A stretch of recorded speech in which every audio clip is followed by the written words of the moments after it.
Nashville. Also presented in part by Red Lake College, SSM Health, State Farm Agent Tony Will, Southern Illinois Tile and Carpet Supply, First Mid-Bank and Trust, Munkin Toyota and Munkin Buick GMC, Crossroads Community Hospital, your Mount Vernon Culvers, Country Financial Agent Josh Finley, Pam Kirkpatrick, Caldwell Banker, Landers Collision Center, Bean Insurance, People's National Bank, Schmidt Chevrolet Cadillac, RP Lumber, and Hall Insurance Group. We take you to the SSM Health broadcast booth for the Landers Collision Center's pregame show.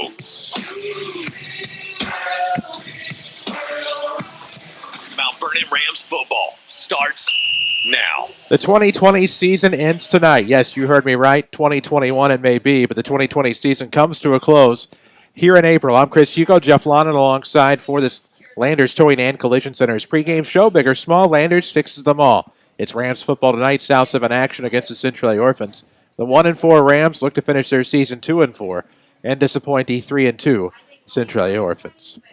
We're in the SSM Health broadcast booth from Ken Hunt Stadium for this Landers Collision Center's pregame show. Later on, we'll have your Munkin Buick GMC, Munkin Toyota keys to the game, as well as your Hall Insurance Group starting lineups. But first, Coach Lonan, obviously for the Rams tonight, a disappointing shutout loss last week to the Cahokia Comanches. They come in tonight hoping for a little bit better. It's senior night. They'll honor the seniors here in just a bit.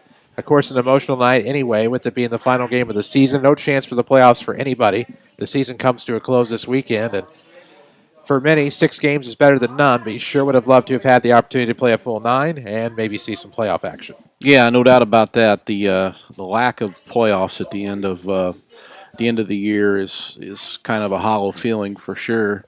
But at the same time, we've gotten to play 6 games, and tonight will be the last one. And I think what we got to look for tonight, even though the Rams, they've got a few injuries right now that they're fighting, but everybody probably does this time of year. They're looking for some momentum going into the off season. It's very important if they could get a win here tonight at home versus Centralia to get their second win under their belt. Then you're looking at a mindset going into the off season when you have your weightlifting program and your workouts. Things look a little bit brighter and the future looks a little bit more optimistic. So, it's just all about momentum, and this would be a momentum game going forward for the Rams going into the off season and then into next year. Certainly would. And of course, we get Coach Graves' thoughts when we come back here on your Landers Towing and Collision Center's pregame. We'll hear from him about last week's matchup with the Cahokia Comanches, the disappointment, but the positives that were on display a week ago. They'll also talk about tonight's matchup, even kind of foreshadow what's to come in the offseason, as tonight is the finale. We'll take a break. This is your Landers Towing and Collision Center's pregame show, and this is Rams football from WMIX Sports and the Section 618 app. Where's your playground? This is where it's at. The end of the road is where the real fun begins during the Jeep celebration event at Holtzhauer's in Nashville, Illinois. Oh, and the adventure begins again. Adventure's never out of reach. Make memories with every mud pit and rocky terrain. Earn that post-trip car wash. Jeep hair, don't care. Let's start your new Jeep life at Holtzhauer's Auto and Motorsports in Nashville, Illinois. Where's your playground? When you have a new Jeep, it's anywhere you want. Hey, sports fans, it's your local State Farm agent, Tony Will. As an athlete, if you want to be successful on the field, on the court, or on the diamond, it takes a good plan, a team working together, and a good coach. At State Farm, we believe in that same approach. Protecting your family from everyday risk doesn't just happen. If your insurance plan isn't working, or if you're going at it alone, let me introduce you to my team. We want to be your coach and get a strategy that works for you. Find me online, stop by my office, or just look for the Jeep. I'll be glad to help. You ready for some football? Let's play some football. Back to the SSM Health broadcast booth. This is Mount Vernon Rams football from WMIX Sports. Welcome back to your Landers Towing and Collision Center's pregame show, live on AM 940, 96.5 FM, and the Section 618 app. This week, on Monday night after Rams baseball, Rams in Review took place right here on WMIX. Jake Linder was able to sit down with Rams football coach Greg Graves. They talked about the positives of last week's game against the Comanches and also what to look ahead to this week against the Centralia Orphans. Here it is. Coach Graves, thanks for the time as always. Thank you for having me. Not a problem at all. Well, I wasn't there for the game against Cahokia. A loss for you guys on the year, 52-0. And I don't know how much or what exactly you want to start with, but I'll kind of just let you give the rundown on how things kind of shook out. Cahokia is traditionally a pretty good ball club, so I mean they were going to be a lot to contend with no matter what. Oh, yes, definitely. Even though, Coach Clay has about 20 guys and probably played 15, that team was well prepared, conditioning and everything. So I definitely give him a lot of props for what he had to work with and preparing that team. Definitely a ton of talent with that group. But, our offense just could not move. That defense was flying to the ball real physical, and we just couldn't match it. Defense started off pretty good. The first drive, second drive was there a little bit, and then it kind of just took off from there. And so it was just definitely a tough loss. Felt like that we didn't give our best effort, but that still, doesn't take away what Cahokia did and what they were able to do. Not just our game, but just watching them play other teams and watching film on. They're definitely a tough physical team. Them boys hit hard. Is there anything, I feel like no matter the loss, good, bad, or indifferent, I've always feel like coaches always have a couple of positive things to take away from it. Is there anything that you saw positively against this team? I mean, obviously, playing really good competition is always good for everybody. Oh, yeah, it's good, especially for some of our select freshmen that are getting in. I tell them, I said, you're not going to find a team as fast and physical like this team. I said, and especially the way that the boys hit. Every last one of them hit hard. And I told them, I said, this is definitely going to make you guys better. I said, so you take that and, you learn from it. You learn that, what can you do better. But, overall, just them getting them reps in is going to help them out for later on, getting those jitters out. To see, guys go out with injuries, next man up. And that's how it's kind of been these past, 3 weeks with injuries popping up.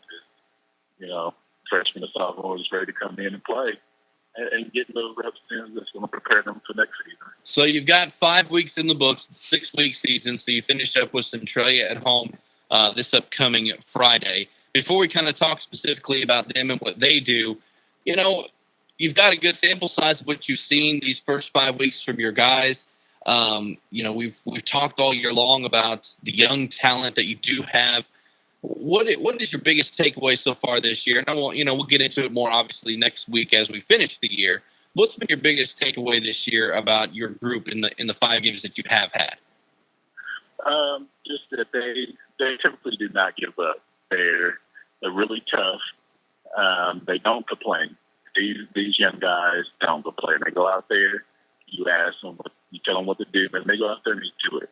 And that's really has been a big positive because, not a lot of kids, especially in this day and age, are wanting to do that, and they're going out there and they're working hard and they're not giving up. They're every week they're coming in, and some kids I have to make them go to the trainer just to get stuff looked at, just because I don't want a minor injury to turn into something big. But these young boys have coming in are tough, and they're definitely a lot of talent. It's just needing those reps. And that's definitely something you'll take into years to come. We've talked about it all year whenever you first were announced the hiree and everything for the new coaching position. And we talked about how you really wanted to build the program. You didn't want to be the same Mount Vernon team that you're going to face, from years past. And I feel like this year you guys have definitely put that word out there. I feel like across the South 7, everybody believes that too. Yeah, and that's what I'm hoping for. I'm hoping it not for myself, for these boys to really see that their hard work is paying off. I told them, I said, if the culture is going to change, it's going to start with you guys making that change. And so they're doing that. They're coming to practice, not missing, and putting in the work, and it's definitely going to, transfer over to next season. And I think that after the season's over with, some of them are going to realize, next year is going to be easier because it's a fast-paced game. You go from playing, junior league football to varsity, that's a big jump. And they have to see how fast-paced this game can be. And so they're definitely going to have that conditioning in the off season to get them ready for next year.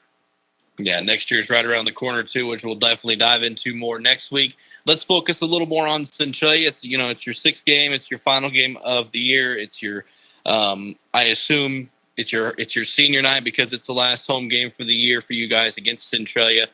Centralia is a team that has played pretty well all year long. Typically have quite a bit of talent. We've seen that over the years with the Orphans and everything, and then they've last week maybe their game, the final score, didn't necessarily reflect how well that they did play against Marion, but they hung right with them. We're talking to some of the broadcasters and stuff that were at that game, and it was definitely a team that is going to be tough to contend with. Across the board in the South 7, there's a lot of tough teams that you guys have had to deal with. But specifically, what do you see from the Orphans heading into this week? Oh, number 3, Mason Blakemore. I mean, that's the main man that drives that whole team, and so the focus has to be on him. We have to make that offense find someone else to go to carry them, and so we focus on him and keep him in the box and keep him behind the line of scrimmage. I think that they'll have a hard time trying to go to another option. So I know their defense plays very well. I think that Evan Leak, after having their week with not scoring at all, is not happy. Definitely going to work twice as hard this week to really make sure that doesn't happen his last week for senior night. And so we're definitely making adjustments on offense and making sure that we have that defense, moving around and confused. So it's important week being a rival week. So these boys understand that and definitely motivated for this week. Big game, big week for you all to finish out the year. You kind of gave us one key to the game there, trying to contain Mason Blakemore, the athlete. We've seen him throughout the basketball season, and we've heard about him throughout the football season as well. Anything else on your all's end that you see or foresee as a key for you all heading into and wanting to be successful against the Orphans? Just really putting pressure on them. Just want to make sure that the QB is not comfortable back there.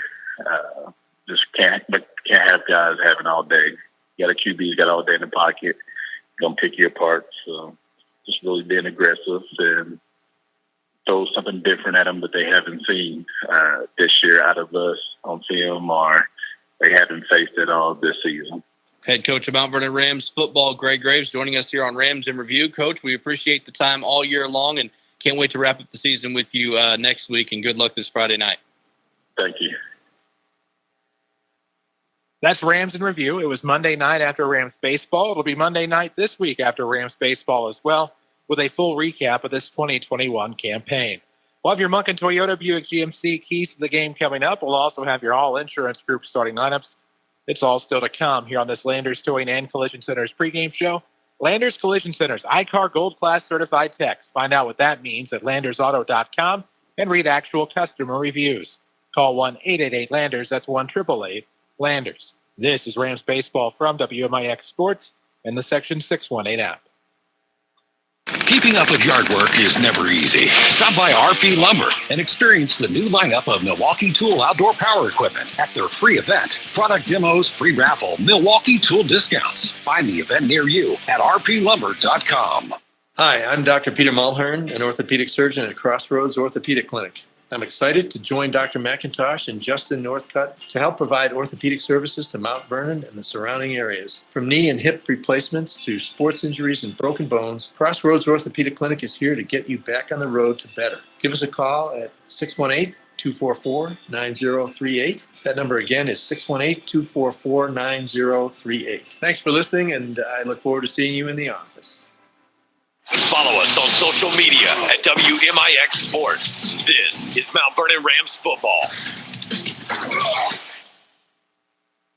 Hey, here we are, AM 940, 96.5 FM, and of course, WMIXsports.com has live video tonight. We're also online on the Section 618 app. Chris Hugo, Lady Rams basketball coach Jeff Lonan alongside Zach Matt-Miller taking care of the video angles from the SSM Health broadcast booth. It's Eli Eplin back at the Mount Vernon studio. For the Rams and the Orphans, it's senior night here from Ken Hunt Stadium. That honors and announcements and what have you going on right now, Coach. It's always an emotional night. Sometimes it's a distraction, but still an emotional night, and one that these seniors have certainly earned. And they certainly have. You know, to be a four-sport athlete and to make it all the way through, it's something to be proud of. You know, when you make a commitment to athletics for 4 years, you've certainly accomplished something in terms of dedication and commitment to the program. And regardless of what the scoreboard says, you know, you have to take your hats off to these young men and women in our other sports that, that go through 4 years of high school sports. It's not easy. You know, it's what you see on Friday nights here, you know, is just the tip of the iceberg on what goes into putting a football team on the field, you know, year in and year out. You know, there's, as I mentioned earlier, there's, weight room work to do. There's work, the IHSA allows a certain amount of dates in the summertime to get together, and, you know, passing camps, 7-on-7s, and then just kind of your own workouts here on your own field. So you do have to fulfill those dates. And then, you also have to be responsible for being at practice every day during the season and making a commitment to do that so you can become one unit. Football is very much a team sport, and if you're not all on the same page, it can go south pretty fast.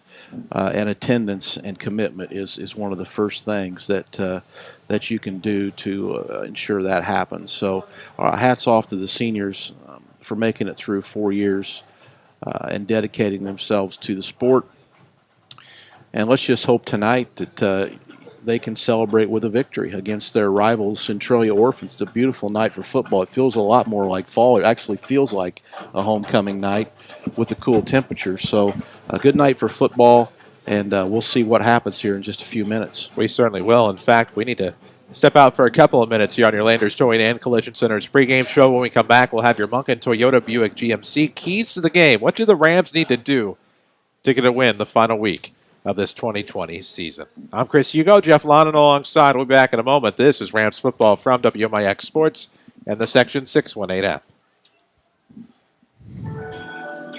Do you have a minor illness or injury?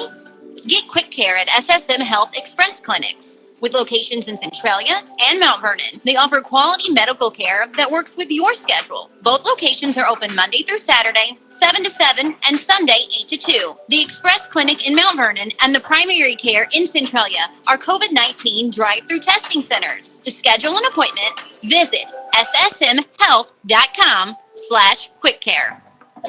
Everyone is talking about the future these days. I'm Country Financial Representative Josh Finley. Let's work together so you own your future. All you need is the right plan to get you started, the kind of plan that will take into account all the things in life that matter most. I can work with you to put the pieces in place to help secure a comfortable tomorrow. No matter what stage of life you're in, now is the time to start developing a plan to own your future. Call 242-4024 or online at josh.finley@countryfinancial.com.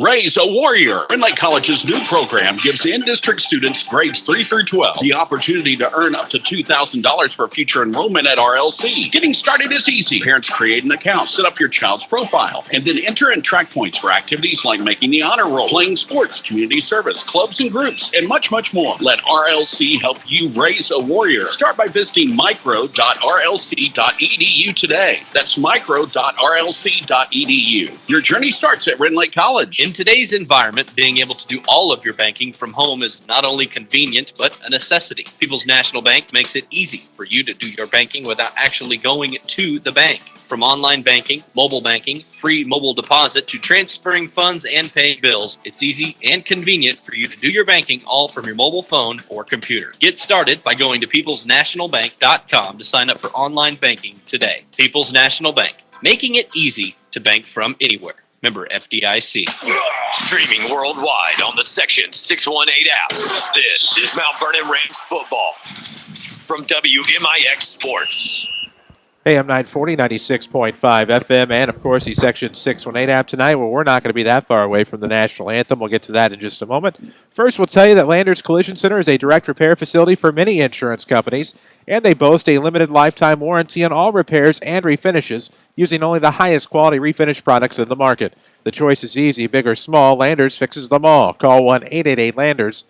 That's 1-888-LANDERS. It is the Mount Vernon Rams and the Centralia Orphans here tonight. Again, that national anthem is coming up right after this Ram loyalty, and of course we'll get to those keys to the game in just a moment. But Jeff, it's Rams and Orphans. It's a rivalry game, and there have been years where literally throw the records out the window. There's years that the Orphans have come in, as the heavy favorites, and the Rams, thanks to some defensive adjustments of Dan Mings one year. I mean, the linebackers, I think, had 5 interceptions against the Orphan offense. And, I mean, there's been years where the Orphans have been heavily favored and the Rams have been heavily favored, and the other has won. That's very true. And you throw out the records when these two teams play, for sure. And, as I look across there and I look at the Centralia team on the other side, numbers-wise, which means very little, but numbers-wise, they look to be about the same as us. There's not a whole lot of bodies over there. I think maybe 30 or so. I think we're looking at about 30 down here, maybe 35. So numbers-wise, we're very equal. And I think Coach Graves says some really key things in his interview that you played earlier. And we'll get to those keys here in a little bit. But you're exactly right. This game is I expect to be competitive. And I think the fans that came out tonight should get a good football game. It should be, and we'll tell you how it will be with your Munkin Toyota Buick GMC keys to the game after the national anthem. This is Rams football from WMIX Sports and the Section 618 app. This is Chase Landers with Landers Towing and Collision Centers of Mount Vernon and Salem, your ICAR Gold Class collision repair professionals. So what exactly does ICAR certified mean? It means that after an accident, you can rest easy knowing your vehicle is in good hands. It means we'll do a complete diagnostic scan on vehicles before the repairs are started and after they're completed to ensure that all electrical equipment and components are working properly. And it means that your vehicle will be repaired using state-of-the-art measuring technology that gets us within 1 millimeter of the vehicle manufacturer's recommended specifications. Whether your vehicle is made of 6000 series aluminum alloy or ultra high strength steel structures, we have the latest technology to complete the repairs required. And now you can receive a repair estimate from us without ever leaving the comfort of your home and office. Just ask us about our new mobile app. Let us show you why Landers is the most qualified collision repair experts in the area. Landers Towing and Collision Centers in Mount Vernon and Salem. Just give us a call, 1-888-LANDERS. That's 1-888-LANDERS. Raise a Warrior. Red Lake College's new program gives in-district students grades 3 through 12 the opportunity to earn up to $2,000 for future enrollment at RLC. Getting started is easy. Parents create an account, set up your child's profile, and then enter and track points for activities like making the honor roll, playing sports, community service, clubs and groups, and much, much more. Let RLC help you raise a warrior. Start by visiting micro.rlc.edu today. That's micro.rlc.edu. Your journey starts at Red Lake College. Munkin Toyota at Mount Vernon has a sporty, comfy Camry ready for your driveway. Get $1,250 customer cash on a 2021 Toyota Camry LE, XLE, or SE Nightshade Edition. To save on gas, see the Camry Hybrids. Get $1,750 customer cash and drive away in the 2021 Camry SE for $26,793. My family is yours. With guaranteed satisfaction. Munkin's the one. Munkin's the one. This is Mount Vernon Rams football. Let's go, powered by Holzhauer Auto and Motorsports. AM 940, 96.5 FM, and of course the Section 618 app tonight. Don't forget, you can watch us live at WMIXsports.com. Chris Hugo, Jeff Lonnon alongside as the Mount Vernon Rams about ready for kickoff against the Centralia Orphans. And of course, the keys to the game tonight are sponsored by Munkin Toyota Buick GMC of Mount Vernon, online at MunkinToyotaMountVernon.com, where you can check out their Toyota Care Plan, where peace of mind comes standard. Coach, keys to the game. How can the Rams get a win tonight? Well, I think last week the Rams had 10 penalties.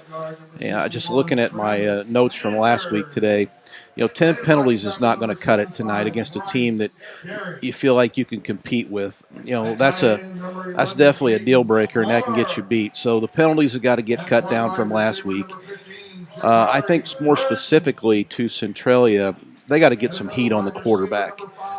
he's got to feel uncomfortable tonight and not get settled back there and set his feet and be able to pick guys, apart down in the secondary. Last week, I believe it was 20 for 26. Talking about the Cahokia quarterback for over 400 yards and 5 touchdowns. If I don't have it in front of me, but that sounds about right. That can't happen again tonight. The whole thing here is we got to get heat on the quarterback whenever he elects to pass the ball, flush him out of the pocket, make him uncomfortable, make him run the ball and not throw the ball down the field, and do a good job on the back end covering those receivers.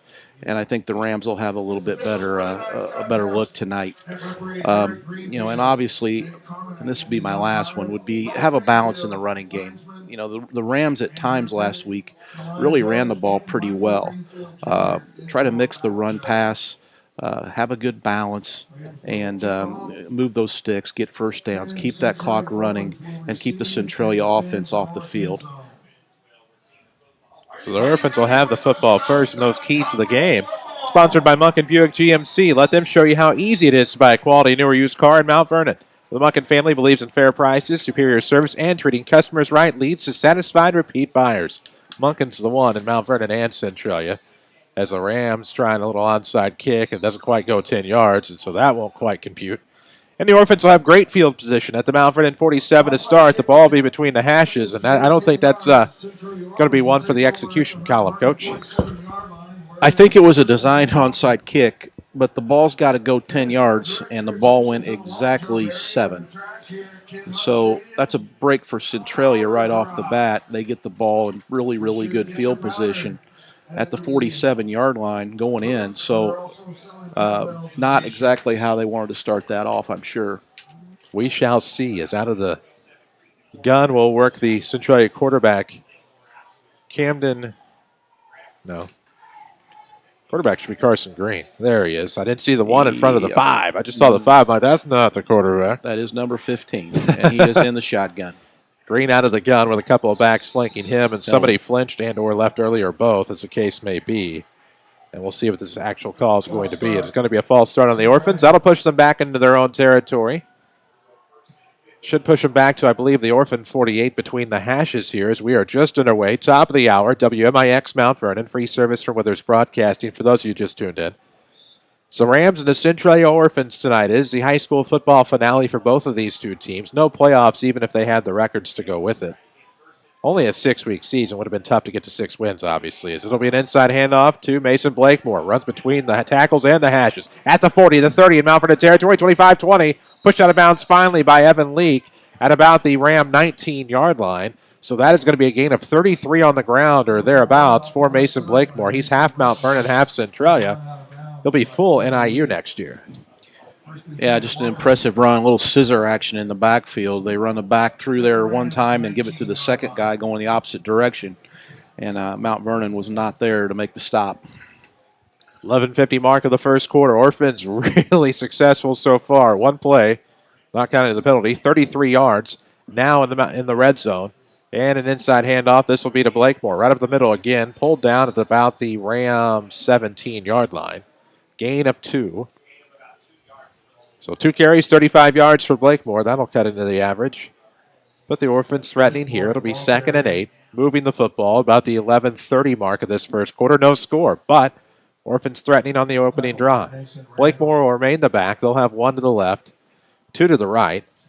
Looks like Tabor and Joy are the targets on the right side. The aforementioned Camden Newcomb will be the target on the left. Fullback in the game is Caleb Wright.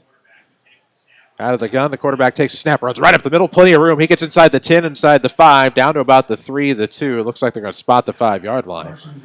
So that'll be a gain of about 12 or so. Ball was at the 17. Gain of about 12 for Green. Yep. Down to the 5. Out of the gun is Green. The back is Blakemore. They don't have to pass. They can just run it right in, and Blakemore is going to get into the end zone relatively unscathed. So it's a touchdown for the Orphans, and just like that, Centralia is on top. 6-love here in the early going, thanks to a 5-yard touchdown by Mason Blakemore at the 10:47 mark. Not the defensive start you're looking for there. That's 4 runs of 33, 12, 2, and 5 for a touchdown for the Orphans. And look for Centralia to stay on the ground, in my opinion, until they get a little bit more resistance from the Rams defense. BAT is good, not a problem for the Orphans. And I understand Will Graham is a pretty good kicker, and they will go for the field goal within his distance. 7-0 Centralia, 10:47 left to go in the first. Rams, well, barring any miscues here, should get the football. We saw an onside kick that was not executed, and that's how the Orphans got started. Good field position. The penalty pushed them back 5 yards, and then run after run after run, 4 straight runs. Ends up with a 5-yard touchdown for Mason Blakemore. The PAT is good. It's 7-0. Now, defensively for the Rams, who are very banged up, certainly not the drive you wanted to see. No doubt. That's 48, 52 yards on 4 runs, and Centralia gets in the end zone. So not a real positive thing right here in the beginning, at least defensively for the Rams. But now they'll get the ball back offensively and see if they can answer. Rams football on your radio, driven by Holzhauer Auto and Motorsports in Nashville, the #1 volume dealer in Southern Illinois. Will Graham will kick off for the Orphans. Rams have Anthony Lash Jr. back to return. He stands at about the 10-yard line.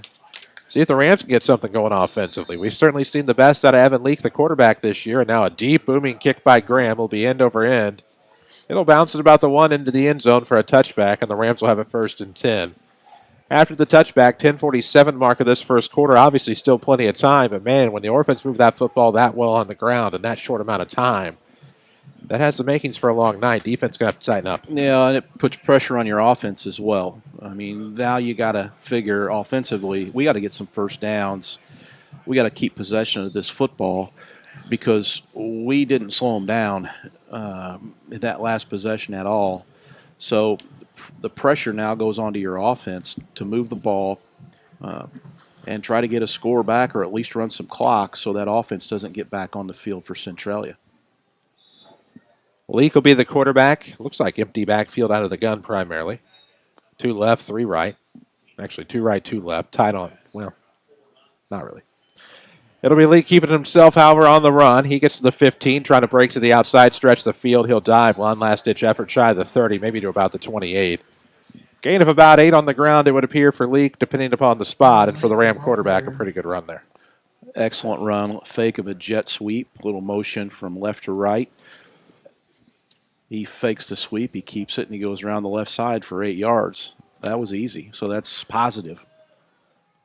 Fisher Davis back in the lineup to the right side. Plummer in the right slot. They'll send Rios and Vernon to the left side for the Rams. The back is Nesbitt, who's back in action. And Nesbitt will be wrapped up immediately. Won't get much. It'll be a loss, and it looked like on the play for the Orphans, they had quite a few in the picture on that one. Thought I saw Kewan Brown with the primary wrap-up, as well as maybe number 60, Brendan Franklin, the defensive end. And so the Orphans are going to tackle for a loss. For Nesbitt, that'll be a loss on the ground of about 2 to 3 yards. That got blown up at the ball right off the bat. That play had no chance whatsoever. So let's see what the Rams do here. If they go back to the perimeter, if they go to the air here, you would think this would be a passing down. But possibly not. We'll see.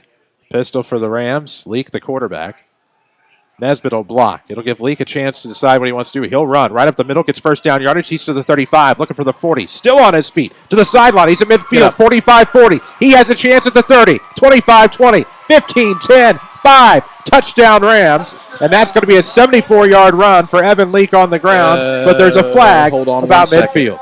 You got a flag back here at about the 46-yard line. Might wipe away a 74-yard touchdown for Evan Leake. That's too bad if it is. Golly. It's like maybe a block in the back. Could have been a clip. Holding on the Rams. Take it back. Well, sir, so that'll be a big penalty. Well, they did throw it, and he set his feet, and he looked downfield, and he didn't like what he saw, so he took off. The pocket kind of broke down. But because the Rams had so many receivers out, the field was spread, and he was able to pick his way through there and then find a hole, and he was gone. That's encouraging, though, despite the fact it came back on a penalty, that maybe Leake can get loose for a few of those tonight. It was certainly great vision by Leake. Unfortunately, it'll be all for naught. Still gets him a first down, however, as the ball moves to the 36-yard line. Leak will work out of the pistol here to the right, to the left. Plummer and Fisher-Davis to the right side. Vernon and Lash, I believe, to the left. Now Leak will take the snap. Two-step drop. Looks into the near side. Ooh, nice pass to, but fumbled by Nesbitt as long as he had actually caught it. Orphans look like they may have the football, and it looks like they're going to go with a catch and fumble. Orphans act like they have it. Well, I assume they're going to count that as a catch, and they do, and they give the ball to Centralia. So, golly, tough break. A big turnover for the Rams. Nesbitt had caught the ball, made the turn upfield, and he just cut out and then got it. Centralia got their hands on it, fumble, and now a turnover. 9:06 to go in the first. 7-0 is the Orphan lead, and the way they've been running the football, it may not take long to make it 13 or 14-0. We got to clamp down here somehow and not go down 14-0 this early in the first quarter. Centralia quarterback and a handoff to Mason Blakemore, trying to stretch to the right side. Now cuts back in between the hashes to about the 31-yard line. We'll see where they spot it. Could be 4, could be 5 on a great handoff by Green to Blakemore. Could be 5. Yeah, it's a solid 5. Rams did a better job that time, though. He tried to cut it back up inside, and the Rams did not over-pursue. And they made a nice tackle there for a 5-yard gain, though. 11.25 yards a carry so far for Mason Blakemore. 8:30 left to go in the first. 7-0 Centralia. Orphans will work out of the gun here with a single back. It'll be Blakemore. 3 to the left, 1 to the right here for the quarterback Green, and the Orphans dressed in white with red pants. It'll be a handoff inside to Blakemore. Bounces off a tackle to the right side. He's at the 20, 15, 10. Chasing that far corner of the end zone, in for the touchdown. 13-0 Orphans. No flags that I can see, and it'll be a 30-yard score for Blakemore. 2 touchdowns on 5 carries so far. Pretty good offensive night for him already. Yeah, he's up to about 70 yards now on 5 carries. That's a pretty good average. We'll see about the PAT from their kicker, Will Graham. Just a sophomore, stands 5'10", 185. Handles the PAT here. Green, the quarterback, will be the holder. There's the snap. Hold looks good. Laces are out. Kick is up. And it appears to be good. 14-0 Centralia. As the Orphans lead this 14-0. There is 8:16 left in the first. And Jeff Lonan, this is not what you'd hope for if you're a Rams fan. No, it's not. And the frustrating thing is the penalty. We took off and scored on a beautiful long run, Evan Leak, and then the penalty brought it back, and then we turned the ball over on the very next play. And sometimes that's just how it goes when things aren't going right for you. And that was evidence of that right there. So let's see if the Rams can, again, get the ball, not turn it over, because when they haven't turned it over, they have moved the ball.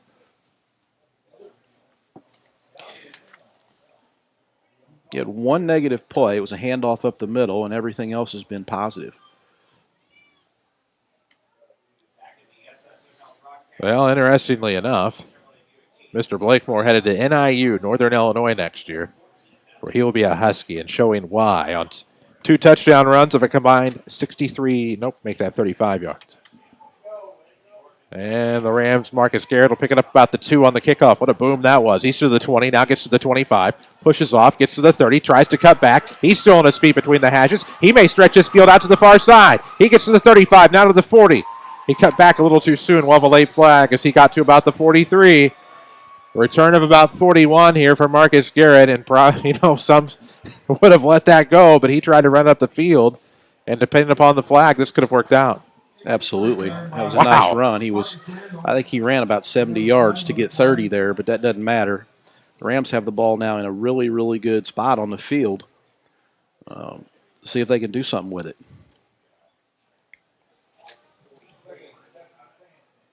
We shall see. Flag is against the Rams, and on a night like this, wouldn't you know it? Seems to be the way it's going.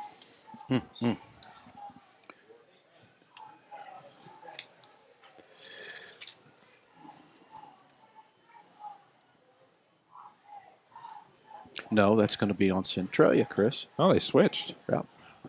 That's a 15-yarder. They pointed towards the Rams initially, because I thought it was a face mask at first. No, it's going to be a 15-yard penalty on Centralia. I assume that was on some sort of a personal foul. I did not see the signal, but regardless, it doesn't matter. They tack on 15 more yards, and the Rams now have the ball on the 40-yard line going in. Let's see if they can do something here.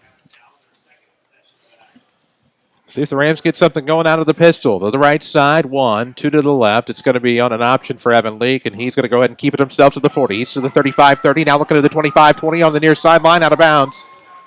At about the 19-yard line, it'll be a gain of 21 on the ground for Evan Leake.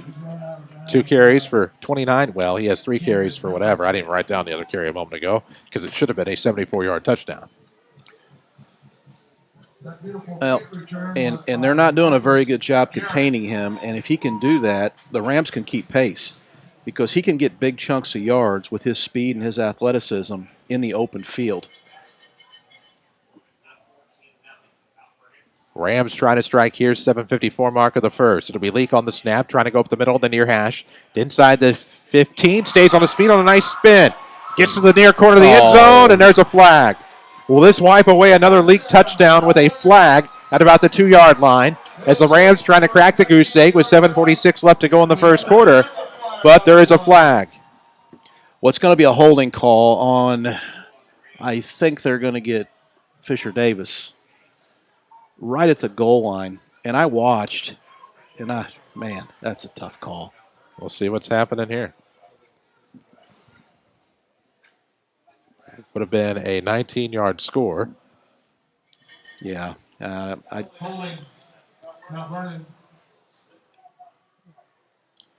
that'll bring it back. If it's about the 2, that's going to bring it back to about the 12, but we'll see what's happening. Maybe about the 12, and it ends up just a 7-yard run after all of that. How disappointing is that? Yeah, it's pretty disappointing. Rivera was working hard down there to get that cornerback blocked, and that's a 50-50 deal, and we found out that we were on the wrong side of the 50 there for sure on that call. But still good field position. Let's see what happens here. It'll be 1st and goal from the 12. Nope, 1st and 3 from the 12, pardon me. Rolling to the right side, Leake looking at the end zone, on the ground, batting it around. Lash comes up with it. He bobbled, he caught, he catches. 14-6 Rams on the 12-yard catch by Anthony Lash, number 2. Yeah, and that was a beautiful job by the quarterback. He had running in mind again, and when he rolled out, he saw 2 Centralia rushers coming his way. He reverses field and hits 12-yard, Mr. Lash. 12-yard catch by 12-yard Lash. catch. Beautiful, beautiful play. That'll give some life to the Rams, maybe. Kick is up, looks good, it is, and that'll cut it in half. 14-7, and Jeff, that's just what the Rams needed. It sure was, because Centralia was eating up huge chunks of yardage on the ground. And now we got to figure out a way to stop Mr. Blakemore and get this ball back, because so far it's not happened for the Ram defense. But that was very, very much encouraging on the offensive side. I think they proved to themselves there. They can move the ball, they can score, and that's a huge thing when you know that and you just want to get that ball back and do it again. So for the Rams, back into it immediately, Jeff, and cutting it in half, and that is a huge touchdown there and one that they needed. And you start to wonder if they could have gotten that football on the onside kick, how different of a game this would be. Yeah, it didn't start out very well, did it? It was it just wasn't very good right off the bat, and it's unfortunate the ball didn't go 10 yards. I'm sure the Rams felt like maybe they could pull an element of surprise there to start the game, maybe get the ball right off the bat and steal one, but it just didn't happen. And you got to play through it. You know, there's going to be mistakes made throughout this game. It's far from a perfect man sport, and got to play through it. Got to forget about it. A lot of football to go. They're going to do it again. They are, and this time they may not have come up with it. The Orphans come up with it and will have good field position. And, Jeff, I'm not a coach. I don't have that kind of knowledge or that ability in terms of football. But with the way they're moving the football, I don't know that I would have had the intestinal fortitude to make that call. Well, that's why we're up here. Amen to that. Gave that up a while ago. Mark it at the Centralia 46-yard line where it'll be 1st and 10. So we shall see what happens.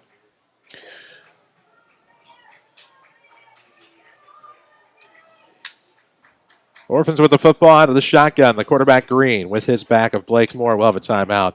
Sponsored by First Mid Bank and Trust on the corner of 34th and Broadway in Mount Vernon. See Dwayne Gully for all of your home loan needs. Find out why First Mid is an equal housing lender. 7:36 mark of this first quarter. It's 14-7 as the Rams cut it in half just a moment ago. Whew. A lot of action here early, don't we? Amen to that.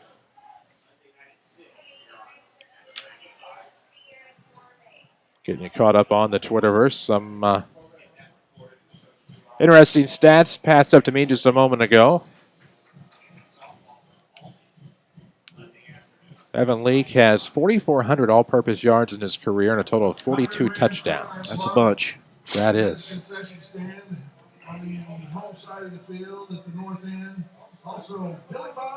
Interesting to know where that stands all time.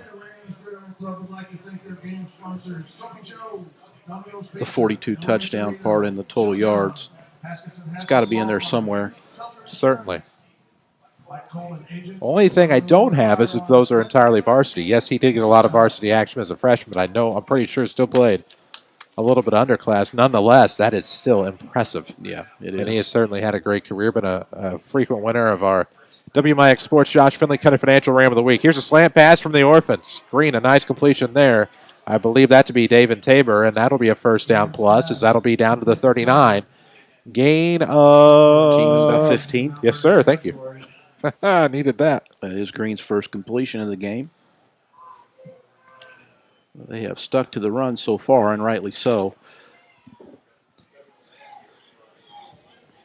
Now Mr. Blakemore lines up in the backfield, and I'll bet you he gets the ball. Certainly. With 3 on the right especially. Nope. Quarterback keeper. It'll be Green. Looking for about 5 as he dives in between the hashes inside the 35. Yeah. Down to about the 33. That's going to be a gain of, it looks like 6. It'll be 2nd and 4. No, they're just spreading everybody out. They got either trips to one side and a single receiver to the other a lot of times. And they're just Green and Blakemore are just operating in there together in the run game. They don't even have 2 backs in the backfield. It's basically just a shotgun with 1 back, Blakemore to either side, and they're just there's a ball. High down, snap, and down, it's fumbled, and the Rams recover. Yep. Looks like that was Caden Robinson. All right, Rob agrees. Caden Robinson it is. I wasn't sure I had the number. Didn't want to be too presumptuous, but that's a big recovery by that junior. Yeah, it's an excellent job by Caden. He's right there where the ball got dropped. He drops on it, doesn't try to do anything fancy. He recovers it, and he gets his team the football. And that's an excellent, excellent break for the Rams. And now we'll see what they do offensively with a chance to tie this game, Chris, on this drive. Absolutely. One of the captains of this team. 6:49 left in the first. Rams with a big opportunity here. Leak will be flanked on each side by a back. It looks like Nesbitt and Anthony Lash Jr. out of the snap with the snap out of the gun, rolling to the right side. Now he'll have to turn backwards. Some pressure out of the pocket by the Orphans. Gets a nice block. He'll lean forward. Still on his feet about the sideline. Cuts back at the 50. Now to the 45. Inside to about the 41. That's going to be about 23 yards. 23 yards. And I have a feeling that Evan Leake is going to have a lot of rushing yards tonight just based on what we've seen so far. These stats that I have right now going to be blown out of the water by the time this one is over if he keeps it up. He's up to about 60, 62, 63 yards. And that's just on 4 carries, and that's despite getting one about 70 called back. Yeah. And now he'll work under center here. Deep back Nesbitt on 1st and 10. Almost a broken play. Leak is back to pass. Now quickly finds Plummer, but in and out of the hands, and that'll be incomplete. 2nd and 10, 6:14 mark of this first quarter. 14-7 the Centralia lead, but the Rams recover a big orphan fumble here, and we'll see if they can cash that in. That's how this drive started.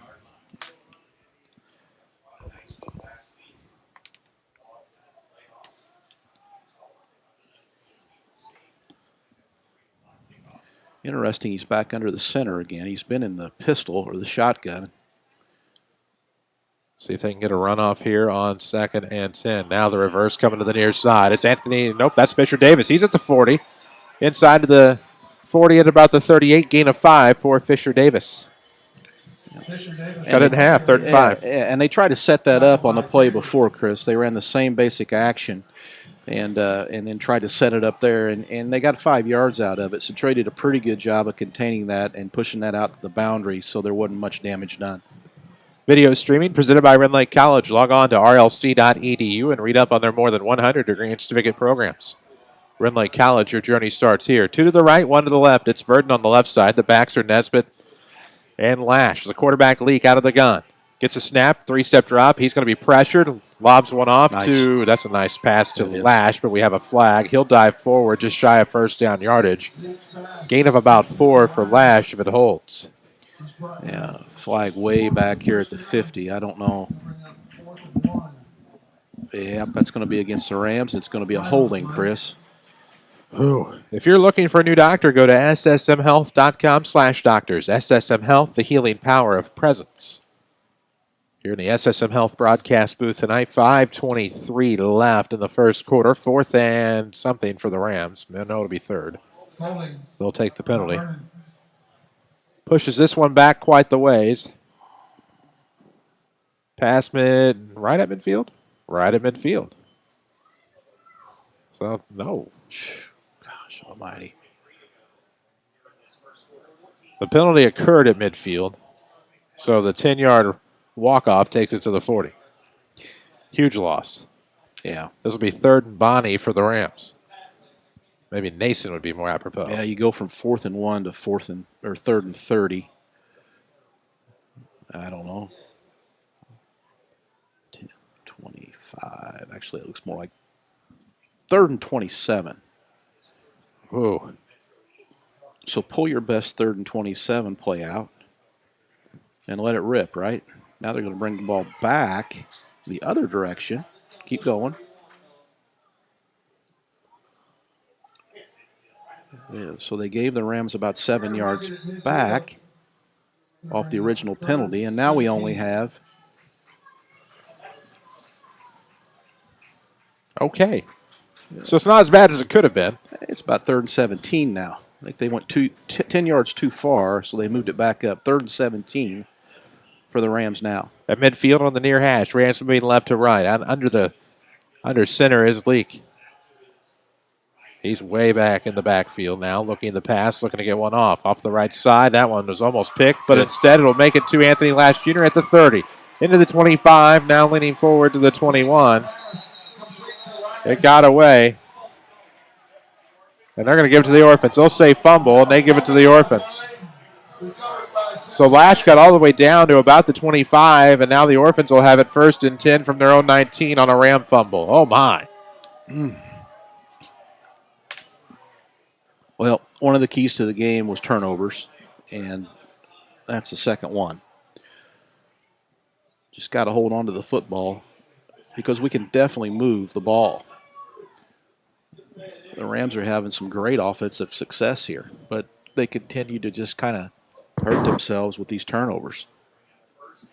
Who will be our next WMIX Sports? Josh Finley, Country Financial Ram of the Week. See Josh Finley at Country Financial. Learn more about protection for the things in your life that matter most. And get started on a plan for a comfortable future. Contact Josh Finley today at Country Financial. 1st and 10 for the Orphans. Green the back, flanked by 2 running backs out of the gun. 2 to the right, 1 to the left. And this will be a sweep for Blakemore. He'll be tackled for a loss, and that is Gabe Taylor, one of the seniors honored on senior night. That'll be a loss of, it looks like, about 6. And it's good to see Mr. Blakemore go backwards one time because he's done a whole lot of moving forward since this game started. This week's Ram of the Week, Kanan Dilday of Rams Baseball. Read all about that at section618.com or find it on our social media pages at WMIX Sports. Read about his great week in Rams baseball. They were 2-1 a week ago. Dropping back to pass out of the gun is Green. Has Tabor wide open on the right side. Should have running room if he can beat the Ram. Beats Simpson on the right side to the 50. Stumbles out of bounds at about the 45 in Ram territory. We'll see where they spot. They might give him all the way to the 43. Nope.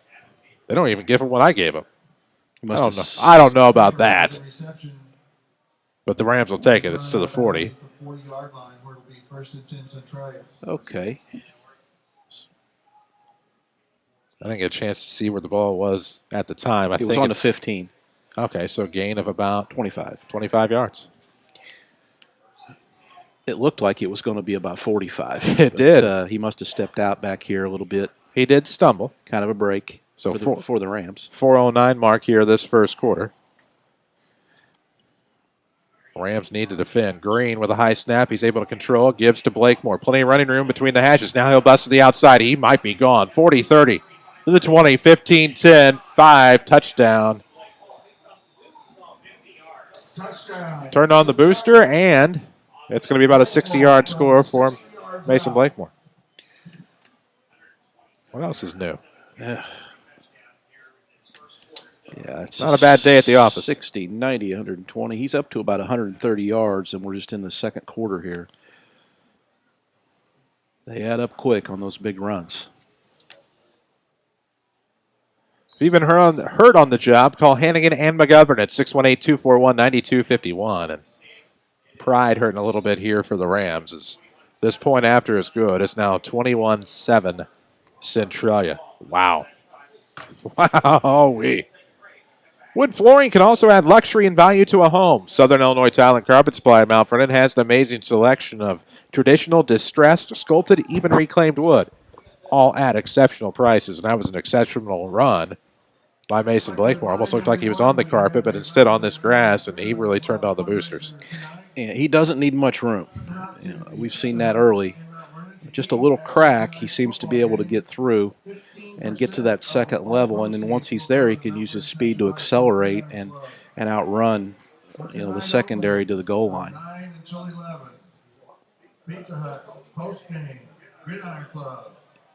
We await kickoff here from Graham and the Orphans. Graham, of course, made the PAT 3 of 3 tonight.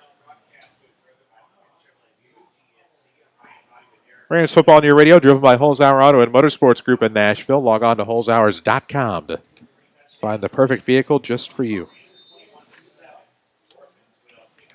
There's the kickoff. Big boomer this time. It's going to be Garrett at about the 7. Steps back to the 5, and now brings it right back up the middle.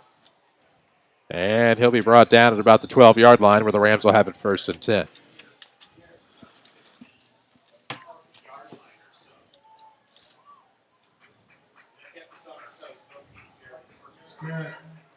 On the kick return, he's stacked up. Orphans trying to finish their season 4-2. They, I will say, had the advantage of playing the Althoff Crusaders a couple of times. That certainly helped.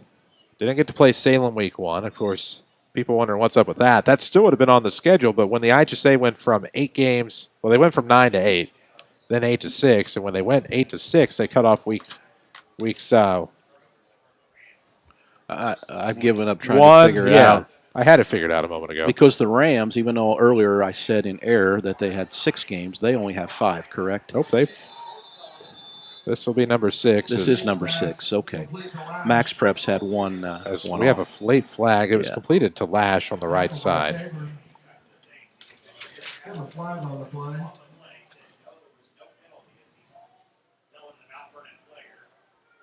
So apparently they picked that flag up.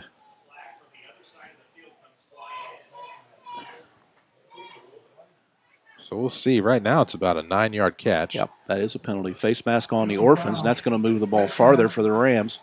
There'll be another Ram first down, this time by the penalty. For all your real estate needs, see Pam Kirkpatrick at Coldwell Banker in Mount Vernon. She and her staff are there to help you 7 days a week, serving the Mount Vernon area since 1986. So to the Ram 43 we go. It's on the near hash. It's the second big penalty for Centralia. Personal foul penalties. Vernon to the left, Plummer in motion right to left. Fisher-Davis split all the way right. Lash and Nesbitt your backs.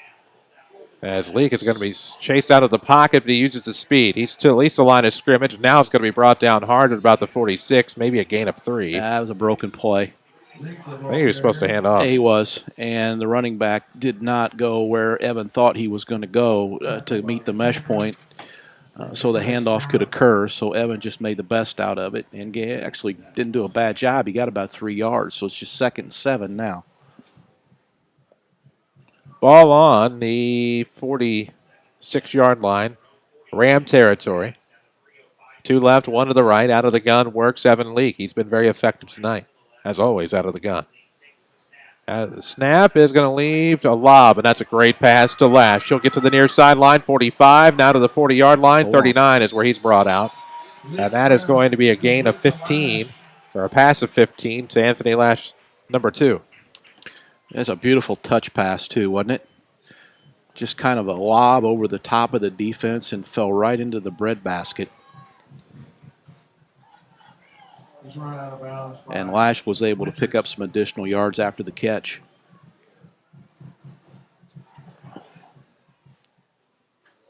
Out of the gun, Leak.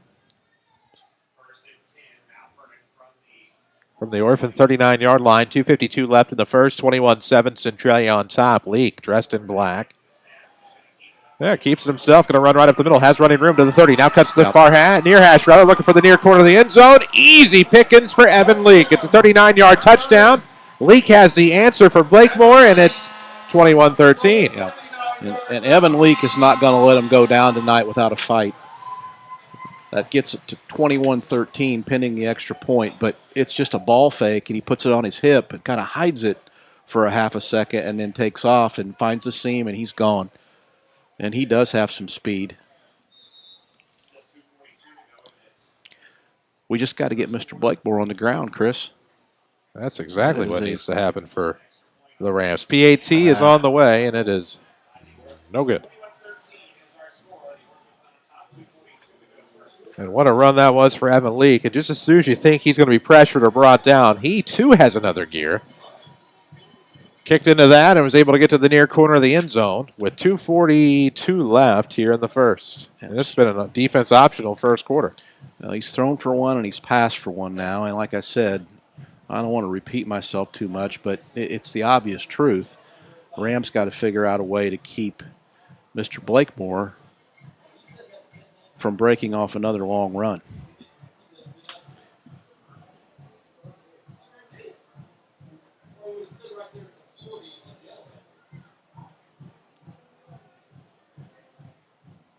Rams football on your radio is driven by Holzhauer Auto and Motorsports in Nashville. Buying a vehicle is simple, easy, and fun. See for yourself at Holzhauers.com. Chris Hugo, Jeff Londen alongside. It's Zach Matt Miller with us in the SSM Health broadcast booth. He takes care of the camera for WMIXsports.com. Eli Epplin back at the Mount Vernon studio tonight. As the Rams will kick off, it'll be Landon Simpson returning for the Orphans. They got Tabor and, I believe, Joy. No, pardon me, that is Brown. And now this kick will not go very far. It'll end up out of bounds. The coach is on the sideline, not happy. It'll be a flag.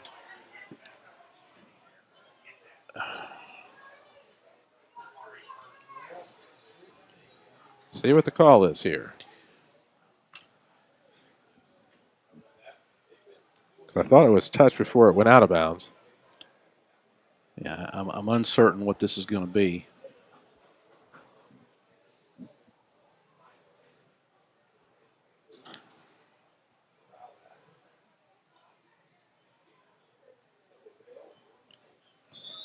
Oh, I guess we're not going to have anything. All right. Picked it up. Procedure is the only thing I can come up with at the 35. First and 10 for Centralia. 2:41 mark of this first quarter. 21-13. Orphans on top. They lead by 8. Rams just scored but missed the PAT. Green is looking for Tabor. That was originally a gain of 1. Got it all the way to the far hash. We'll see where they spot it. His forward progress should have given him at least 1 yard for Devin Tabor. Looks like they're going to give him 2. But a good job by the Rams to cover that and get him on the ground. Tackle by Simpson. Green throwing just enough to keep the Rams off balance for Blakemore to get those big yards. Boy, certainly is. Starting lineups ordinarily presented by Hall Insurance Group. Let them shop for your insurance. Visit hallinsgroup.com. That's hallinsgroup.com. Out of the gun, quick handoff, and This one won't go for much as the fullback got his number dialed, Caleb Wright. Maybe a loss on the play. Instead of Blakemore, instead of going to the well, they went with the fullback run and didn't quite pay off. It'll be a loss. Yeah, they lost 4 yards there on that same little scissor play, except this time they gave it to Mr. Wright instead of Mr. Blakemore, and that worked out much, much better. Mason Randall with the tackle. Defensively, looks like the Rams have Marcus Garrett, Miguel Rios, Landon Simpson, Caden Robinson.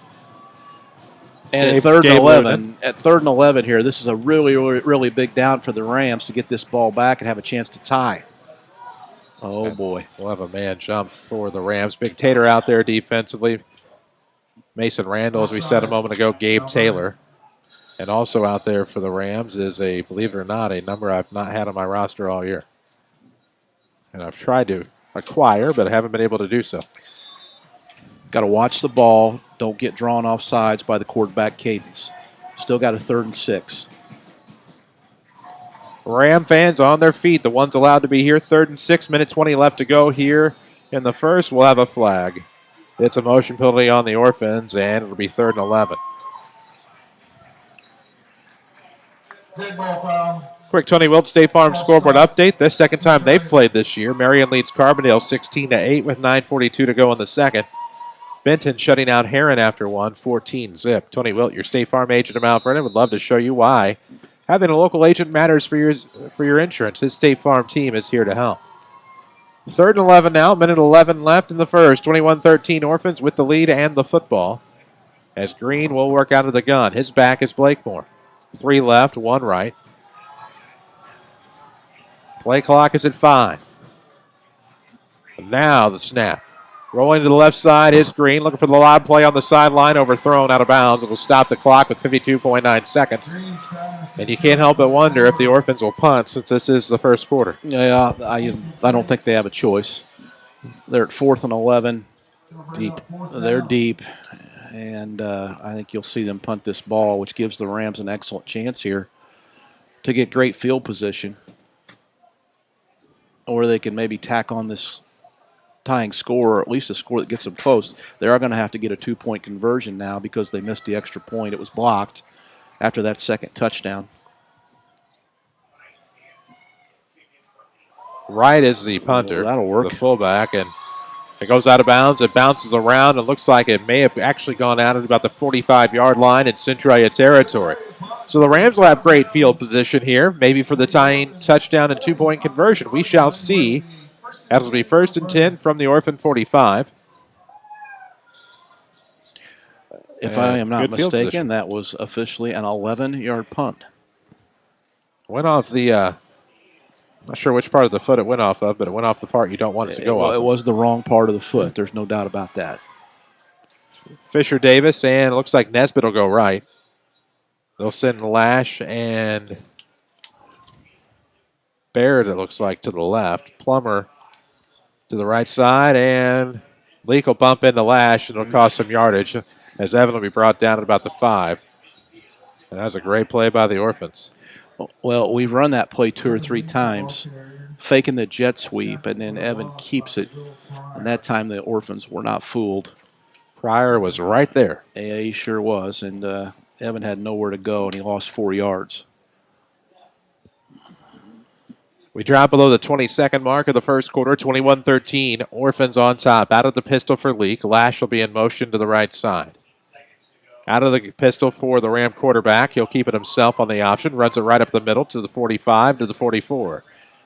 It'll be a gain of 5. Maybe about 6, and it'll make it at least get some past the original line of scrimmage as the first quarter comes to a close. We've reached the end of the first quarter in the King City. It's the Centralia Orphans 21, the Mount Vernon Rams 13. This is Rams football from WMIX Sports and the Section 618 app. Where's your playground? This is where it's at. The end of the road is where the real fun begins during the Jeep celebration event at Holtzhauer's in Nashville, Illinois. Oh, and the adventure begins again. Adventures never out of reach. Made memories with every mud pit and rocky terrain.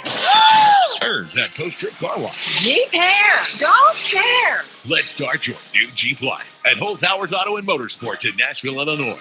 Where's your playground? When you have a new Jeep, it's anywhere. you want. Do you have a minor illness or injury?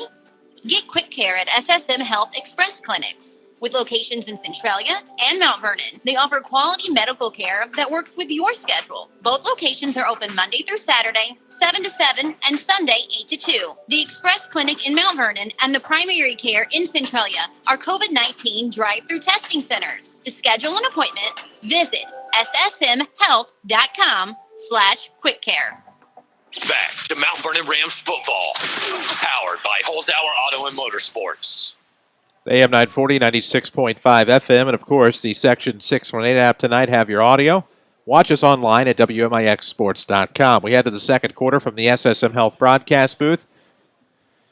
Here from Ken Hunt Stadium, the Mount Vernon Rams have the football, trailing the Centralia Orphans 21-13. With Jeff Lonan, I'm Chris Hugo, and Coach, it's wasn't a bad first quarter necessarily for either team, but the Rams with the football certainly could use another score. Yeah, they could, but it's it's the competitive game that we thought it would be before the game started. So there's a long way to go here, and this is a big 3rd and 9.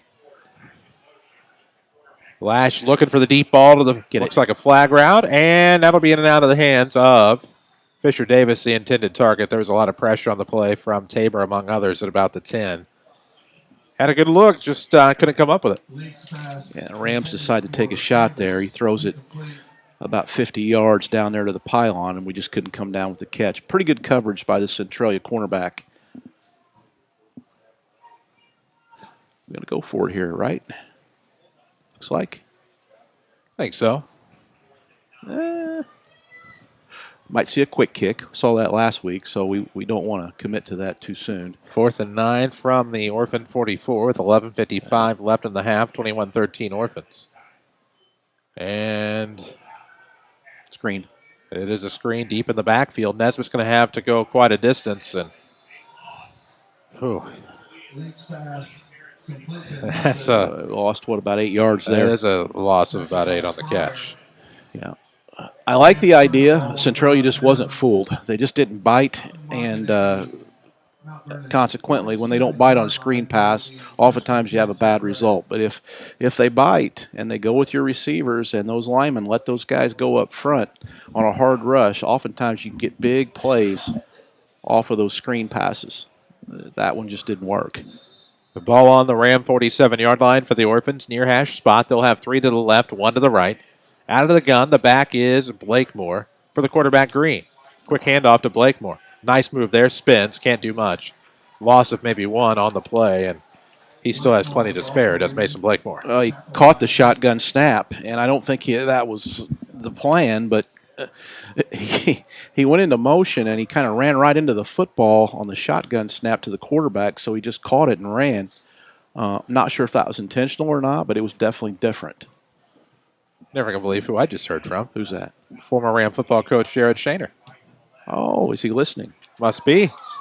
Good to have him aboard. And for the Rams, meanwhile, trying to come up with a good defensive stand here, but another penalty on Mount Vernon. Yeah, they got drawn off again by the hard count, and they really got to watch the football because Centralia's taking advantage of them big time with that particular little wrinkle.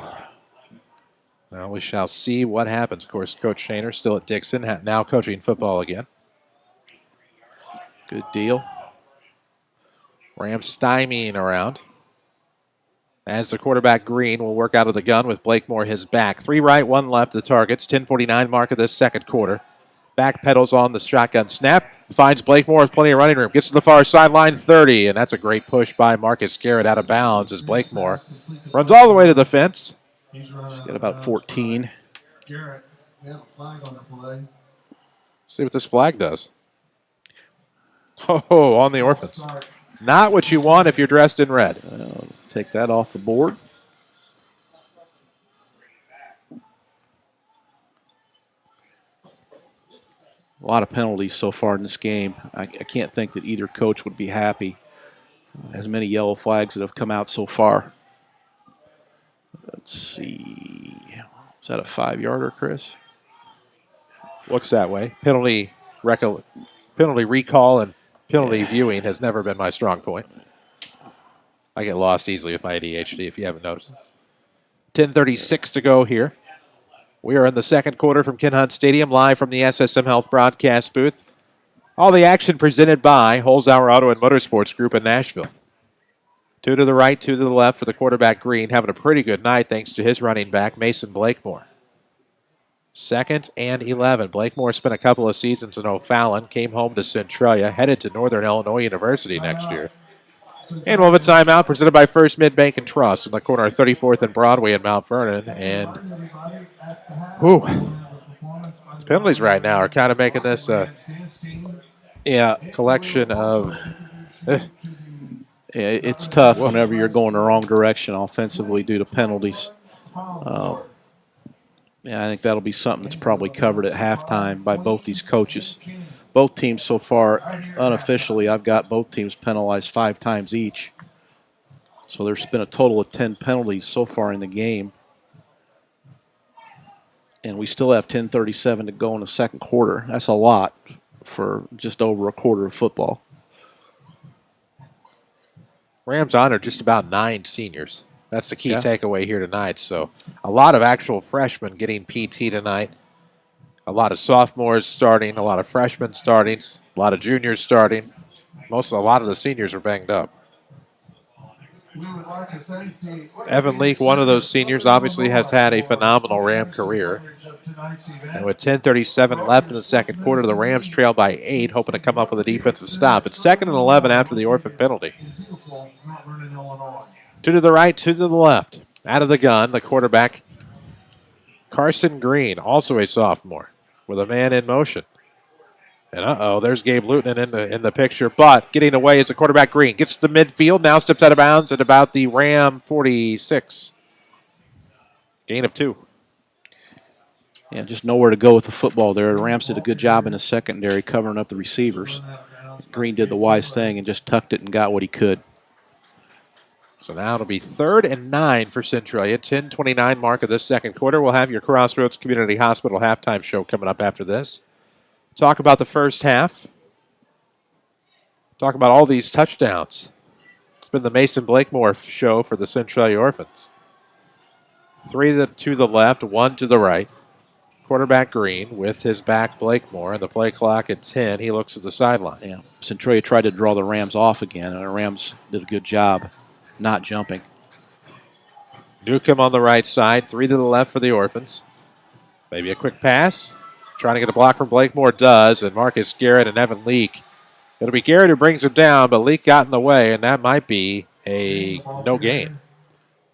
I don't think they're going to. They gave him maybe a half a yard, but essentially that's a no-gainer. And that's a big play on 3rd and 9. Now let's see what they do on 4th down. Looks like they're thinking about going for it anyway. It's going to bring up 4th, and looks like about 9 yards to go. So on 4th and 9 for the Orphans, it's decision time for first-year coach Brad Guwai. They're looking at their wristbands, so I guess they've got a play in. We'll see what happens here. Blakemore in the backfield. Watch him. I hope they do not toss him the ball left. They did out of not. the gun, and now they'll toss it right. He has the catch, and still on his feet about the 40. Gets to the 35, now to the 30. Still on his feet at the 25, brought down. Okay. 21-yard catch for Mason Blakemore. Yeah. Okay. Tackle by Garrett. Let Bean Insurance help you with all of your insurance needs. 242-6017 or get a quote at beaninsurance.net. It's just another innovative way to get him the football. I thought maybe they'd toss it to him on the left side because if they sealed the end there, he could run forever. But he came instead underneath the formation when the ball was snapped and then caught the little flare pass out on the right side and was able to get a big gain. All the way to the Ram 25. Now a carry on the handoff. Right now a no gain. May have gotten a step to the 24, but Leake, Luton, Taylor, and one more in the picture trying to get the number. Looks like Big Tater could be in on that tackle. Gang tackle. Could be. And the Rams defense has stiffened, Chris. We haven't had a big play here for a while, although the play before this with Blakemore was a 21-yard gain. They haven't broken loose and got one of those long touchdown plays here in quite some time. And that's kept the Rams in the game as the clock just keeps running, and the Rams still just down 1 score. and a 2-point conversion. Green, the quarterback, out of the gun. With Blakemore to his left and 3 to the left side are the receivers. And now trying to get a nice block here is Blakemore between the hashes. Found a gap on that left side inside the 20 down to about the 16. Maybe a gain of about 8. Yeah, he makes 8 yards look easy, doesn't he? Sure does. I mean, that's 8 yards, and he was downhill the whole way. Made a move at the line of scrimmage. I don't think it was there wherever he was going to go, and just kind of made that out of nothing, that 8 yards. On 3rd and 1 here for the Orphans on the Rams 16, they are certainly threatening and maybe just got the Rams to jump again. They're pointing around. I don't see any flags. So play clock is going to hit about 10 here. Game clock at 7:48 in the second. High snap, but corralled nicely, and that's going to be a first down, it would appear, for Mason Blakemore. He got to right about the 14-yard line. Should be a gain of about 2 to move the chains. Just ran right up the gut. Streaming presented by Ren Lake College. Log on to rlc.edu. They've been the #1 community college in the state many times. Find out why. rlc.edu. Your journey starts at Ren Lake College. Looks like they gave him 3. Generous. And now this will be a good. I thought it was going to be a sweep to the right side, but quarterback kept that himself, and the Rams didn't give much. No, they did not. And that was Marcus Garrett who strung him out and just forced him out of bounds for really no gain. So Marcus did a great job there, not letting him get around the corner and get positive yards. 1st and 10 from the 13. 7:21 left in the half. Still 21-13 Orphans. Now Blakemore's going out of the game here, Chris. And this is a critical spot in the game and a really, really dangerous spot on the field for the Rams defense. And Blakemore now goes off the field. Jameer Crabtree, also a senior, will get the carry right up the left side. Went up the gap, so he went left side. Found a seam, got inside the 10, close to about the 7, maybe the 6. They're going to say 7, gain of 6 for Crabtree. Blakemore back in. Took a play off. Orphans fullback also still in the picture. He's in the game. Right. And looks like the right side receiver, split right, will be Camden Newcomb. And now the quarterback, Green, going to keep it himself. Gets a nice spin inside the 2, down inside the goal line. Does he get across? He does. He does. 7-yard touchdown run for Green, the quarterback. Carson Green from 7 yards Just a grinding drive by Centralia. Nothing spectacular other than maybe the 21-yard play to Blakemore, or the pass play. But other than that, they just kind of kept it on the ground and pounded it out and ended up scoring. And now there's a flag on the extra point. Go figure. Can't imagine. Looked okay. The kick looked good, but somebody was not. Yeah, it's on the Rams. It's Mount Vernon. All right, then. Now, they can either move this half the distance and go for 2 or take the kick. And it looks like the offense is coming back on the field. They may they've got the ball at half the distance. It's on the 1.5-yard line. The kicker is still on the field, however, so apparently they're saying the ball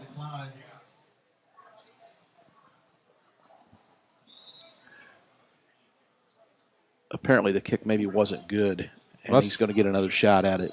And they will rush, and this one's good. 28-13. Okay. Kick is good. So that was a 7-yard touchdown for the quarterback, Green.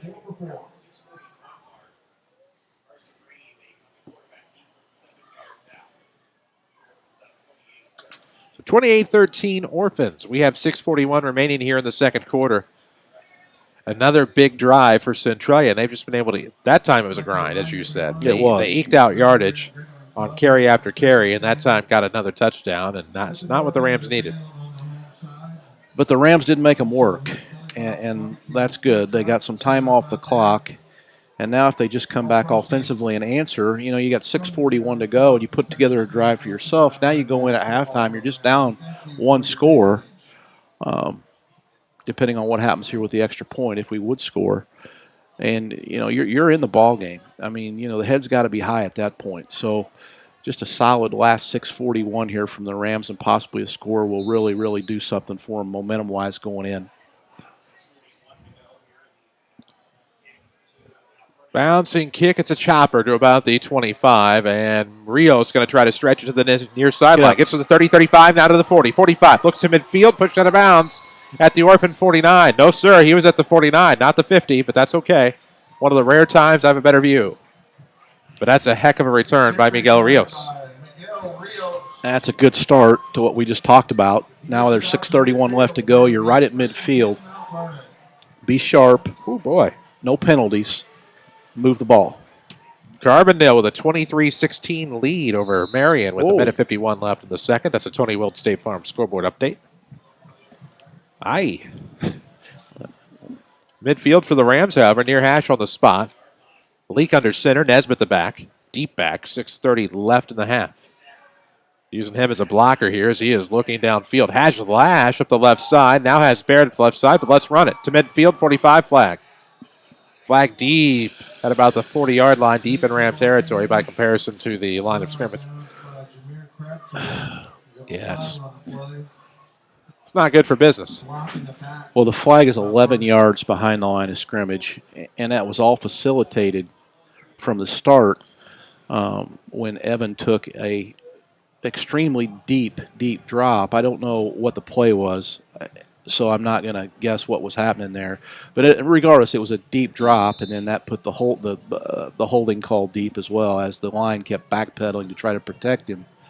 And unfortunately, now it's 1st and 20 instead of 1st and 10 for the Rams. 28-13, that is the Ram deficit. Flanked by two backs out of the gun is Evan Leak. Two to the left, one to the right. Looking to the right side, now looking left. Still on his feet at about the 35, now to the 40. Gets between the hashes, looking for midfield. 45 to the 48, 49. Do I have 50? Do I have 50? No, stopped at the 49. Almost an auction bid to the 50-yard line, otherwise known as midfield. And 1st and 20, about to become 2nd and 10.5 on a 10-yard run by Evan Leak. We'll give him 10 for sure. Yeah, so you got half of it back, so good deal. Because that could have been a lot worse. Oh, yeah, you're still okay. You're 2nd and 10, and you're at midfield. Out of the pistol now for Leak. Two-step drop, looking for the quick pass, and that's going to be just out of the reach of Lash. Off his fingertips. 3rd and 10 for the Rams. 5:27 left in the second quarter. SSMhealth.com/doctors. That's if you want to find your next physician. SSM Health, the healing power of presence. We're in the SSM Health broadcast booth on WMIX, Mount Vernon. Free service from Withers Broadcasting. As we have 3rd and 10 from midfield on the near hash with Nesbitt in motion. Sets up a Leak pass downfield. Looking down this left sideline for Baird. Blaze, can he catch up with it? No. An arm on the back and then a late push, and we're going to have a flag. And, of course, it's always the second one who gets caught. It looks like it's going to go against the Rams. It looks like it's going to be a personal foul after the play. Somebody must have said something down there that the official didn't like. Now we had a late push, too, which did not help matters. No. One of those get-out-of-my-face sort of pushes. Really more of a stiff arm, if you will, just after the play, after the whistle, and probably not the time for that. Unsportsmanlike conduct, Mount Vernon. I think the young man had thought maybe some interference on that. The vigilante action not going to pay off here, as that will push the Rams backward and force them to punt with 5:21 to go here in the second. It's the Rams' 7th penalty of the half. And again, keys to the game, penalties. They will hurt you. Good thing that rain's holding off until the overnight. Dry field, so otherwise that yellow cloth would be very muddy. It's supposed to rain quite a bit tomorrow, too, as Leak will roll around the right side to look for a good spot to punt. On 4th and 25, and this will bounce out of bounds at about the Orphan 35-ish. This might be kind. Nope, keeps walking, keeps walking, keeps tiptoeing that sideline. They're going to say 35. All right. So that's where the Orphans will have it. 1st and 10 from their own 35. Far hash is where the spot will be. It's about a 30-yard punt there.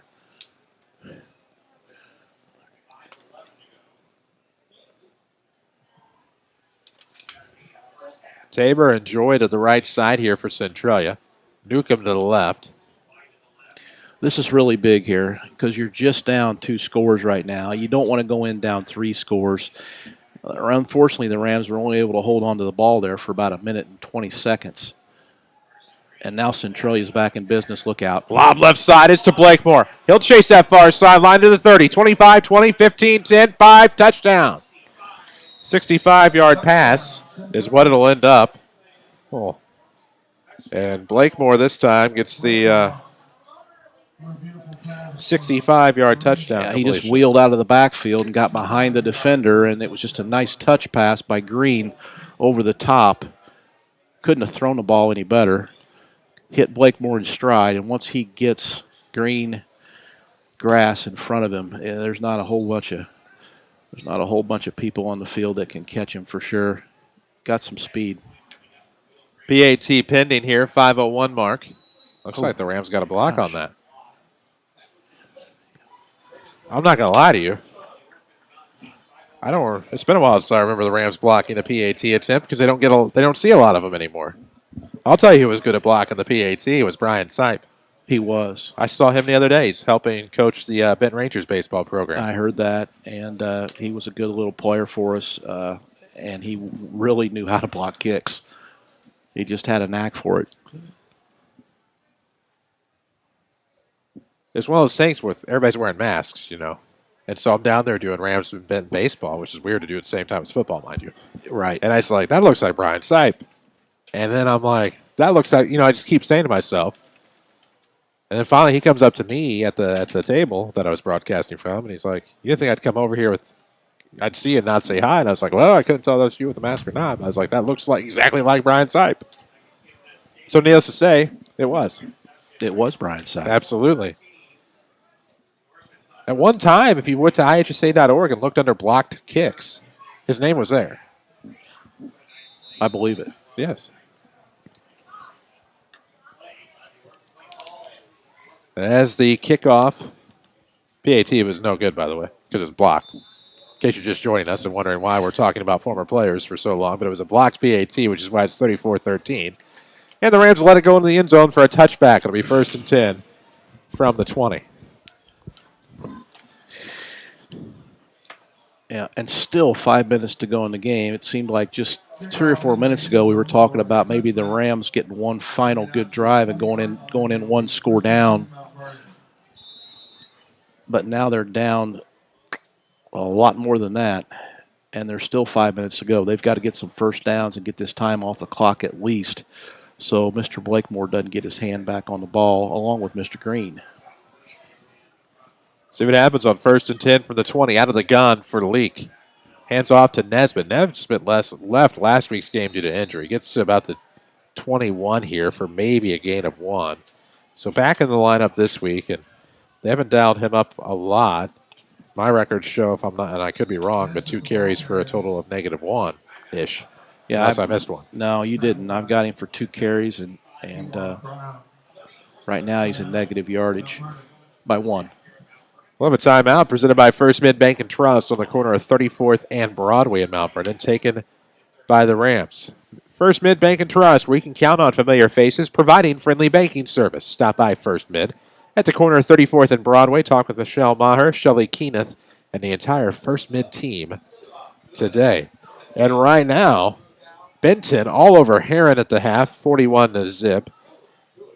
Chase Isbell gets another TD for the Wildcats. They take a 24-23 lead over Carbondale. It's the Marion Wildcats, by the way. I'm reading Twitter like a teleprompter. Scoreboard updates presented by Tony Welch, your State Farm agent in Mount Vernon. Having a local agent matters for your insurance. His State Farm team is here to help. Look for that white State Farm Jeep around town. Or the red State Farm golf cart. Assuming that is still a thing. Can't imagine why it wouldn't be. Out of the timeout, 2nd and 9 for the Rams. Ball on their own 21-yard line. 4:44 to go in the second. It's 34-13. Rams trailing out of the gun, more like the pistol. Looking for the quick slant pass. It's going to be complete to Lash. Does he have running room? To the 35, to the 40. Slips a tackle to the 45 midfield. Brought down by a horse collar in Orphans territory. As that'll get him to the 47, but where will the penalty take him? As that is going to be a 32-yard catch by Anthony Lash 2.0. Yeah, it'll be 32 plus 15 possibly. Let's see what they call here. Horse collar. Yep. So I give the Rams the benefit of some yardage, which is exactly what they need. That's really, really big. And really just what they needed to give them a chance to get a score here. That takes it all the way down to the 34-yard, 33.5-yard line, 33-yard line. Plenty of time, 4:36 to go. Let's see if they can do something with it here. 3 left, 1 to the right. Out of the pistol here is Evan Leake. Plummer, Baird, and Lash to the left. Fisher to the right. Leake is looking to pass. Can he get some running room? We have a flag, so it's probably not going to matter. And now runs up to the 30-yard line outside the far hash, but still on his feet. The wall of Orphans push him back. Where will they give him progress to, and will it matter? Well, it's not going to matter because we're going to get a holding call back here at around the 43-yard line. And there's the penalty that has plagued the Rams all night long.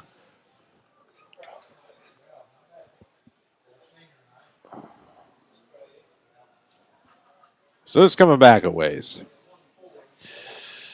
Who will be our next Josh Finley County Financial Ram of the Week? This week's winner, Caden Dilday of Rams Baseball. Big week, batted .455 in week 1 of the season to help lead the Rams to a 2-1 mark last week. And you can contact Josh Finley at Country Financial today to talk about how he can help ensure the future you're dreaming of is something you can proudly own, no matter what it looks like. To help protect what matters most, call Josh Finley from Country Financial.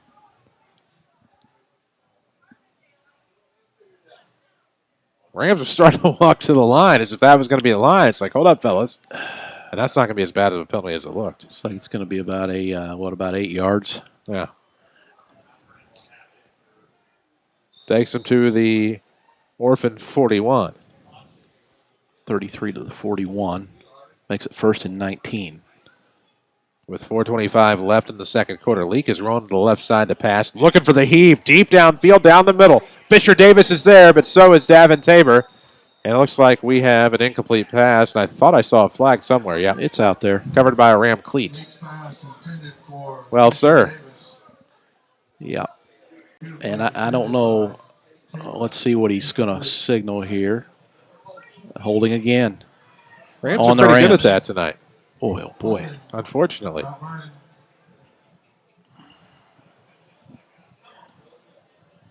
So, backward. It's not good for business. 4:23 left here. Quarter number 2. We'll have your Crossroads Community Hospital halftime show coming up. That's the 9th penalty for the Rams. In the first half. In the first half. So, if you're keeping track at home, it's 1st and Dix here for the Rams. They have to get to the 23. It's about 1st and 27-ish. Lee going to keep it himself, and he'll be pushed back for maybe a loss of a hair. So it'll be 2nd in a long time. And about 27 for the Rams.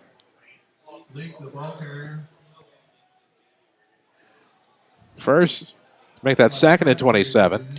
4 minutes left to go, second quarter. Yeah, and what all these penalties are doing is they're putting the Rams in jeopardy of not getting a first down having to give the ball up and then getting the ball back in Green and Blakemore's and the Centralia offense's hand one more time and risk going down even further in this game.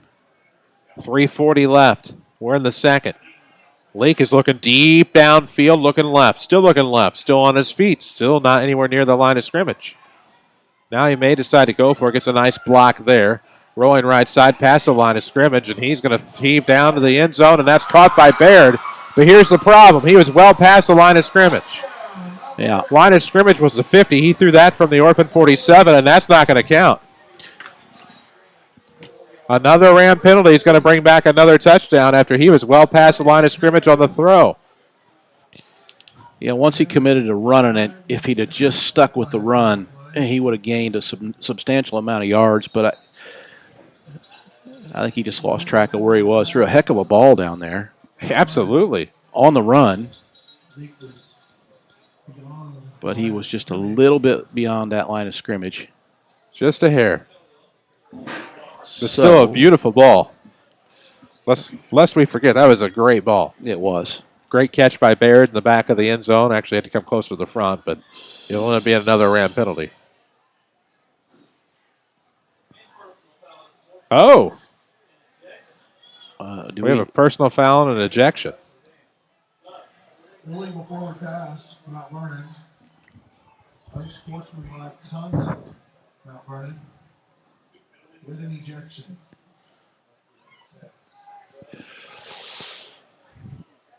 So we'll have a Ram leave the contest due to an ejection, more than likely because of the number of unsportsmanlike penalties. And if I'm not mistaken, I don't even have a calculator that can calculate this down in distance. Ejections carry over to the next season. At least they did at one time. I believe they still may. So this is going to be second and Salem, thereabouts. As the Rams are pushed back all the way to their own 25-yard line, they have to get to the Centralia 23. So this is 40. Second and 52. Third and 52. Oh boy. And this will be Lash on the run. I'm just already looking for flags. He'll get to the 35, may make somebody at the 40. Still on the near sideline, 45, pardon me. And we'll have extracurriculars on the sideline. And blatantly missed what should have been an Orphan unsportsmanlike conduct penalty on the left sideline. I'm just calling it as I see it. Tossed a Ram like a rag doll on the sideline off the field after the play. We did pick up 21 yards on the run. So now it'll be 4th and 31. Was that Mr. Nesbitt? That was Lash. Oh, I'm sorry. Okay. I believe. And timeout here would be good. I got so excited.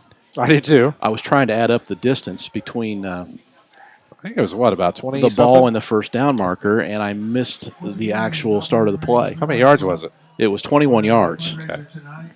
Thank you. I just did not see who had the ball in their hand. Timeout presented by First Mid Bank and Trust, corner of 34th and Broadway in Mount Vernon, and this thing's getting a little hairy. Tonight only. 9 p.m. to 11 Huh. p.m.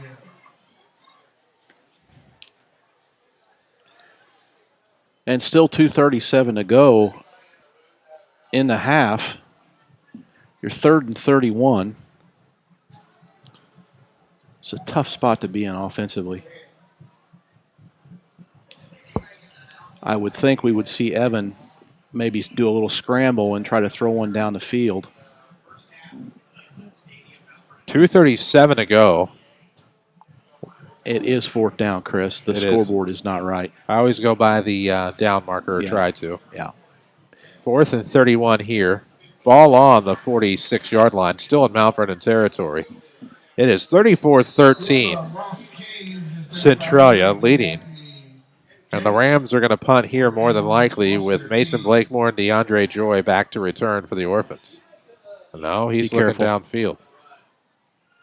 And this is going to be complete to Vernon. But he'll find a wall of Orphans. Oh, makes a nice cut at the sideline. Get up. Has running room. He gets to the 20-yard line. Inside the 20. First down on some trickery. I don't see a flag for the first time in forever. And the Rams have a first down. How about that? Wow. 4.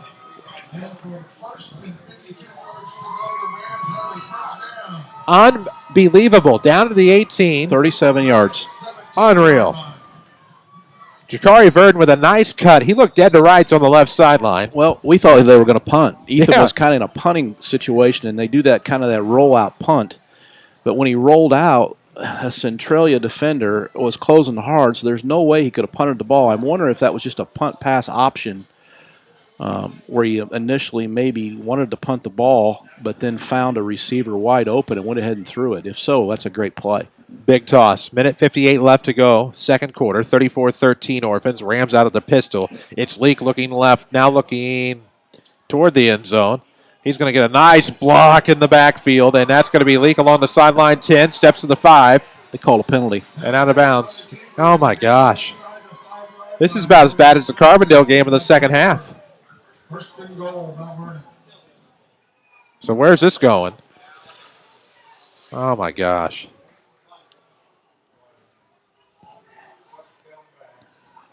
What we got? What's the official?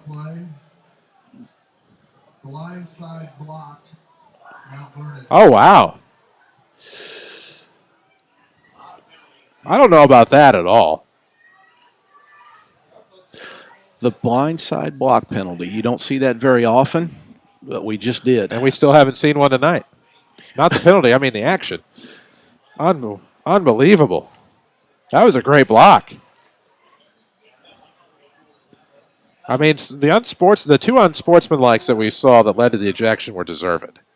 So it's not one of those things where, the Orphans aren't, that was a case where I just did not see that. Well, regardless, the Rams are going to get penalized about 17 yards there. Must be a spot foul. Ooh-wee. Boy, oh boy. Minute 44.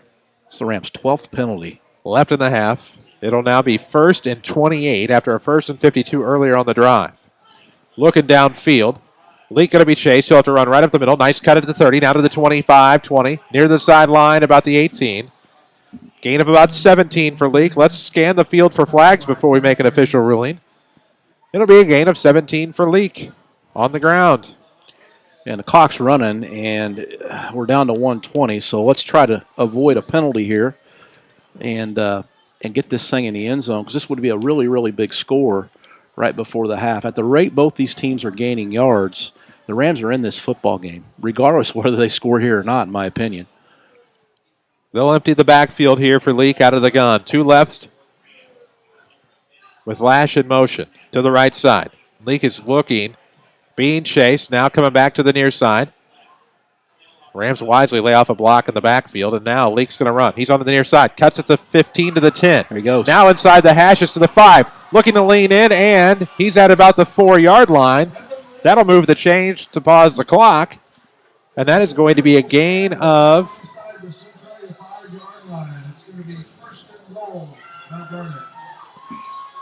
the yardage was wrong on the scoreboard, so I'm not sure exactly where the previous spot was, but that's going to be a big run for Evan Leak. I had him at about 17 yards. There we go. That's what I had him for. So now, with less than 25 seconds to play in the half, the Rams have an opportunity to get on the board. It'll be 1st and goal from the 4-yard line. Nesbitt the back. Under center is Leak. Leak's rolling to the right side. Now has to come back left. Passes, finds a man. That's going to be batted away, and that's a good play by Camden Newcomb, the sophomore. That'll make it 2nd and goal from the 4 with 11 seconds left. And it's been tough every time because they have Leak rolling right, then he has to immediately come back left, and tough position to be in for a QB. But if you can run like that, you can always get yourself out of it, I suppose. Makes a difference. Crossroads Community Hospital will sponsor our halftime show. We'll have that coming up. We'll talk about this first half. It's been exciting. It's been crazy. It's been frustrating. I think it's been the full range of emotions. Sure has. Bottom line is the Rams have 4 yards to go and 11.1 seconds to get there.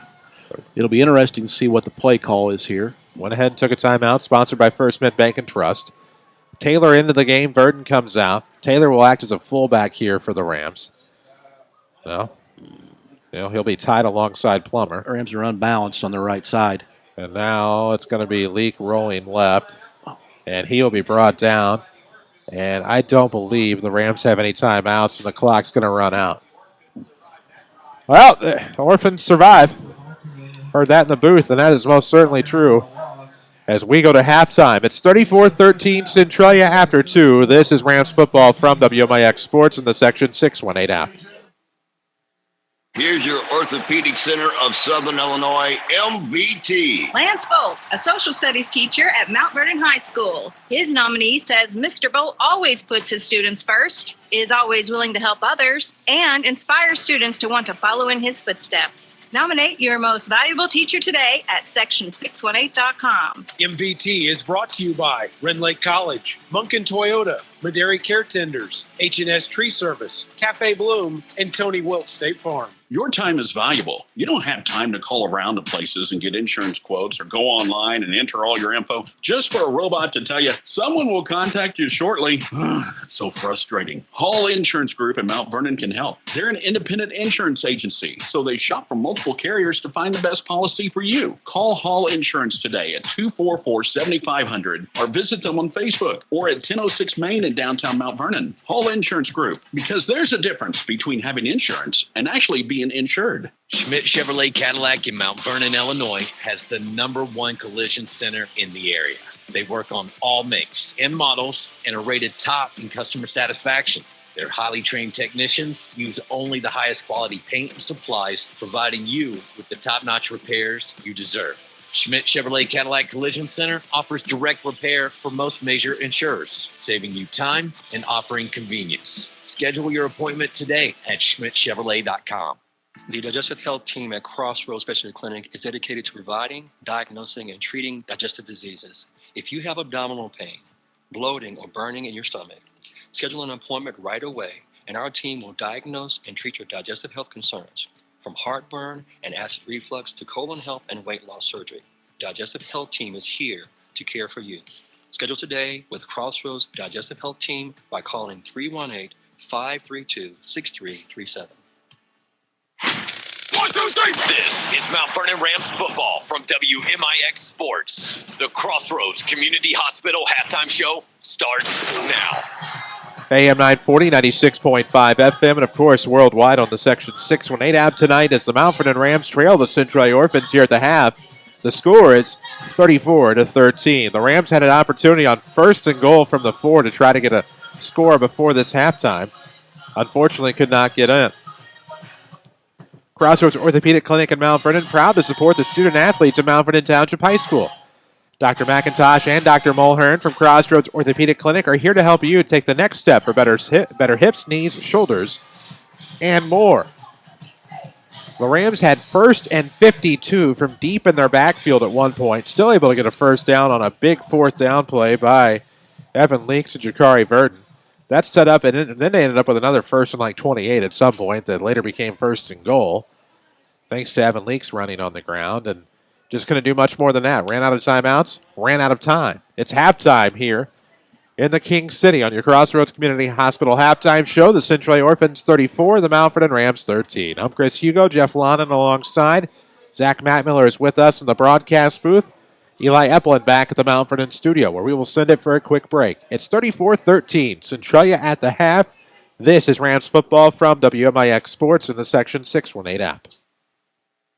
Contractors, carpenters, roofers, and remodelers. When you're a pro, you gotta hustle. And your local RP Lumber is here to help. Don't let getting your hands on building materials be the thing that keeps you from landing that next big job. With our industry-leading best service, best value promise, RP Lumber is more than just lumber. We're drywall, we're decking, we're shingles and paint. We have the hardware, tools, and building materials to help you knock out one project after another. Need it delivered? We do that right to your job site. Find your nearest location at rplumber.com. RP Lumber, we keep you building. Culver's of Mount Vernon is now hiring. If you're looking for a new job and ready to get to work, apply today at culvers.jobs. Openings available for all shifts, weekdays, weekends. Pay starts at $11.75 per hour. Culver's of Mount Vernon is locally owned, locally operated. When you join the True Blue crew, you'll become involved in a supportive, fast-paced environment while having the opportunity to grow and develop personally and professionally. Work hard for Culver's and they will work hard for you. Find your new career career at Culver's.jobs.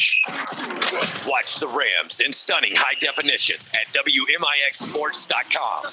Powered by Ren Lake College. Streaming is presented by Red Lake College. Log on to rlc.edu and read up on their thousands of degree and certificate programs that can put you to work possibly in less than a year. If you need a career change, Red Lake College, your journey starts here. With Jeff Lonan, Lady Rams basketball coach. I'm Chris Hugo. You had an undefeated regular season. Undefeated season. Yes. You did. We don't talk about it enough. We'll talk about that later on in this Crossroads Community Hospital halftime show because we have time. About a 20-minute halftime here tonight. And so we have plenty of time to talk on this Crossroads Community Hospital halftime show. But, Coach, I know on this one, the Orphans lead the Rams 34-13. And I think the stats are actually going to be dominated by the penalties, but let's hear the numbers. The stats were pretty easy to keep tonight because, just as an example, Evan Leake, just talking about him alone, accounted for, 149, almost 280 yards, 279 yards of the Rams offense. He rushed 13 times for 149 yards. Now, this is the quarterback we're talking about, so that's an exceptional performance on the ground for Evan Leake.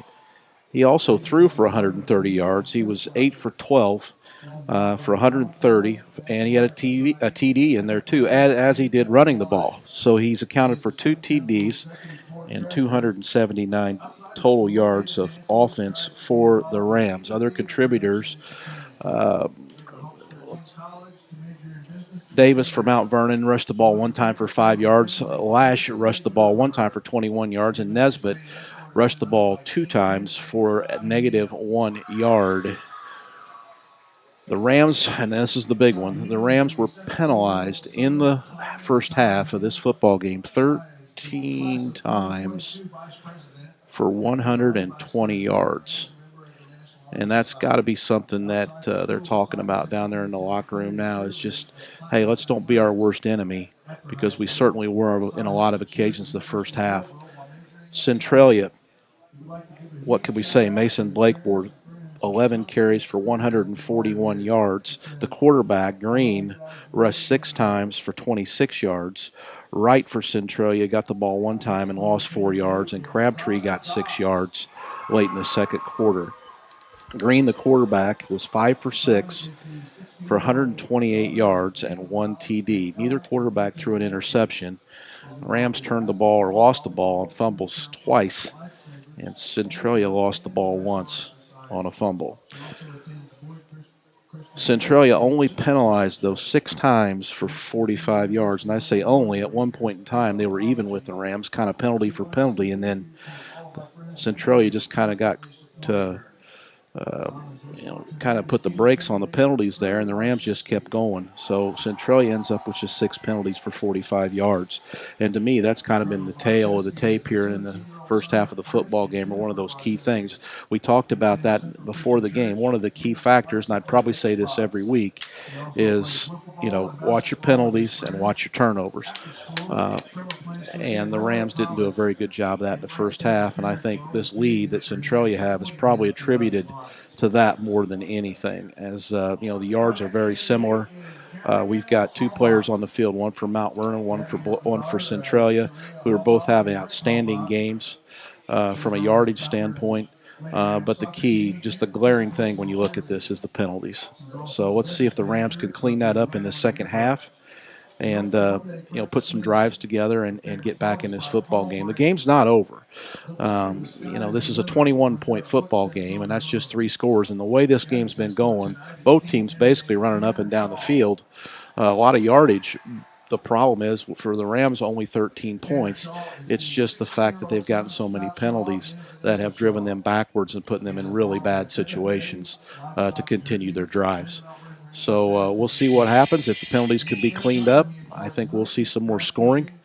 And who knows what could happen, because this one's certainly been pretty wild and crazy the first half, Chris. One thing I keep wondering is, you as an offensive coordinator, offensive mind, football coach overall, how frustrating is it to you? You've seen the numerous touchdowns called off, waved off because of penalties. How frustrating is that as a coach? It's that's the most frustrating thing you can go through because, you can have a game plan and you can set things up and you can have a sequence of things that you're going through in terms of play calling and you're setting something up maybe down the line and you get to that point and all of a sudden, that play that you envisioned was going to happen that, you're thinking it's going to be a big one, maybe a 10, 15, 20-yard play, a penalty's committed. And now you're forced to kind of think out of the side of the box and maybe not run that play and maybe go to something else because you've buried yourself too far behind the line of scrimmage. There's a lot of thinking that goes into it, but penalties can really get in your head when you're calling plays because it makes you get outside the box of what you're wanting to do and what your game plan is in your head. And when you're a play caller, you do have a game plan. You do call plays based on down and distance, obviously, what the defense is doing, some of the action you run in the backfield, what you think the defense will chase, and what you don't think they'll chase. But the one thing you don't account for is that extra down and distance thrown in there at you, and it really can get you out of your game and make you call things that maybe you didn't plan on doing along the line. So I feel for the Mount Vernon offensive coaching staff because it's just very hard to overcome. The fact that you're going backwards a lot of times in key situations because of penalties instead of going forwards. Makes a lot of sense, and I can understand the frustration. We'll talk more about what the locker room talk might be like and some other things as we have plenty of time left on your Crossroads Community Hospital halftime show. Crossroads Community Hospital, actually our neighbors at the WMIX studios, and we're glad to have them as part of the broadcast as well. Crossroads Family Medicine, a proud supporter of the student athletes of Mount Vernon Township High School. Did you know Crossroads Family Medicine now accepting walk-in patients on Saturdays from 8 a.m. until 4 p.m. Go see Ryan Lane. He will help get you back on the road to better. We'll take a break. When we come back, we'll talk more about this halftime. First half of action, maybe foreshadow a little bit of the second half, is right now, here after 2 quarters, the Centralia Orphans football team, 34. The Mount Vernon Rams football team, 13. This is Rams football from WMIX Sports and the Section 618 app. This is Chase Landers with Landers Towing and Collision Centers of Mount Vernon and Salem, your iCar Gold Class collision repair professionals. So what exactly does iCar certified mean? It means that after an accident, you can rest easy knowing your vehicle is in good hands. It means we'll do a complete diagnostic scan on vehicles before the repairs are started and after they're completed to ensure that all electrical equipment and components are working properly. And it means that your vehicle will be repaired using state-of-the-art measuring technology that gets us within 1 millimeter of the vehicle manufacturer's recommended specifications. Whether your vehicle is made of 6000 series aluminum alloy or ultra high-strength steel structures, we have the latest technology to complete the repairs required. And now, you can receive a repair estimate from us without ever leaving the comfort of your home and office. Just ask us about our new mobile app. Let us show you why Landers is the most qualified collision repair experts in the area. Landers Towing and Collision Centers in Mount Vernon and Salem. Just give us a call, 1-888-LANDERS. That's 1-888-LANDERS. Do you have a minor illness or injury? Get quick care at SSM Health Express Clinics. With locations in Centralia and Mount Vernon, they offer quality medical care that works with your schedule. Both locations are open Monday through Saturday, 7 to 7, and Sunday, 8 to 2. The Express Clinic in Mount Vernon and the primary care in Centralia are COVID-19 drive-through testing centers. To schedule an appointment, visit ssmhealth.com/quickcare. Orthopedic Center of Southern Illinois offers urgent care orthopedic visits for acute sprains and strains, joint pain, sports injuries, and possible fractures. No need to wait to schedule an appointment. You can be seen the same day. Just come to the Orthopedic Center of Southern Illinois in Mount Vernon and visit one of our highly trained physician assistants or nurse practitioner. Please call 618-242-3778 or visit them on the web at orthocentersi.com. You ready for some football? Let's play some football. Back to the SSM Health broadcast booth. This is Mount Vernon Rams football from WMIX Sports. AM 940, 96.5 FM, and of course, the Section 618 app. Hope you're enjoying that and have downloaded that this season and have added it to your high school sports following repertoire or your cupboard of high school sports apps even. Video streaming, I should say. You can watch us live on the WMIXsports.com website. as well. This is your Crossroads Community Hospital halftime show, 34-13. Centralia leads your Rams here at the half. Whew. We talked about the stats. We talked about the frustration, I think, with the penalties. If you're a coach, if you're in the locker room right now, I mean, what are you pointing out as far as positives? Or, take me. I've never been, obviously, in the halftime locker room here at Mount Vernon. But, I mean, or any football team for that matter, what are you talking about at this point? I mean, it's still a close game. You're not out of striking distance, but you got to stop shooting yourself with the foot. Well, you can't exclusively dwell on that either, because there's adjustments in the game you're going to have to make too with your guys. The line should break off into their group, and the backs would break off into their group, and the quarterback would probably go with the backs after maybe anything the coach wanted to tell him personally. Maybe your receivers go with that group, or maybe they branch off separately, depending on how you've got the coaching set up. And you go over any adjustments that you want to make that you want to do different in the second half on a certain play or something along those lines. You may want to block something a little bit different with your line that, they may be giving you some issues on how you blocked it in practice all week when you thought that, you knew what front they were running and you thought you knew, how you were going to block that front. And now they may be doing something different, or you just may not be executing your game plan very well and blocking the wrong people. So, the line is very important, to talk to them, about some of the adjustments they might make. So you don't just go in there and spend 15 minutes on, hey, let's don't get penalties. I mean, everybody knows that. That's got to be obvious right now to everybody in the room. It is something you need to address. But at the same time, don't forget about any adjustments you want to make and talking up your guys and making sure they understand after they've, maybe met individually with any adjustments. I think the final thing you say is, look, it's 34-13. And it probably shouldn't be 34-13. If we just don't create penalties from ourselves, don't get penalties, this is probably a tie ball game, or maybe we're ahead. So the good news is you've got another half to play. You can go out and right some wrongs. You got one half to play left in the season. Put it all on the line. Play smarter. Just be careful with your penalties and make the adjustments we talked to you about making, and let's make a run at these guys. So there's got to be some positivity in there. That's my point, and it just can't be all about the negativity of the excessive penalties that were assessed in the first half. So we'll see what happens, and we'll see if we see less yellow hankies in the second half, and if we do, I think that the Rams are going to tack on another few scores here, and there's no reason in the world they can't get back into this football game. I think stopping Mr. Blakemore is obviously a tall task. Just athletically, he's a load. There's no question about that. But I can tell you right now that the Rams do have a chance, and this game's not over as long as they eliminate their penalties, don't turn the ball over, move those sticks, and just keep thinking positively and get some momentum. 34-13. Centralia at the half over your Mount Vernon Rams. Plenty more to talk about on this Crossroads Community Hospital halftime show. We'll sneak out for a break. When we come back, we'll talk a little Lady Rams basketball. They finished undefeated and not a lot of pub, in my opinion. We'll talk about that next. This is Rams football from WMIX Sports and the Section 618 app. Munkin Toyota in Mount Vernon has a sporty, comfy Camry ready for your driveway. Get $1,250 customer cash on a 2021 Toyota Camry LE, XLE, or SE Nightshade Edition. To save on gas, see the Camry Hybrids. Get $1,750 customer cash and drive away in the 2021 Camry SE for $26,793. From my family to yours, with guaranteed satisfaction.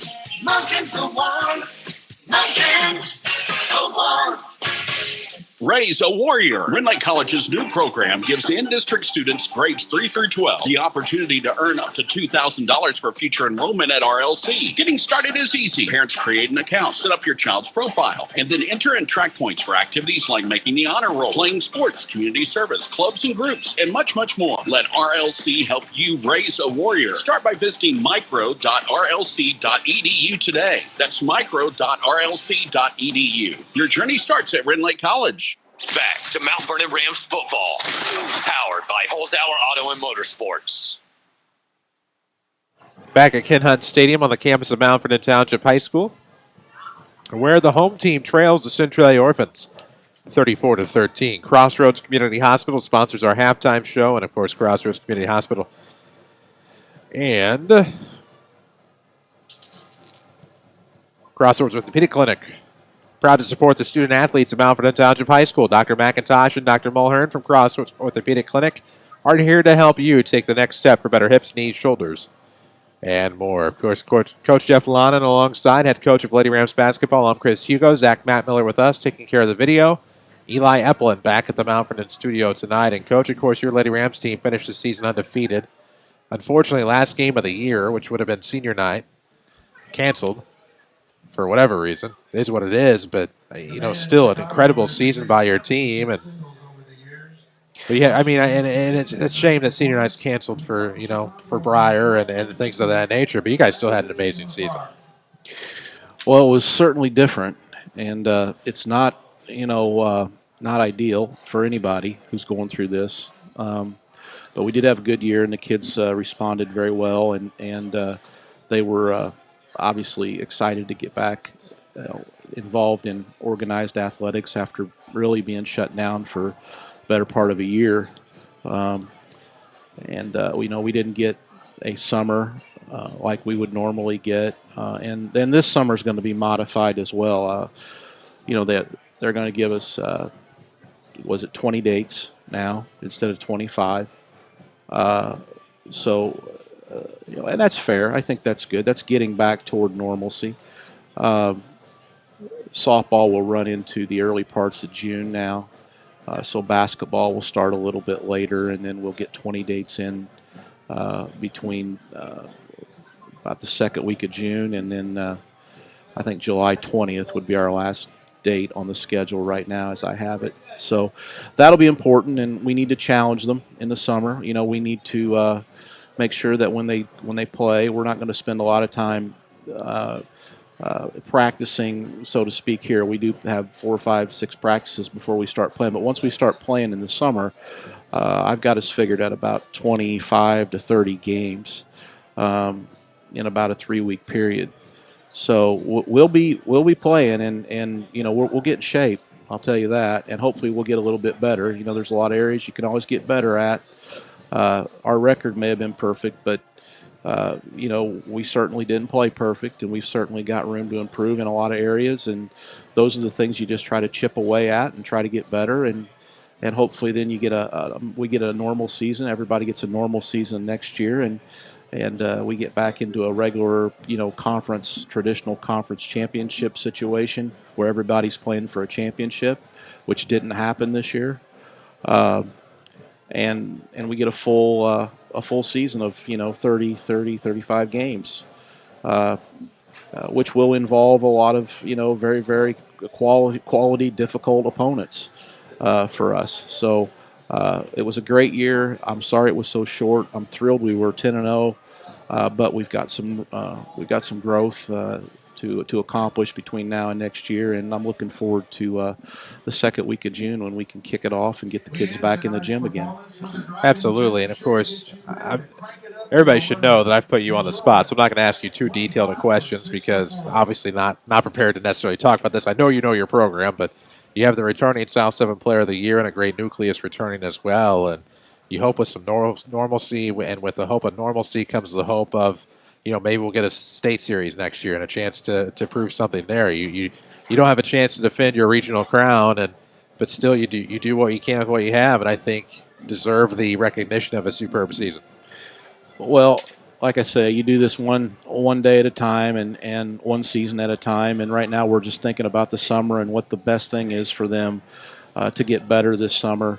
They're involved in a lot of things as well, and we have to, accommodate that. These kids are softball players, they're volleyball players, they're members of families, and they're also, all those things that go along with being a basketball player. So, we're going to do the best we can to get them better as basketball players for next year. And you're right, it is an exciting group, and one I hope people will be able to come out and watch next year in full force as opposed to the limited attendance we had this year. Mount Vernon Pep Band, Marching Band finishing up their routine here at halftime as the Orphans kick off to start the third quarter. And that'll be picked up by Marcus Garrett. He's at the 20 now, to the 25 on the hash.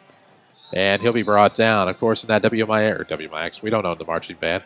And that Mount Vernon Township High School marching band and drum line is one of our own, Brock Myers, a member of the WMIX sports team. And it'll be 1st and 10 Rams. We're at. Looks like Where about the 26, 27-yard line. Well, there we go. So the Rams will have decent, okay field position. Don't forget, Rams football on your radio, driven by Holzhauer Auto and Motorsports Group in Nashville.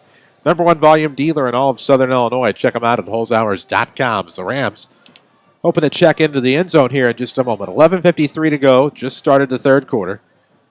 1st and 10 from their own 27 as the ball will be on the far hash for the Rams. Leak will be the quarterback. Looks like a new running back for the Rams. Could be Gabe Taylor. Runs right up the middle. Gets to about the 30. Gain of 3 for Taylor. Taylor wears number 22. 22. Primarily a fullback. Yeah, that's his first carry of the night. About 3, 2nd and 7 is where we will be. And that's okay. 3 yards and a cloud of dust, I'm okay with. I seem to remember you telling me that once upon a time earlier in this millennium. Yeah, we used to do that about 60 times a game back in the mid-2000s, and it worked out pretty well. 11:20 to go, third quarter here in the 2020s, 2nd and 7.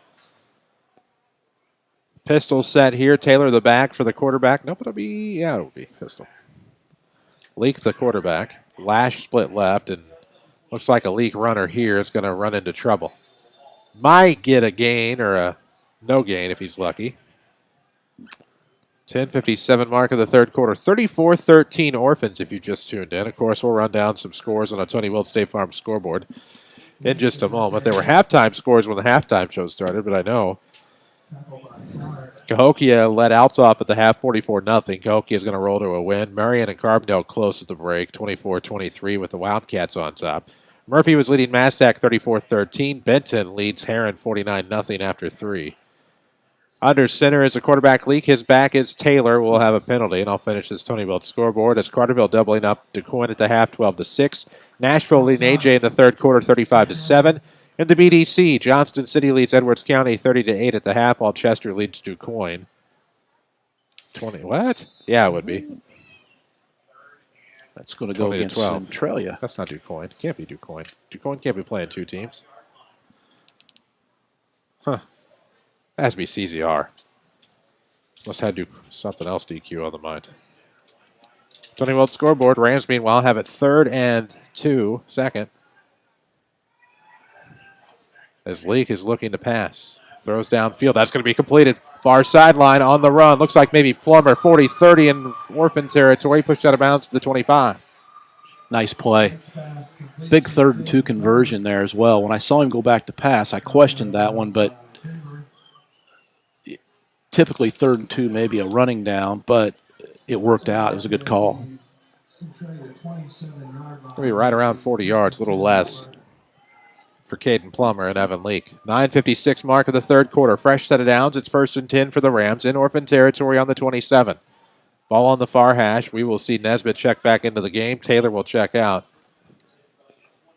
Fisher Davis will roll to the right side. Looks like Plummer will probably either be tight. Nope, he'll go right slot.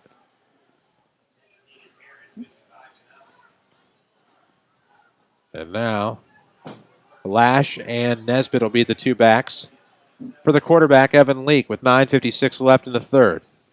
Ooh, he's going to hand it right off to Nesbitt for a loss. Yeah. Wright, who's a fullback offensively, came out as a linebacker defensively and got the tackle for loss. Looks like they're going to lose a yard there. No gain. No gain. Okay. That's fine. Everybody can live with that.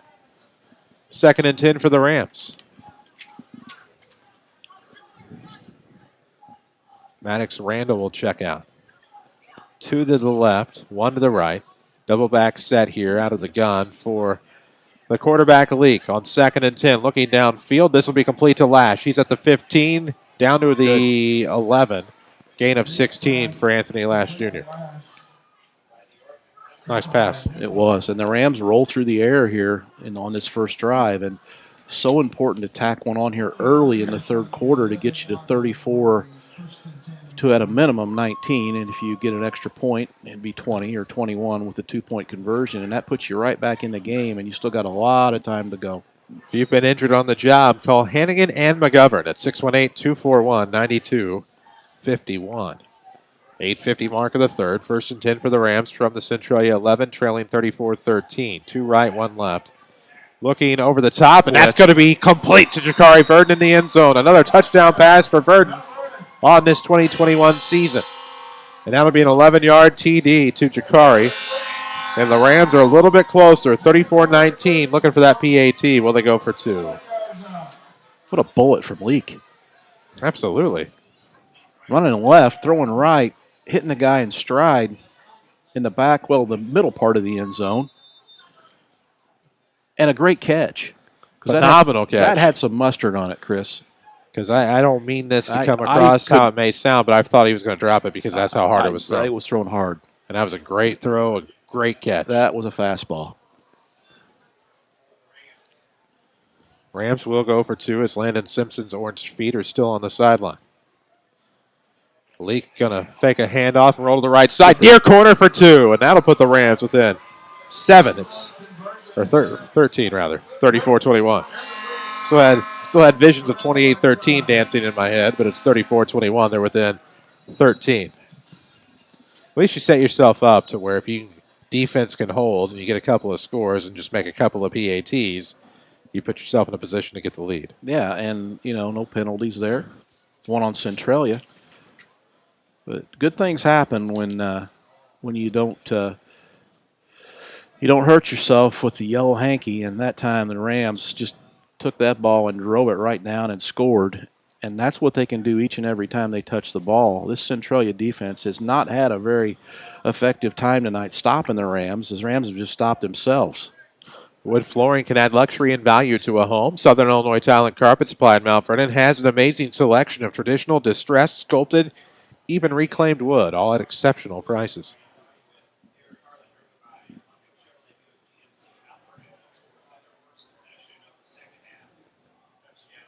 Landon Simpson on to kick off here. Rams trailing 34-21, 8:39 mark. And they're trying another onside kick, and last 4 times they've tried that has been an Orphan score. 8:39 mark, and the Orphans have great field position. Okay. Holzhauer Auto and Motorsports in Nashville. Where buying a vehicle is simple, easy, and fun. See for yourself at holzhauers.com. At some point, it will work. Well, it sets the Orphans up in another good situation from a field position standpoint, almost at midfield now to start their drive. Orphans have Green out of the gun, Blakemore the back. Hand off to Blakemore, runs between the tackles and up the gut past midfield to about the Mount Vernon 48. That's going to be a gain of 3. 2nd and 7 here as Blakemore gets another 3 yards. Blakemore's 12th carry for 144 yards tonight. Not bad. No, it's not bad. He's having a good night, that's for sure. That's still better than 10 a carry. 8:10 mark of the third. It is 34-21 Orphans. They have the football, dressed in white tops, double red stripe on the sleeves, red numerics and lettering, red pants with a white trim, and glossy red helmets with a white stripe front to back. Blakemore going to get the carry off tackle. Can he get that running room? Nice spin at the 40. He was along the 4 hash, spun at the 40, get a couple extra yards. And from the 48 to about the 38, about a 10-yard gain. Yep. Keeps that plus 10 average alive.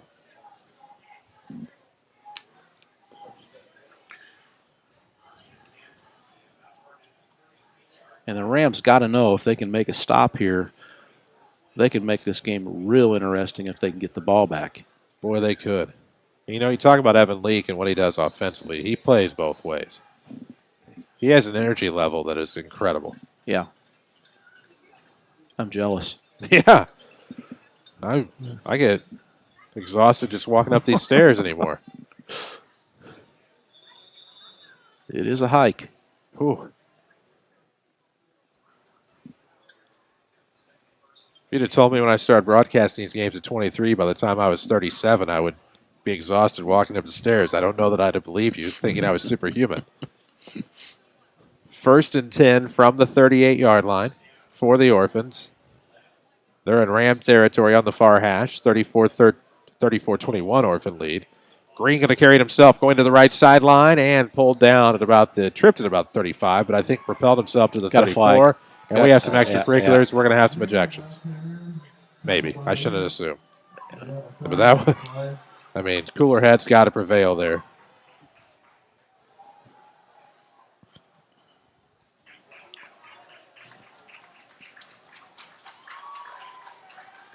We shall see what happens there.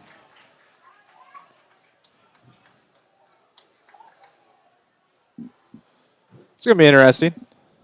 With 7 to play in the third. So many flags on the field, darn near impossible to keep track of what's what. And if there are any ejections here, it's just going to be process elimination by who's no longer on the field. Hopefully that's not the case.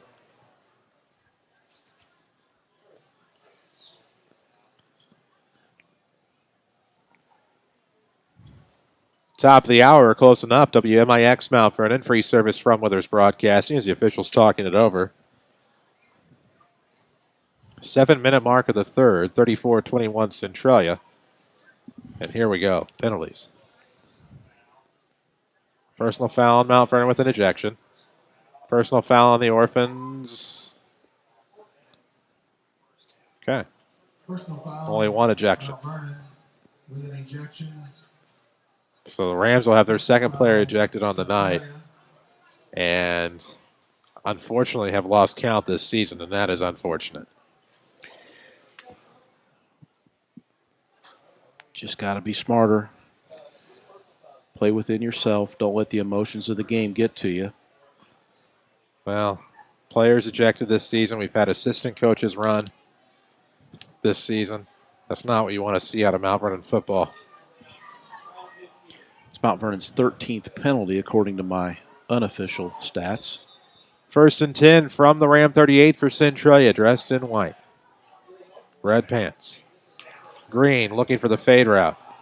Or fade pass along the far sideline. Looks like that's brought down by Newcomb. Yeah, he caught that. He did inside the 15. At the 14, that's going to be a 24-yard completion or thereabouts to Newcomb. Green can throw a nice ball along that sideline. He does. He really does. He does a nice job for them. He provides that balance they need for Blakemore to run the football. I mean, he's able to throw it. He's made all the throws tonight he needed to make. Seems to be running the offense efficiently. Out of the gun, it's going to be a handoff to Blakemore. Nice spin, and so get to the far sideline inside the 5. Leans his head forward. There's a flag as he's into the far corner. Is it 6 or is it coming back? Touchdown Centralia. Hold on the Orphans, and that's coming back. That'll take a Blakemore TD off of the board. Okay. Centralia.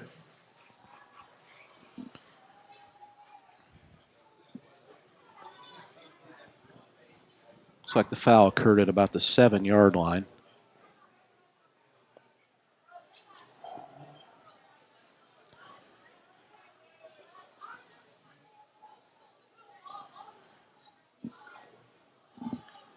.6:30 to go. Third quarter, 34-21, Centralia on top. But the hold is going to bring this back to about the 29. 24. 24. Ooh, pardon me, yes. This will be 1st and 20. They have to get inside the 4 for the first down, although we know they'd rather break the plane and get the touchdown. Single back set, Blakemore to the left of the quarterback, Green here out of the gun. Handoff, same play, and this time the Rams sniff it out. It looks like we're going to have what's the flag here? Taylor will bring down Blakemore. And another flag on the field. Looks like it's going to be a face mask against somebody.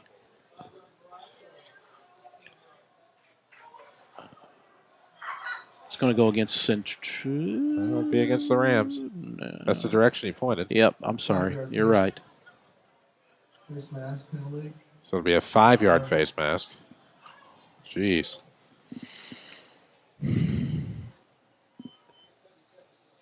I don't even know. So what are we looking at now? First and 18-ish? They have second and 18 on the second down and 18, marker. yep. Out of the gun. Looking for the slant, and that's going to be complete to Newcomb again, and he will be brought down inside the 5. Somebody got a touch of face masks there, and this is almost unwatchable. Thank you. Unfortunate. Well, it was definitely a face mask on the Rams. It happened right out there in the open field. I mean,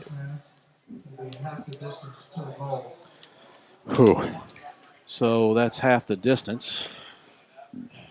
5:55 left here in the third. That's going to take it inside the 5, first and goal. 34-21 the score.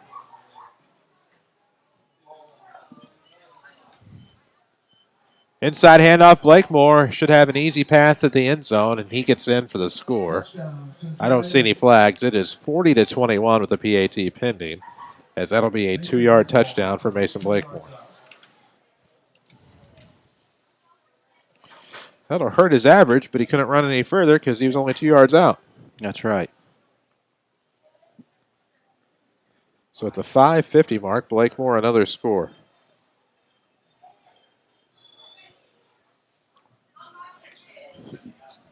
See if Will Graham can knock this one down. A little chip shot. We'll have a flag. Stop me if you've heard me say that before tonight.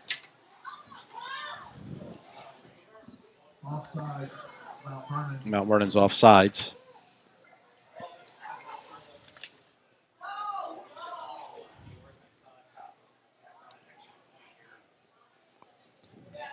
So, a little bit closer. If I'm Centralia, I'm going for 2. Back with it. Well, they're going to run Blakemore back on the field, and I guarantee you that's probably exactly what's going to happen. Yep. Blakemore into the right side of the quarterback, Green out of the gun. Tabor and Joy to the left. I'm assuming Newcomb to the right. And then another flag. Surely we're not off sides again. Yes, sir.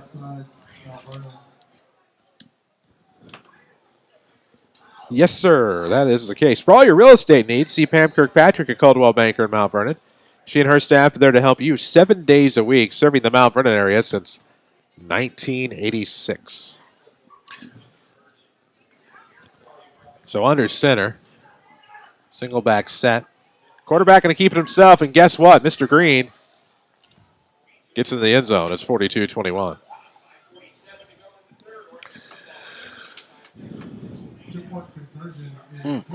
Orphans doubling up the Rams 42-21, 5:46 mark of this third quarter. And the Rams unofficially have now 18 penalties.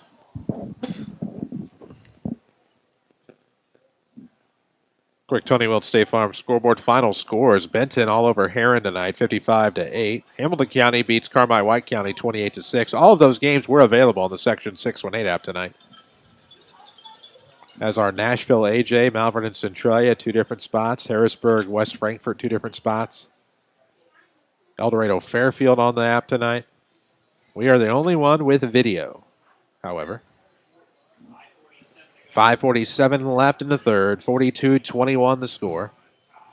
Centralia doubling up the Rams. It's an opportunity here for the Rams maybe to chip away yet again. They've gotten close. You'd hope the defense would step up. It really is penalties that haunted the Rams there.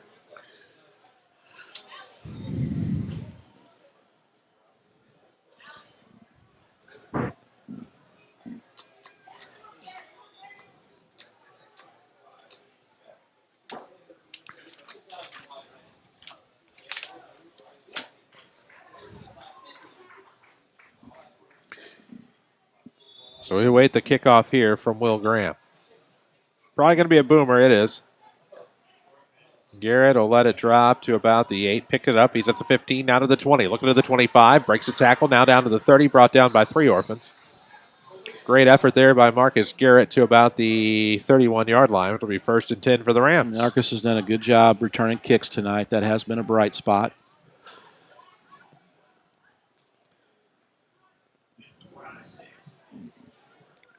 .540 mark of this third quarter, 42-21. Right now, the Rams trailing, but an opportunity awaits. Video streaming presented by Red Lake College. Welcome those of you tuned in to us in the SSM Health broadcast booth, ssmhealth.com/doctors to find your next physician. SSM Health, the healing power of presence. Lash and Vernon to the left. Fisher Davis split right. Also tight left side. Out of the pistol with Nesbitt as the back. Quick pass into the flat. That's complete to Davis. Trying to use that speed on the sideline. He's pushed out and stepped out. At about the 37 for a gain of 5. Yeah, and the clock stops.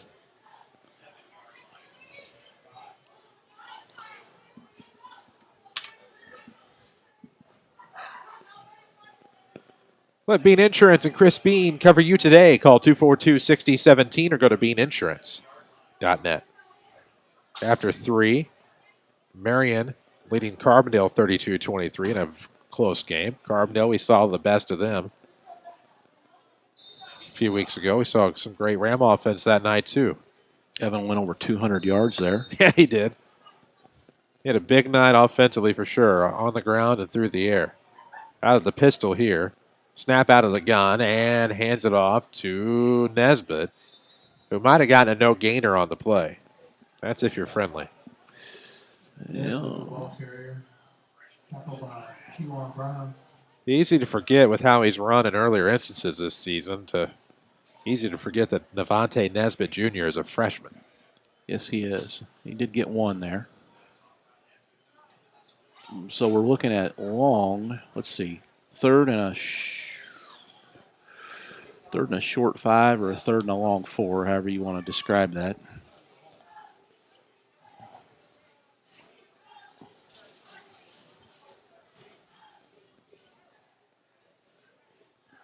Rams will await the snap from Mathis.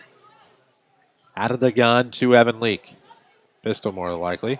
Marcus Garrett gets the run right up the middle. Finds some running room in the midfield between the hashes to the 45. Still on his feet to the 43. Maybe the 42. Oh, it'll be a gain of about 20 on the ground for Garrett.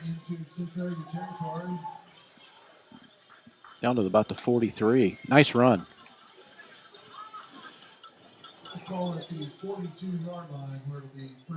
Contact your local State Farm agent, Tony Wiltz. Having a local agent matters for your insurance. This State Farm team is ready to help. He sponsors our scoreboard updates.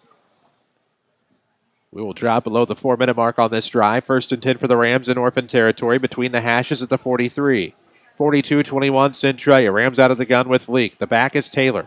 Looking downfield to pass. He will keep it on the ground, run along the hash. He's down inside the 30. We'll have a flag. Got to about the 29. It's a gain of about 14, but what's the flag? Well, it's in the area of holding, surprisingly. Personal foul on the Orphans. And an ejection. Oh, boy. Where's the flag and what's the flag, I should say, is our new national pastime tonight. And we will see who the ejected Orphan is. And, of course, I can't read the number. Well, Blakemore's running out of... No, I'm sorry. I didn't mean that. I got to look at my roster here. That might have been Brown. Yeah. It was hard to read for me if it was 6 or 8, but now I don't see an 8. I believe it was Brown. So I misspoke when I said Blakemore. Blakemore is 3 and Brown is 6. And from this distance, that 3 and that 6 kind of looked alike, believe it or not. On Mason's, the back of Mason's jersey, the 3 is kind of rolled up a little bit too. What a night he's having. 42-21, however. Rams with the football down 21. 3:53 left in the third. 1st and 10 on the Orphan 14. Far hash is the spot. Taylor's going to get the carry and not get much out of it. And we'll have more extracurriculars. Will Pryor now and just get back in a huddle. Gabe Taylor. Yep, here comes a flag. And that's going to be on Centralia, I believe. Flying on the play. Unsportsmanlike conduct, Mount Vernon. That's going to be on Mount Vernon. Despite the fact that I saw the Centralia player visibly. Interesting. Emotional during that exchange. 3:19 left in the third. Awaiting the spotting of the football post penalty. The action driven by Holzhauer Auto and Motorsports in Nashville, where buying a vehicle is simple, easy, and fun. See for yourself at holzhauers.com. Streaming presented by Red Lake College. Log on to rlc.edu. See how you can get yourself possibly in a new career in less than a year. Red Lake College, your journey starts here.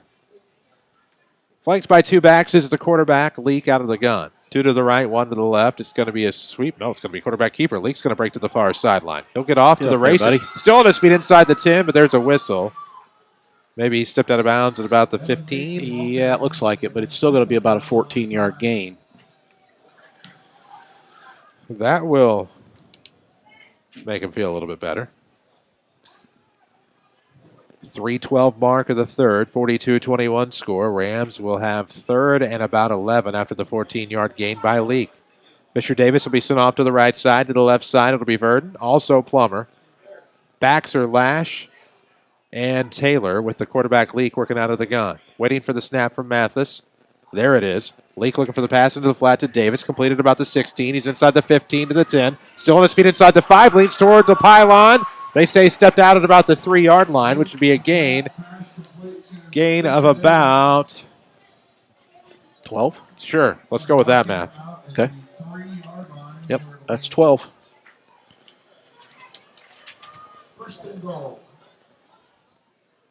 Okay, you're in a good spot here. And again, you punch it in here, the game is not over. You've just got to make some stops, and you've got to quit creating penalties. Or committing penalties, defensively and offensively. Davis to the right, to the left side, looks like Plummer and Vernon. Same set here for the Rams with Taylor and Lash as the backs with the quarterback Leak. And looks like Evan going to keep it himself. Yep. Farhash cuts back towards between the hashes for the score, and Leak gets another touchdown. 2:59 to go.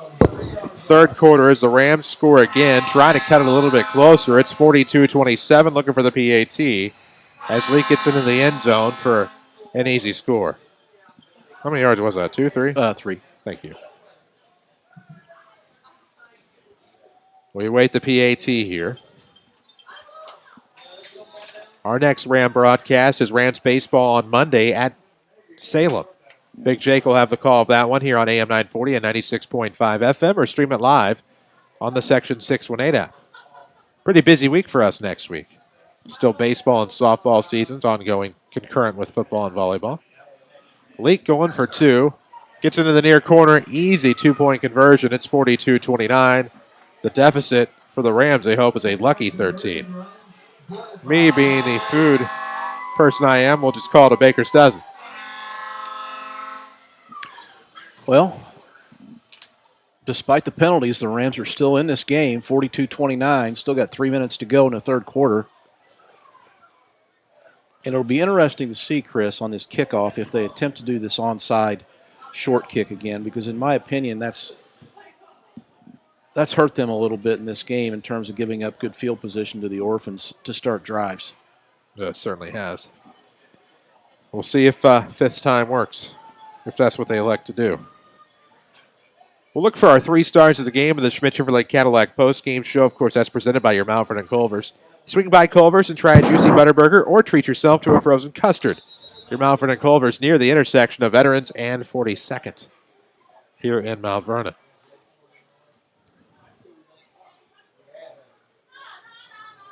Used to just be empty land there. Now there's a convenience store and a Culver's. Yeah, you're right about the empty land. Heck, there didn't used to be a road there. Veterans curved around and turned into 42nd. 4L exit 94 came to fruition. Rams will kick off. 2:59 left in the third. It'll be Landon Simpson, that big left boot. Oh, onside. Different kind this time. It's tipped away. Maybe it's a charm. It worked. Got it. Nope, there's a but flag. a flag. And what we hoped would be the fifth time the charm almost was, will it be? How profound.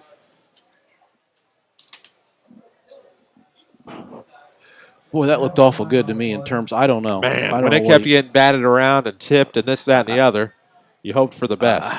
It's against the Rams. Well, sir. Did somebody touch it before it went 10? Gosh.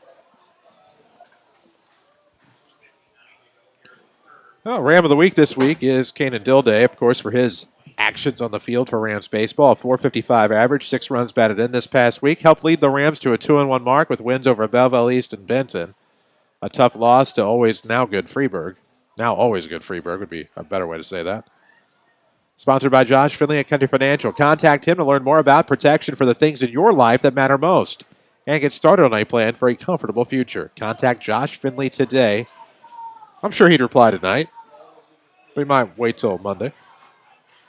Contact Josh Finley at Country Financial. Will they try it again? Yeah. Well, they went. Let me ask you this. Yeah. Because this is a question I honestly don't know the answer to. When you get a penalty like that. I may not either. Okay. Go ahead. Don't be embarrassed if you don't. Give it a shot. Because I don't either. If you get pushed back on a penalty like that, so it still have to go 10 or does it now have to go 15 because there's a penalty? See, this is why I didn't want you to ask me that question. Well, I don't know either, so we're two peas in the pod right now. I think it has to go 10. Okay. That's just my opinion. I've never known. Yeah, I think it's 10 no matter what. Okay. Yes, I can see that now. That makes sense. And that I don't know that that's going to get the job done either. That's out of bounds. That's going to go out of bounds. Or an orphan fell on it out of bounds, And but the flag suggests it went out of bounds. Yeah. So the Orphans will have pretty good field position.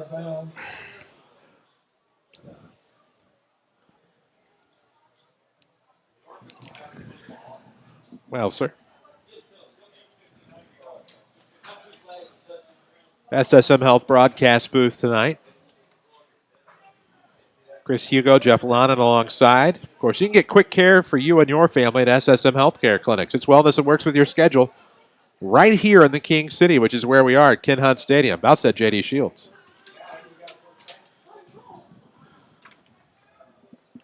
So it'll be 1st and 10 for the Orphans from their own 45-yard line. Not quite the yardage as they've had on past drives, but still good enough with less than 3 to play in the third, up 42-29.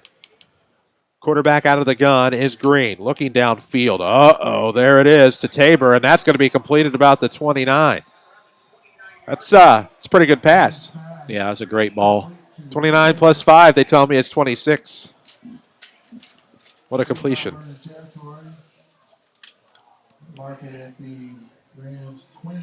Man, Green throws a nice ball. He certainly does. And Centralia's done a really good job of throwing the ball down the field after a big Mount Vernon disappointment. A big penalty, that the heads are hanging a little bit, and then they throw that long ball and they catch us. That's a good time to throw it when the heads are hanging a little bit. And I'm not saying they're totally hanging to the ground. I don't mean that, but the focus has got to be, gosh, another penalty, and then all of a sudden they hit you with one when maybe your focus isn't quite back yet from the previous play. Blake Moore with an off-tackle run for about 2. It brings up 2nd and 8. 2:07 mark of the third. 42-29 Centralia. Speaking of quarterbacks that throw a great ball, Hunter Simmons and the Marion Wildcats now lead the Carbondale Terriers 40-23. 8:29 to go in the third. Scoreboard update presented by Anthony Welch, your State Farm agent in Mount Vernon. Don't call him Anthony, call him Tony. And look for that white State Farm Jeep around town. Or just call him, as this will be a quick run up the middle by the QB. It's a QB keeper for Green inside the 20 to about the 16. I have a gain of a roughly 12. Yep. Green seeing red as he gets the Orphans into the red zone. Green has 43 yards rushing on the night to add to his nice passing performance.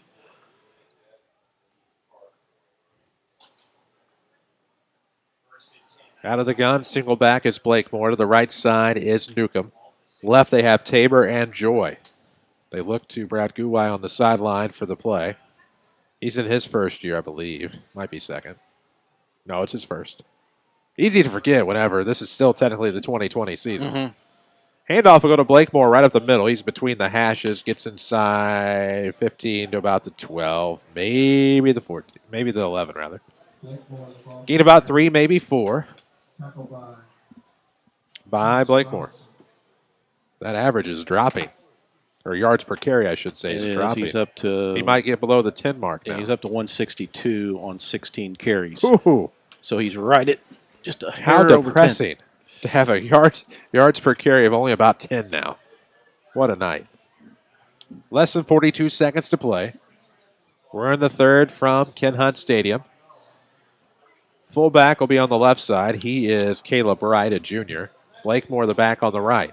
Looks like it's going to be a running play here, and that's a great tackle for a loss. I believe Caden Plummer. Yes, sir. Nice play. Drops him back at about the 20, maybe the 21. Loss of, it'd be 9 on the scoreboard, but it doesn't feel like that far, but it is. Blakemore and Green did not get together there. It was kind of a broken play.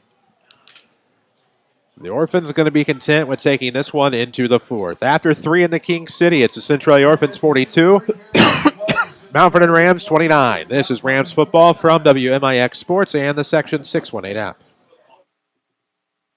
Where's your playground? This is where it's at. The end of the road is where the real fun begins during the Jeep celebration event at Holtzhauer's in Nashville, Illinois. Oh, and the adventure begins again. Adventures never out of reach. Make memories with every mud pit and rocky terrain. Earn that post-trip car wash. Jeep hair, don't care. Let's start your new Jeep life at Holtzhauer's Auto and Motorsports in Nashville, Illinois. Where's your playground? When you have a new Jeep, it's anywhere you want it. Everyone is talking about the future these days. I'm Country Financial Representative Josh Finley. Let's work together so you own your future. All you need is the right plan to get you started, the kind of plan that will take into account all the things in life that matter most. I can work with you to put the pieces in place to help secure a comfortable tomorrow. No matter what stage of life you're in, now is the time to start developing a plan to own your future. Call 242-4024 or online at josh.finley@countryfinancial.com. Watch the Rams in stunning high definition at WMIXsports.com. Powered by Renlake College. WMIXsports.com, Section 618 app tonight, 42-29 Centralia as we head to the fourth. With Jeff Lonan, I'm Chris Hugo, Zach Mattmiller in the SSM Health broadcast booth. Eli Epplin back at the Mount Vernon studio here tonight. Again, 42-29 Orphans with the football, Centralia. 3rd and 8 for the Mount Vernon 15 on the far hash as we switch sides. Green with the snap, being chased by Luton. The pressure forces him into a throw over the top, intended for Camden Newcomb, and it falls incomplete. Yep. And we have an injured Orphan. Is that Green? It might be. Luton packs a punch.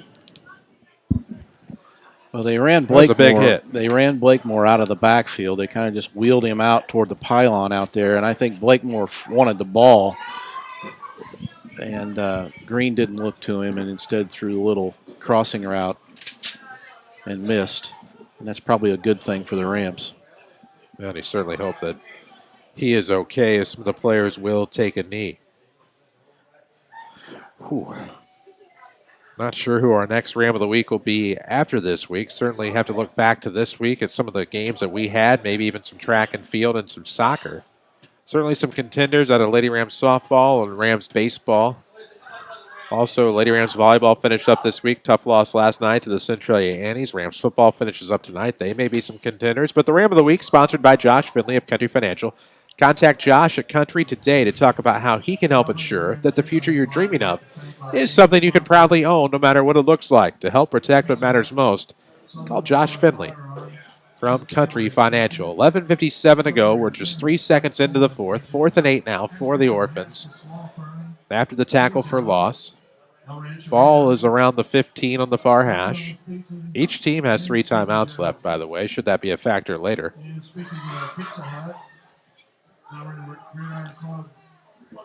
That was a big stop on 3rd down. Huge. You know, just trailing 13 points. Centralia does have a kicker. At 4th and 8, it'll be interesting to see what they do here. If they try to go for it on 4th and 8, if they kick a field goal, or what. I was told to not be surprised because he does have a leg. Well, I don't see that, but with Green that. out, what will they do on 4th and 9? No, but this is a big down for the Rams.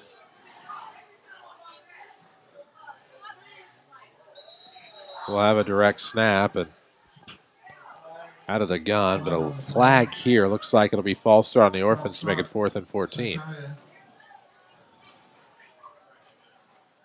Looks like freshman Daryl Jones is out there at quarterback. About 5'7", 125 pounds.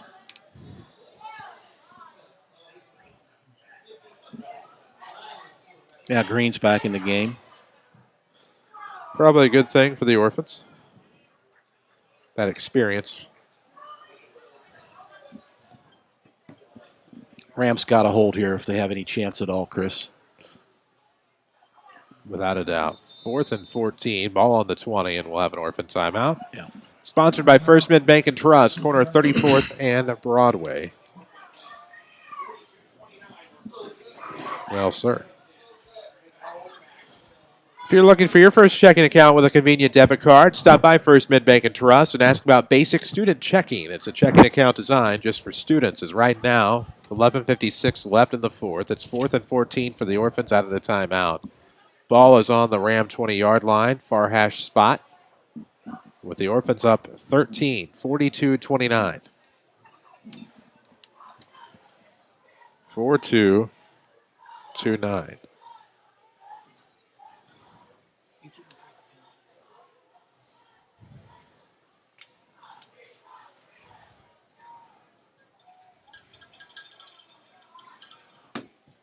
.11:56 mark is the timeout on the field. Both coaches will talk things over with their huddles. And I'm surprised, being told that they were a team that liked to go for field goals because they had the ability. We've yet to really see that tonight. A field goal goes a long way here for them because it puts them up 16, and that would force the Rams to score twice and get 2 two-point conversions.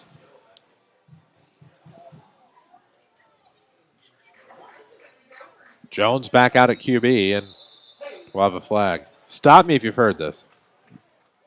Good Lord.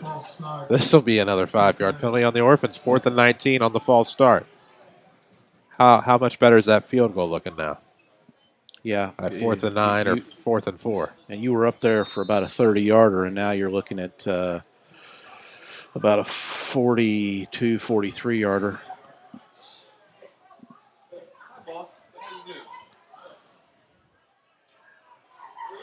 Still 4 seconds into the 4th. 4th and 19 now from the Orphan. 4th and 24 from the Orphan 25. No, it's 4th and 19. My apologies. High snap and a flag. Same guy. Just call me a prognosticator. Now it's 4th and 24. Well, Centralia working very hard, Chris, to catch Mount Vernon in penalties, as they've created 3 penalties in the last attempted play. Certainly working feverishly to catch up. 3 to the right, 1 to the left. 4th and 24 for the Orphans. 11:55 mark of the 4th quarter. 42-29 Centralia. And now we have 4 on the game clock. 3, 2, 1. Centralia's got to burn another timeout. Yeah, it's very frustrating. I can see the Centralia coaching staff very, very frustrating, and just to get this play off. And I think it all started when Green went down, and it just threw them out of their rhythm totally. All of a sudden your backup quarterback's in the game, and the cadence is a little different, the timing's a little different, and it makes a big difference, as you just saw right there, as the Orphans just continue to go backwards. They're out of rhythm. As frustrated as some of the rest of us are at the lack of rhythm in the game. That's how bamboozled the Orphans appear without their sophomore leader at quarterback.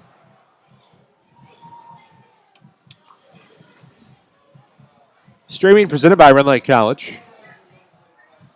With more than 100 degree and certificate programs, RLC has something for everyone. Learn more at rlc.edu.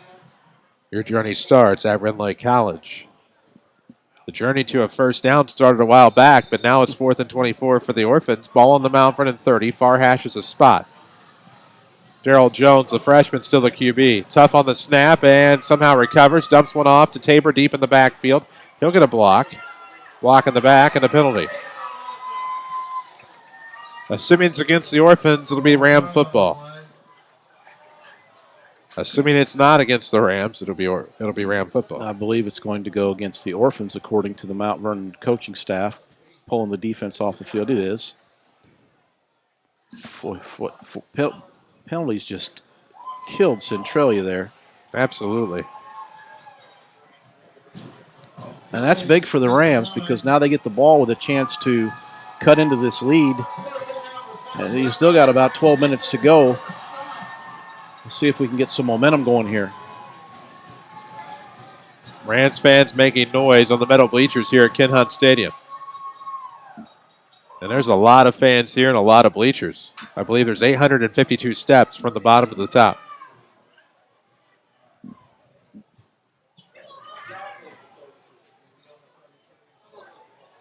Two to the right, two to the left. No, that's Deshaunce. He is not a receiver. The back is Taylor for the QB out of the gun, Evan Leake.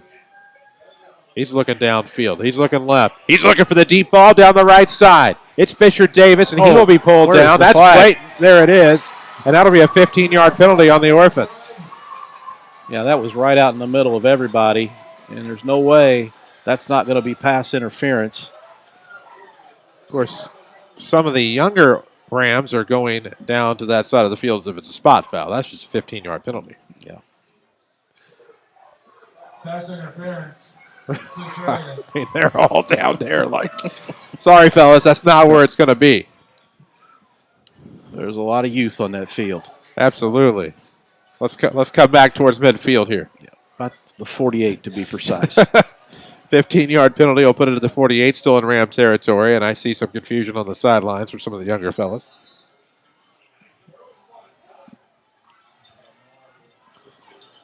First and 10 for the Rams on a big PI flag against the Orphans. 42-29, Rams trailing, but with the football. Still in their own territory, but not by much as they're dancing with midfield. Out of the gun for Leak. Left is his back, Taylor.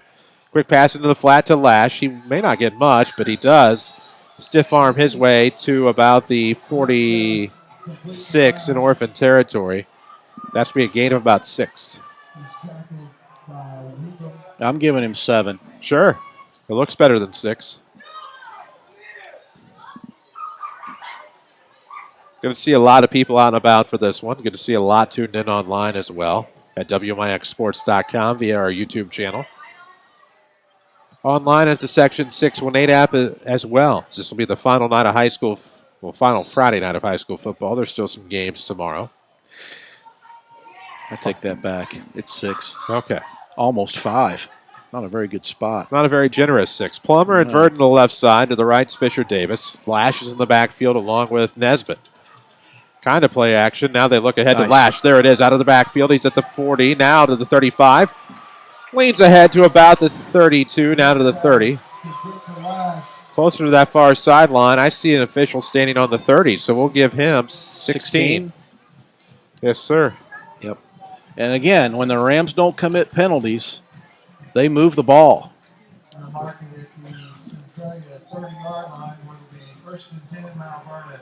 Evans up to 237 yards through the air right now, Chris. He's having a good night. He sure is. And his like rushing, every other night. Yeah. And his rushing is up now near, I haven't added it lately, but it's getting up around 170 to 180. It's going to be out of the backfield. There it is, Anthony Lash. My blind spot for a moment. Got to the 20 on the near hash and inside to about the 15. Got a gain of 15 on the ground. And Leak and Lash are getting it done right now for the Rams. Evan Leak is a CDL short of driving a bus and a Type 75 away from being an admin. Mm-hmm. That kid can do it all. How about me throwing out an educational term? It's there very you go. Impressive.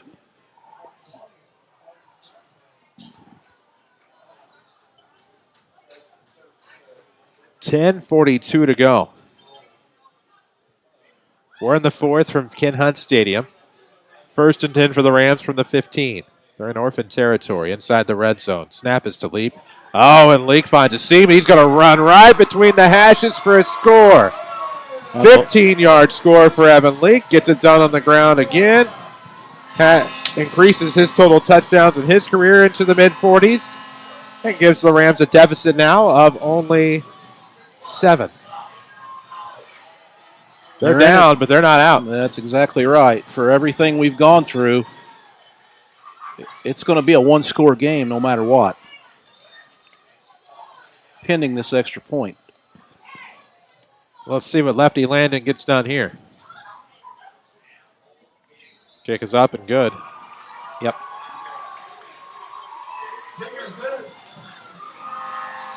(42-36). A stop from the Rams and another touchdown ties this thing up, and Landon Simpson's left foot could put the Rams ahead. But let's not put the cart before that horse with 10:27 left. At the rate at which the Rams have tried for onside kicks tonight, you certainly hope it either works out this time or they don't do it. That's as an alum, not necessarily an impartial radio personality. And I've quit making predictions on what's going to happen here in this last 10 minutes, 10 and a half minutes of this game. We've seen just about everything. Penalties, big plays, bigger plays, ejections, missed conversions, made conversions, touchdowns through the air and on the ground.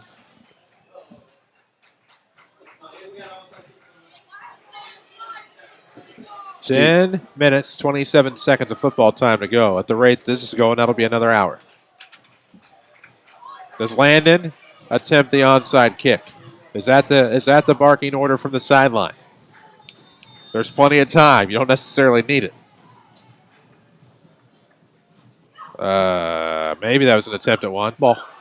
The Orphans have the ball, though. Yeah. That never got as far away as you might think it did. Mason Blakemore in on that one.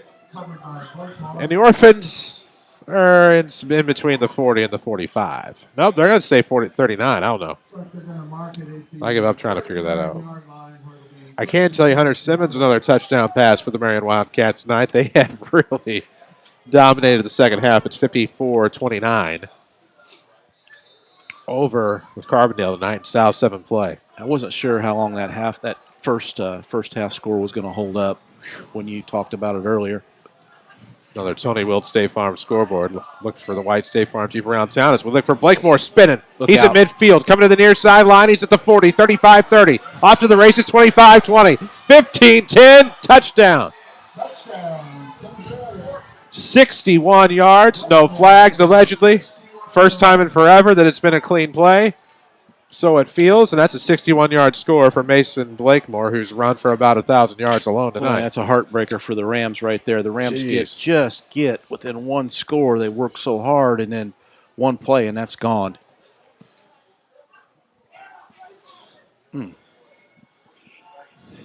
So for Blakemore, it's yet another touchdown run of 61. Yeah. Oh, boy. I've got him at 223 now on the ground. If you're looking for bright spots, though, the Rams just about blocked that PAT. I'm a big fan of that if you haven't noticed. All right. 10-11. 49-36 Seatown. This has shades of 2012 all over it. I think that was the year they combined for like 180 points. It was like 108. Felt like 180. Yeah. Might have been 11. 2011. Because the World Series was happening. Right about the time. I do not recall that. That was passed by retirement expiration date. It was at old Eversfield. The old one where you sat outside. Sure. if you were the visiting radio, which was fine. As long as it didn't rain. Actually liked it a little bit better at times. Right now, it's 49-36. Rams trailing, and the Orphans are probably going to kick off deep. You go back to these onside kicks, you go back to some of the fumbles, and you wonder what kind of a complexion this game would have. Deep kick into the end zone, let it go, it'll be a touchback. That was not an order of letting it go, that was a description of let it go. Kickoff into the end zone for a touchback and bring it out to the 20-yard line. Where it'll be first and Well, boy.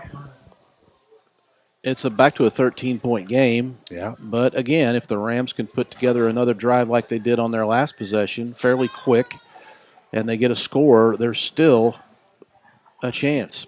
But they've got to get Mr. Blakemore on the ground, because you know Centralia is going to put it in his hands as much as they possibly can down the stretch to try and ensure this victory.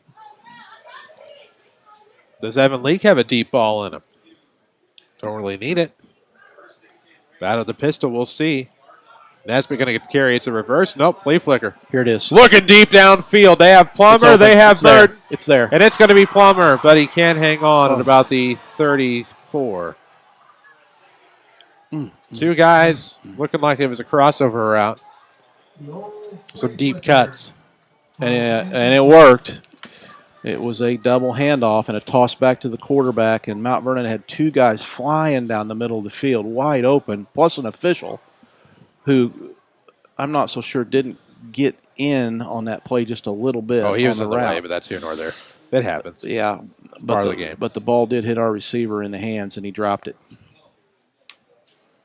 Man. Oh, that would have been big. That would have been huge.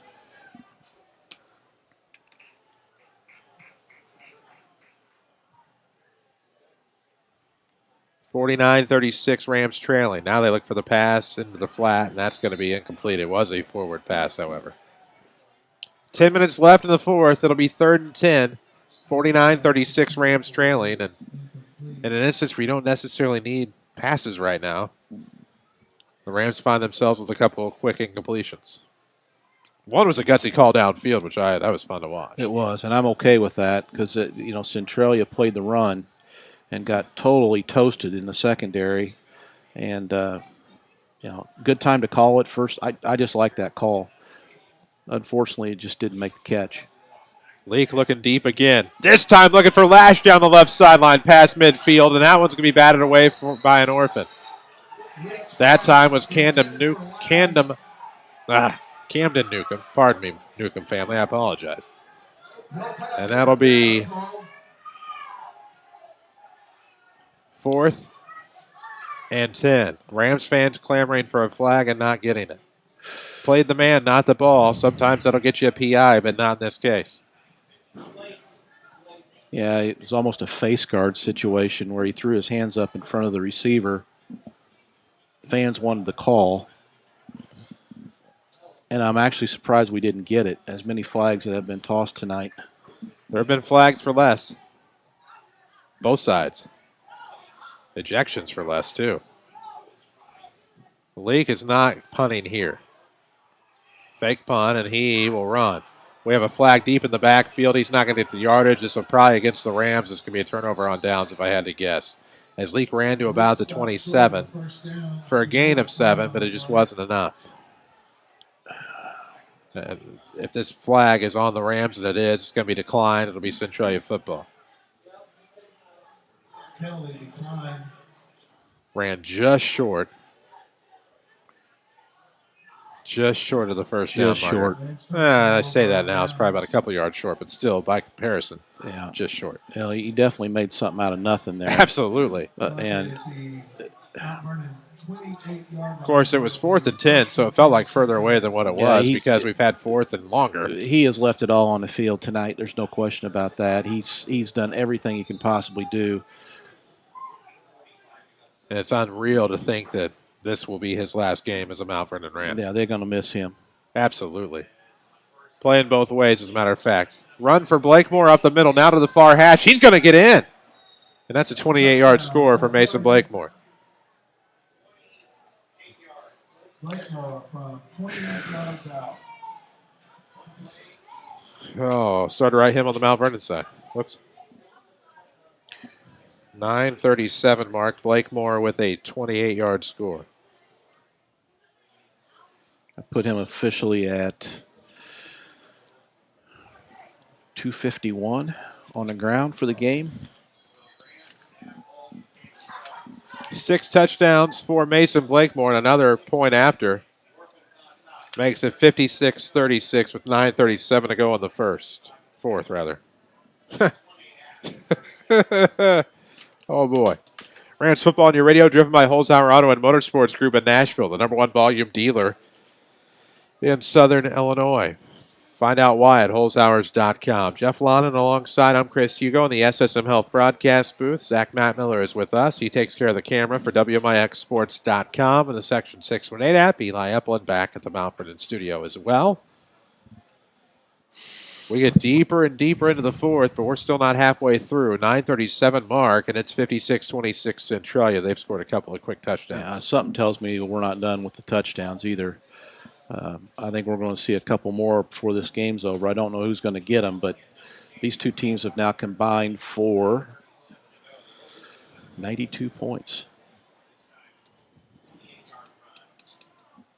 Oh, boy.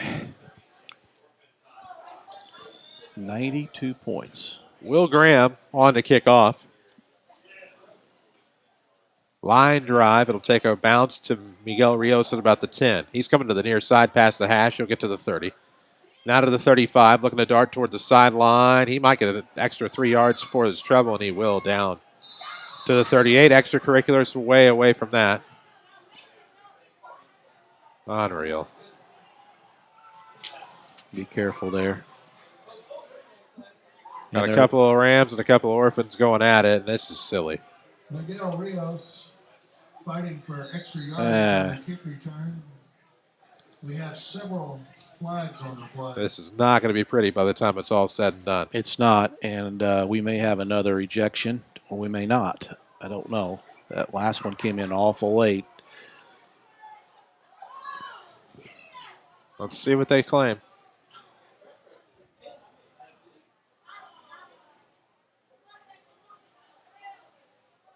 And unless a rule has changed, these ejections would be enforced into next season. So as in, they would not be able to play week 1.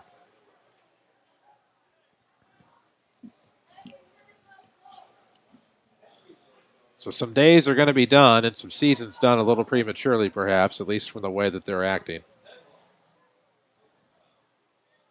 Unsportsmanlike, Mount Vernon.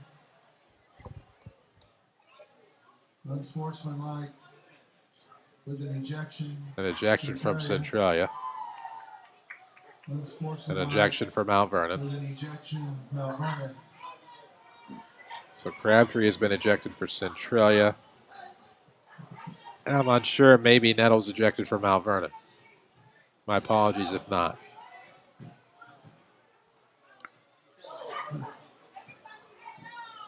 I am running out of space on my penalty spot on my scoreboard here. Unreal. On my score page. I've only got room for about 3 more penalties.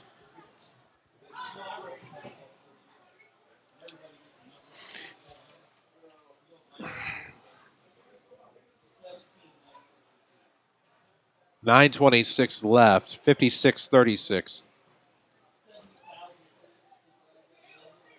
Ball is on the 36.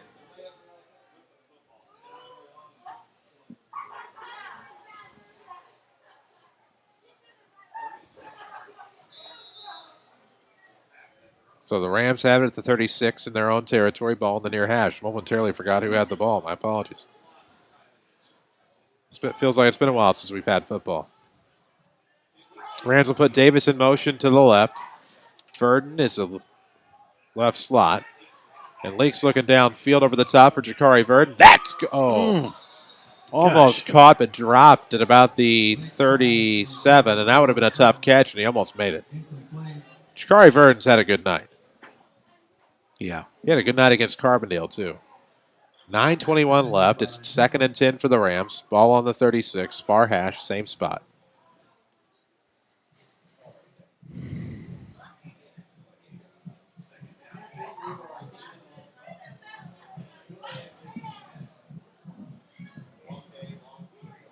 It's a 20-point lead for the Orphans, but the Rams have the football and hoping to strike here as Lash and Vernon will come left. Plummer and Davis to the right. The back is Gabe Taylor for the quarterback, Evan Leake. Leake, a two-step drop. Now looking for the heave downfield. Has Anthony Lash. Turns on the Jets, and that'll be a pass interference penalty.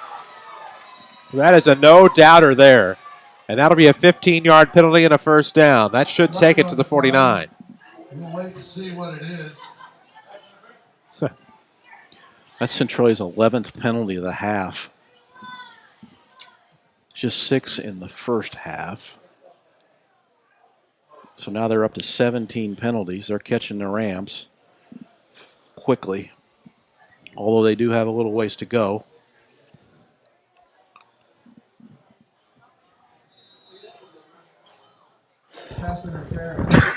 Let's see how this one plays out.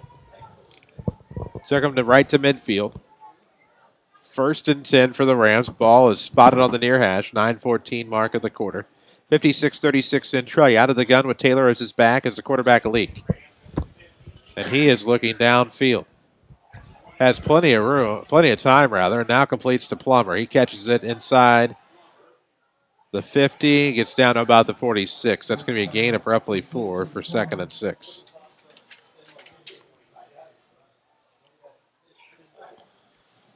Second and 6 for the Rams. 8:50 mark of the fourth quarter. 56-36 score.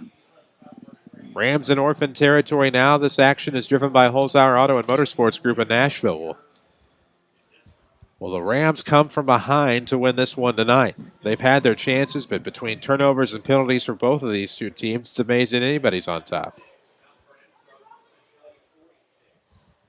It's Plummer and Vernon to the left side. Davis on the right. Lash one of the backs. Will it be a pass to Lash out of the backfield? Leak is rolling left. Now looking left. Looking right. Looking left. Dancing around the 45. Plenty of time to throw. And now may just dump one off, ill-advised, and that, just short of being picked off. It was overthrown, but underthrown for an interception. And that'll make it 3rd and 6. The clock will stop with 8:07 left to go. Ooh-wee.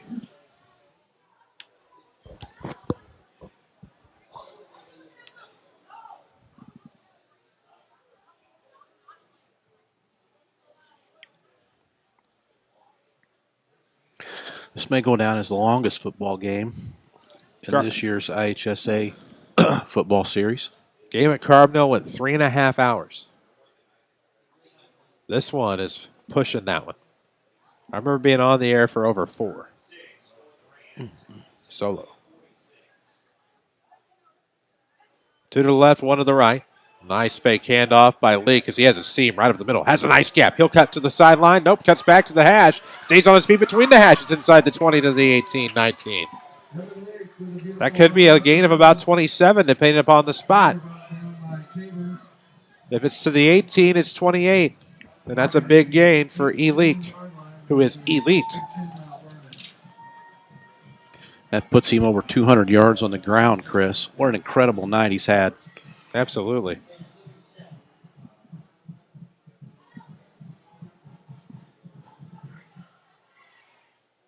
.224 yards rushing for Evan Leake.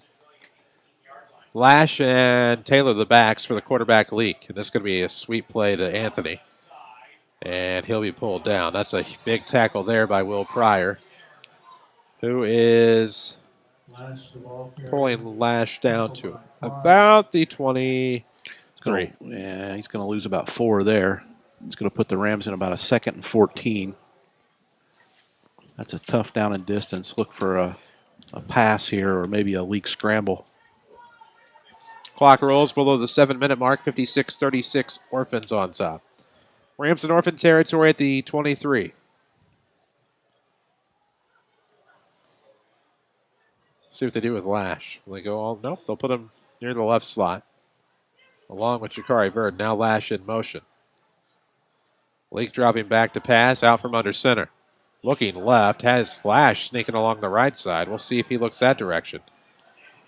Davis, no, it's overthrown to Lash behind him. It'll be picked off in the end zone.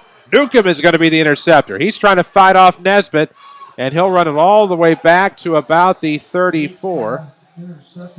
Make that the 36. They give him on the other side of the 35. So that's a 36-yard interception return. And assuming that the Orphans held on, it'll be 1st and 10 Centralia, 6:25 mark of the fourth quarter. Yeah, it's his first interception of the game, just trying to make something happen, and he just misfired a little bit. Had a receiver there.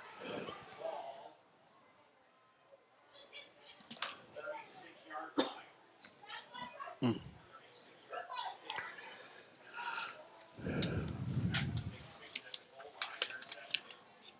6:25 mark, fourth quarter, 56-36 Orphans.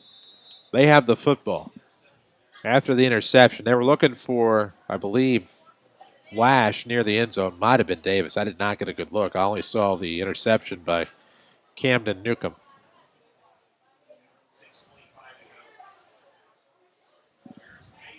And now Blakemore will get a sweep. Got about 6. Nope, 9. Yeah. That's a nice spot. It's Yeah. a good run. Yeah, he's deceptive, and he gets positive yards real fast. He'll be a Husky at Northern Illinois University next year. He's up to 259 now on the ground. Be interesting to see how long they keep him in there, or maybe they'll just let him roll till the end. They say 8 as it's 2nd and 2 with 5:45 left. Ball is on the Orphan 44 on the far hash. Out of the gun, works the quarterback Green. Had an injury scare earlier, but otherwise is okay and back into the game, no problems. Hand off, it's Mason right up the middle. Spins at about the 30, down between the hashes, 25. He'll stretch far side of the field. Far corner of the end zone for the touchdown. Touchdown, Centralia. 56-yard touchdown run for Mason Blakemore, his 7th of the night. And that's going to put him over 300 yards on the ground. Man, oh man. Top of the hour, WMIX Mount Vernon, a free service from Withers Broadcasting. 3:15. 7 touchdowns.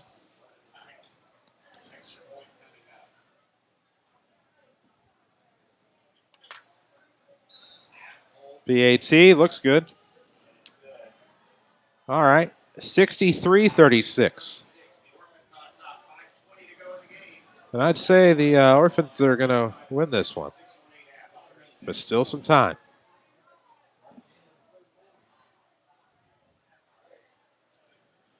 Unbelievable. It's been crazy. It certainly has, hasn't it? I mean, he's good. We all knew he was good. It always, and it helps to have a chip on your shoulder. Rivalry game.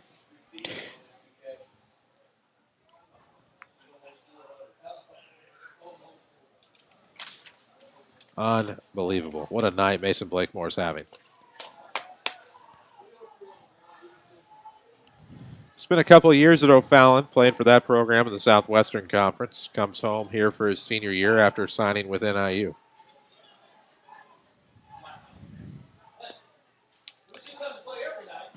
Well, he's certainly the real deal. We're in the SSM Health broadcast booth tonight. Rams Radio presented by Holzhauer Auto and Motorsports Group in Nashville. Streaming presented by Red Lake College this season. Unless something changes, our last sports video stream of the year, or of this season. School calendar. Still planning to stream Mount Vernon Township High School graduation on Saturday, May 22nd. And that will be returned by, I don't have a number. I can't see that well. We're to about the 30. Marcus Garrett again? Really, it didn't look like an 8 to me, but some of the jerseys are bunched up. Yeah, that's... Oh, it is 88. That's so Marcus. My apologies. Thought it was 28 for a second. I'm like, I don't have that. So 5:12 remains. One more score for either side puts us over a combined 100 points at 63-36. Kick return by Garrett. Up at the 28-yard line, where it'll be 1st and 10 Mount Vernon.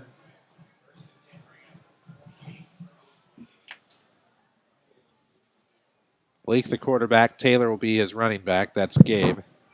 2 left, 2 right. Out of the gun, Evan Leak, the senior quarterback. He's going to look downfield. No, he'll keep it himself. Gets it to the ground. He's at the 30, looking at the 35, near sideline, 40, 45. Midfield at the 50, pulled out of bounds. Inside. Oh, he was further than that, young man. He was past the 50. He was past midfield. Maybe by only about 2 yards. 22 yards. That's a good run by Leak again.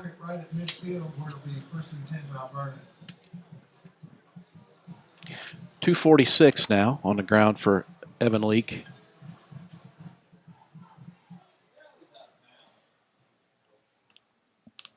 Midfield 1st and 10. 5:04 mark of the fourth quarter. Leak flanked by a couple of backs. And now looking deep downfield. Oh, instead it pulls the saw and goes to Plummer at about the 40. Gets to the 40, 35, 30, still on his feet, 25, far sideline to the 20. Good play. Great play there, Plummer. Yeah, good catch, good throw. It'll be to the 18 for 32. Yeah. Rams looking to finish on a positive note here. Poke one in. Cut this deficit a little bit. No more penalties. Let's see. How far did you have that one for? 22. 22. 32. Sorry. 4:35 left. 1st and 10 Rams in the Orphan 28. They're in the red zone. Lash is split off to the left side. Leak out of the gun. Taylor hits Peck. Looking for Lash at about the 10. Has him. He'll run 5 toward the end zone. He sneaks in, stays on his feet. Touchdown Rams. Right. That's an 18-yard pass to Anthony Lash for a touchdown. His second receiving touchdown of the night. It's 63-42. And with that completion, Evan Leak goes to 301 yards in the air tonight, which is one heck of an accomplishment. Anytime you're over 300, you've done something in a high school football game. And that doesn't add in the rushing yards that he's got. He's at 246 there, so he is over 500 total yards for this football game. Unreal.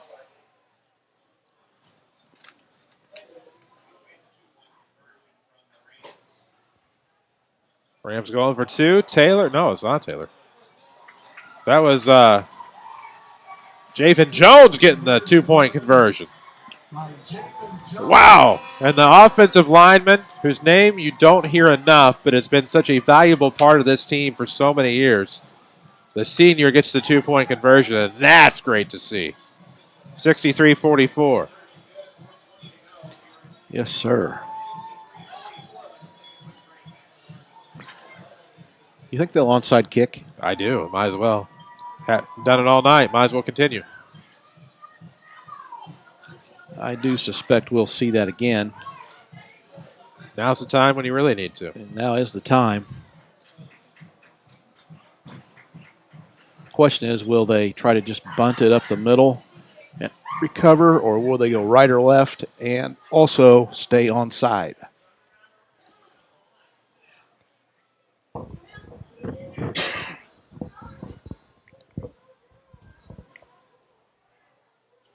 Rams will kick off. It'll be Landon Simpson. And again, you just assume it'll be a 2-point, I'm tweeting 2-point conversion. You assume it'll be an onside kick. Follow us on Twitter, by the way, at WMIX Sports. These guys don't want to see this one in, but certainly will appear as if they will have left it all in the field by the time this one is over. 63-44. And here comes the Simpson onside kick. He'll follow it and not get it. Will Pryor recovers. Yep.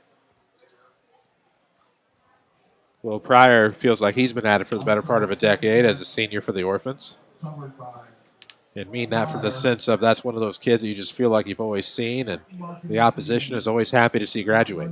Man, Mr. Blakemore is back on the field for the Annies. The Orphans. What am I talking? I'm back in the girls' I was going to say, you're back. You're in a different huddle, my man. Well, you got to forgive me for that. That is A-okay. You know I'm used to saying Annies. Absolutely. This is not. This is the Orphans. Sorry, everybody. It's late. I'm cold.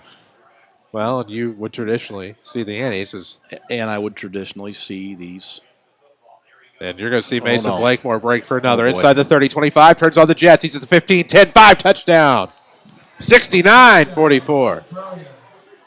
And that is a 49-yard score for Mason Blakemore.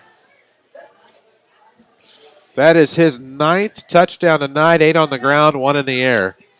And that's half Mount Vernon. Because you got to throw it out there. You got to toss out the gene pool. Eight rushing touchdowns, 364 yards on the ground, and there's still 4 minutes and 10 seconds to go in the game.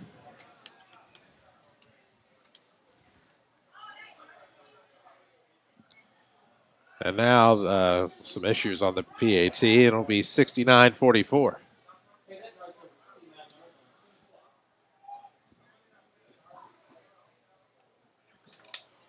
Unreal. Oof. I feel like I've said that a lot tonight. I apologize for the overusage of the crutch word unreal, but that's exactly what this has been.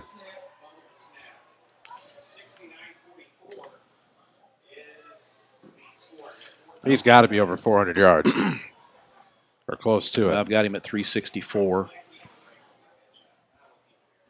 But 69-44. The game is not over yet. And one gets the feeling if Centralia gets the ball back, he could go for another one. The Rams just not been able to get him on the ground at all here late in this game.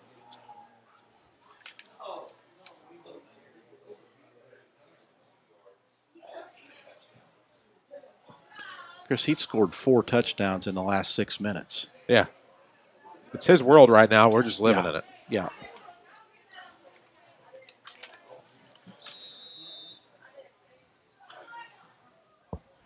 Here comes the Orphan kick. Garrett will pick it up at about the 11. Some trouble with it. Picks up for a second time at the 11. He's to the 20. Looking to get to the 15, 25. Now looking to go between the hashes. Oh, still on his feet, 35.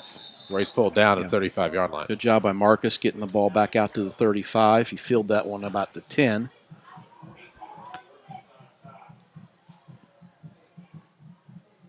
And now we're inside of 4 minutes to go in the game.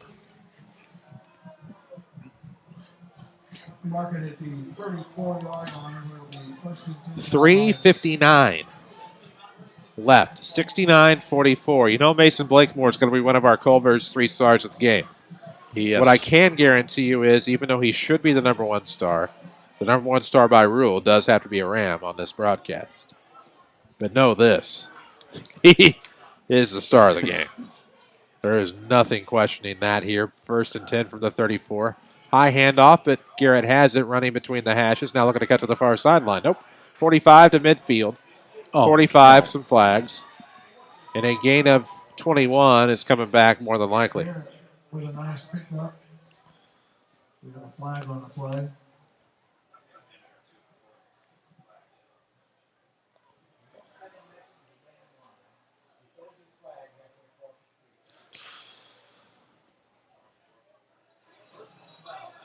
That's going to be against Centralia, so that's a positive. And Blakemore, what a night. Right around 360 or so rushing yards. About 86 or 87 receiving yards. 9 combined touchdowns for Mason Blakemore. Oh, the flags are on the Orphans, and this is going to move the Rams to the Orphan 30. On what was a 21-yard play previously. Out of the pistol for, that was Garrett, by the way, on that run. I'm on the wrong stat sheet. I'll get that fixed. As Bleak is looking downfield, left sideline for Lash. Does he have it? No. It pops out at the last moment. The Orphans played the ball after the catch attempt. Definitely not pass interference. No, it came out of the quarterback's hands a little bit off, so the ball kind of wobbled, but still it got there, and it was in a pretty good place to catch. But he just could not come down. Lash could not come down with it. It was really right at the goal line. That would have been sweet for the Rams. 3:32.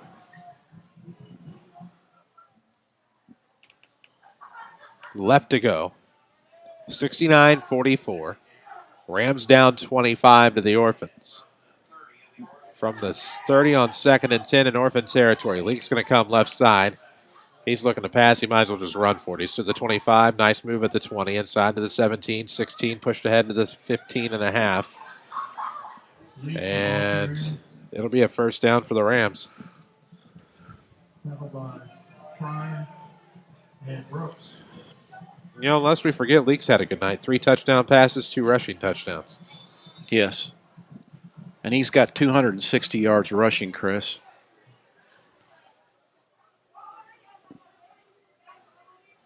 I think I once went for 107 in a JV game in Cerro Gordo. Nice. I felt like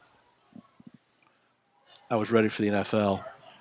Lincoln keeping himself on the quarterback keeper inside the 10 between the hashes. Inside the 5 now, lunges forward. Last-ditch dive towards about the 2. Either way, he'll have a first and goal situation as long as there's no flags, and it looks like it's about another 14-yard run for Leake. Yeah, he's actually on the 1, so that would give him 15 yards. Looks like. And Mount Vernon knocking on the door here late to get into the 50 club. 69-44. First and goal from the 1. Rams trailing here. Leake with the football, and he's going to keep it himself, run off tackle. So 1-yard TD for Leake. Makes it 69-50.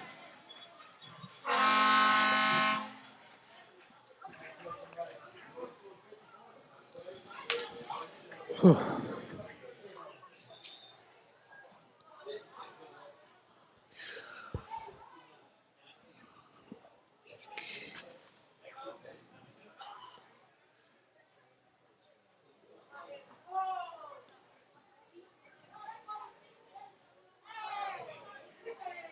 What a night here for Evan Leake. Yeah, he's got three touchdowns here in the fourth quarter. And now Taylor will run in the PAT. 2-point conversion, 69-52. But a flag. But a flag. Taylor. We have a flag on the play.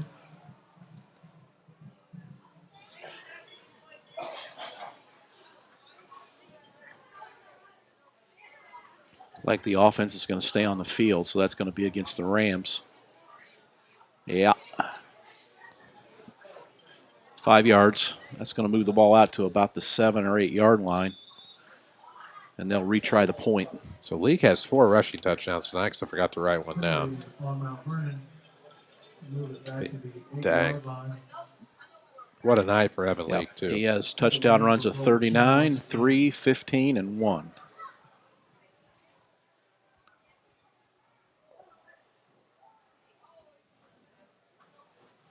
Combined with 3 touchdown passes. He has 7 combined touchdowns. Good play. And that's going to be Lash. Hot knife through butter, Anthony Lash. And that makes it 69-52, 2:33 to go. Lash with just a neat little underneath, kind of like a shovel pass. And he caught it and went in the end zone untouched from 7 yards out. That's a big 2-point conversion, 69-52. What could have been, Chris, without the penalties? Absolutely. The Rams have moved this ball up and down the field all night long, 52 points. And then you look across on the other side of the scoreboard, you see 69. And, of course, 9 of those were accounted for by Mr. Blakemore. Just could not get him on the ground tonight. He's just an excellent running back, an excellent football player. He's going to make. I think he's going to make some noise at the next level. I can see now why he's going where he's going. Oh, absolutely, absolutely. So Landon Simpson on to attempt what we assume will be an onside kick. Rams trailing 69-52. 2:33 remains.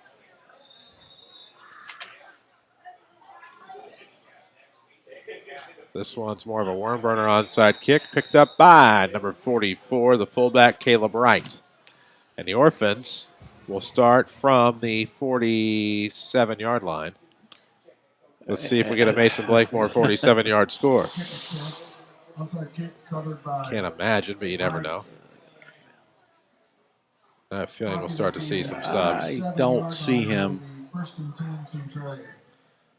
I see Joy to the right. Thought I still saw Newcomb. Brooks to the right side. Tabor's still in the game. Daryl Jones takes over at quarterback out of the gun. Yeah. And it's high snap, and we'll have a false start again. Yeah. False starts. Centralia. More of the same. This is one of those issues. This is kind of the issue they had earlier when Green was out of the game. Yeah, it's just a cadence. There's just something a little maybe different in the cadence of the backup quarterback that's causing them to jump a little bit early. And I don't, that's just a difference in players, difference in how they call their cadence. But it's just a rhythm issue. And these are awfully young players on the field for the Annies right now. And the Rams have got some young ones out there too. So these are growing pains, but they're going to learn from it. 2:32 left, and now we'll have jumping again on the line. This might be the Rams. Offside. Mount Vernon. So the Rams give them right back, and it's 1st and 10 all over again. Still 2:32 to go.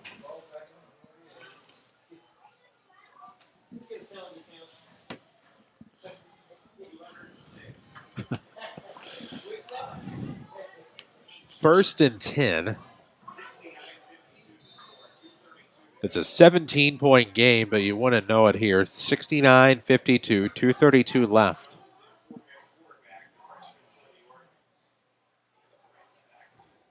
Jones is 5'7", 125, a freshman for the Orphans, on in relief of Green at QB. Another high snap. And Wright, the fullback, is the tailback now, and he'll get a gain of about 1 off tackle left outside the far hash. 2:23 left. It'll bring up 2nd and, unkind. You're not going to give him a gain at all. It's 2nd and 10. He carried the ball earlier in the game, and he lost 4 yards. I'm sure he's looking to gain that back, at least get back to even, but he didn't there. 69-52. Cahokia just running this clock down as much as they can to get this over with. 3 to the right, 1 to the left. Orphan quarterback is Daryl Jones. Wright is his tailback now. Was fullback earlier. Trying to get to positive yardage, and he'll run right up the middle. He'll get it here. He's past midfield to the 45. On his feet, 40, 35, down to the 30. That'll be a 22-yard gain for number 44, Caleb Wright, a 5'10 junior for Centralia. And the Orphans right now still moving the football with 1:30 left. 69-52.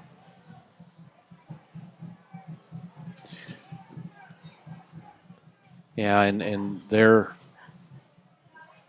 not shutting it down. They're running plays. They do have some substitutions in there, but they're going to try to score here and put the Rams down even further and get into the 70s. Massey and Tomljanovich on the right side along with Parowan. Jones, the quarterback here for the Orphans. 54 seconds left, 1st and 10. We'll have a handoff, but a flag will prevent that for Elijah Johnson. And we'll have a false start.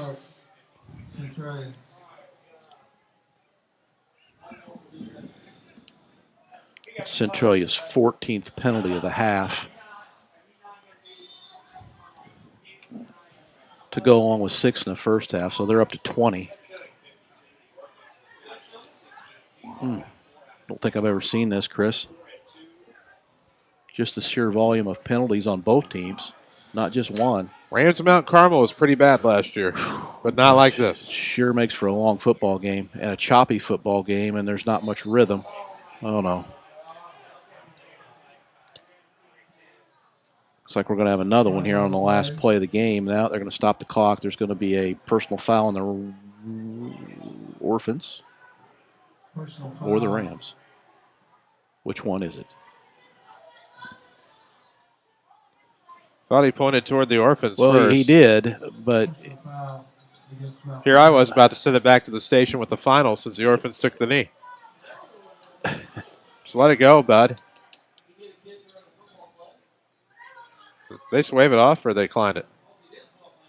I was staring off into the abyss. So there we go.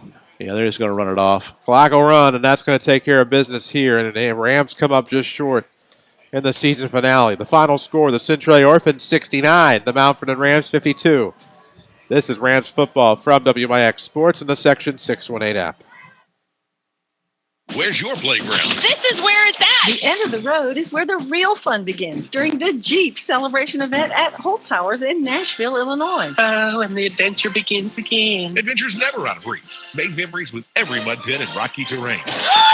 Earn that post-trip car wash. Jeep hair, don't care. Let's start your new Jeep life at Holtzhauer's Auto and Motorsports in Nashville, Illinois. Where's your playground? When you have a new Jeep, it's anywhere you want. Do you have a minor illness or injury? Get quick care at SSM Health Express Clinics. With locations in Centralia and Mount Vernon, they offer quality medical care that works with your schedule. Both locations are open Monday through Saturday, 7 to 7, and Sunday, 8 to 2. The Express Clinic in Mount Vernon and the primary care in Centralia are COVID-19 drive-through testing centers. To schedule an appointment, visit ssmhealth.com/quickcare. Your time is valuable. You don't have time to call around to places and get insurance quotes or go online and enter all your info just for a robot to tell you someone will contact you shortly. That's so frustrating. Hall Insurance Group in Mount Vernon can help. They're an independent insurance agency, so they shop from multiple carriers to find the best policy for you. Call Hall Insurance today at 244-7500 or visit them on Facebook or at 1006 Main in downtown Mount Vernon. Hall Insurance Group, because there's a difference between having insurance and actually being insured. Do you have a check that needs deposited and don't want to make a trip to the bank? With free mobile deposit at People's National Bank, just snap a picture of the check with your smartphone and deposit it into your account anytime, from anywhere, all with PNB To Go mobile banking. Deposits are as easy as tap, snap, and deposit. Plus, it's free. Download the PNB To Go mobile banking app today to get started. People's National Bank, making it easy to bank from anywhere. Member FDIC. Wireless or service fees may apply. This is Mount Vernon Rams football from WMIX Sports. The Schmidt Chevrolet Cadillac postgame show starts now.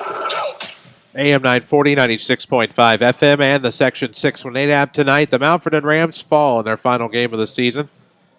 69-52 to the Centralia Orphans. Welcome into our Schmidt Chevrolet Cadillac postgame show. I'm Chris Hugo with Jeff Londen alongside the Lady Rams basketball coach. And Rams finished the season with a record of 1-5. The Orphans will finish at 4-2, and these two teams combined for a heaping helping of points with a final score 69-52. And probably the stories of the night: 7 combined touchdowns for Evan Leake, 9 combined touchdowns for Mason Blakemore, and it was a thing to see tonight, Coach. Yeah, from both of those guys, there's no question about it. You know, they ruled the offense for both sides for their respective teams, and it's just a shame that it's senior night, and it's a shame the Rams had to lose. But one thing Evan Leake can never do is he can never go away from this and say that he didn't give it everything he had on his senior night to try to win a football game.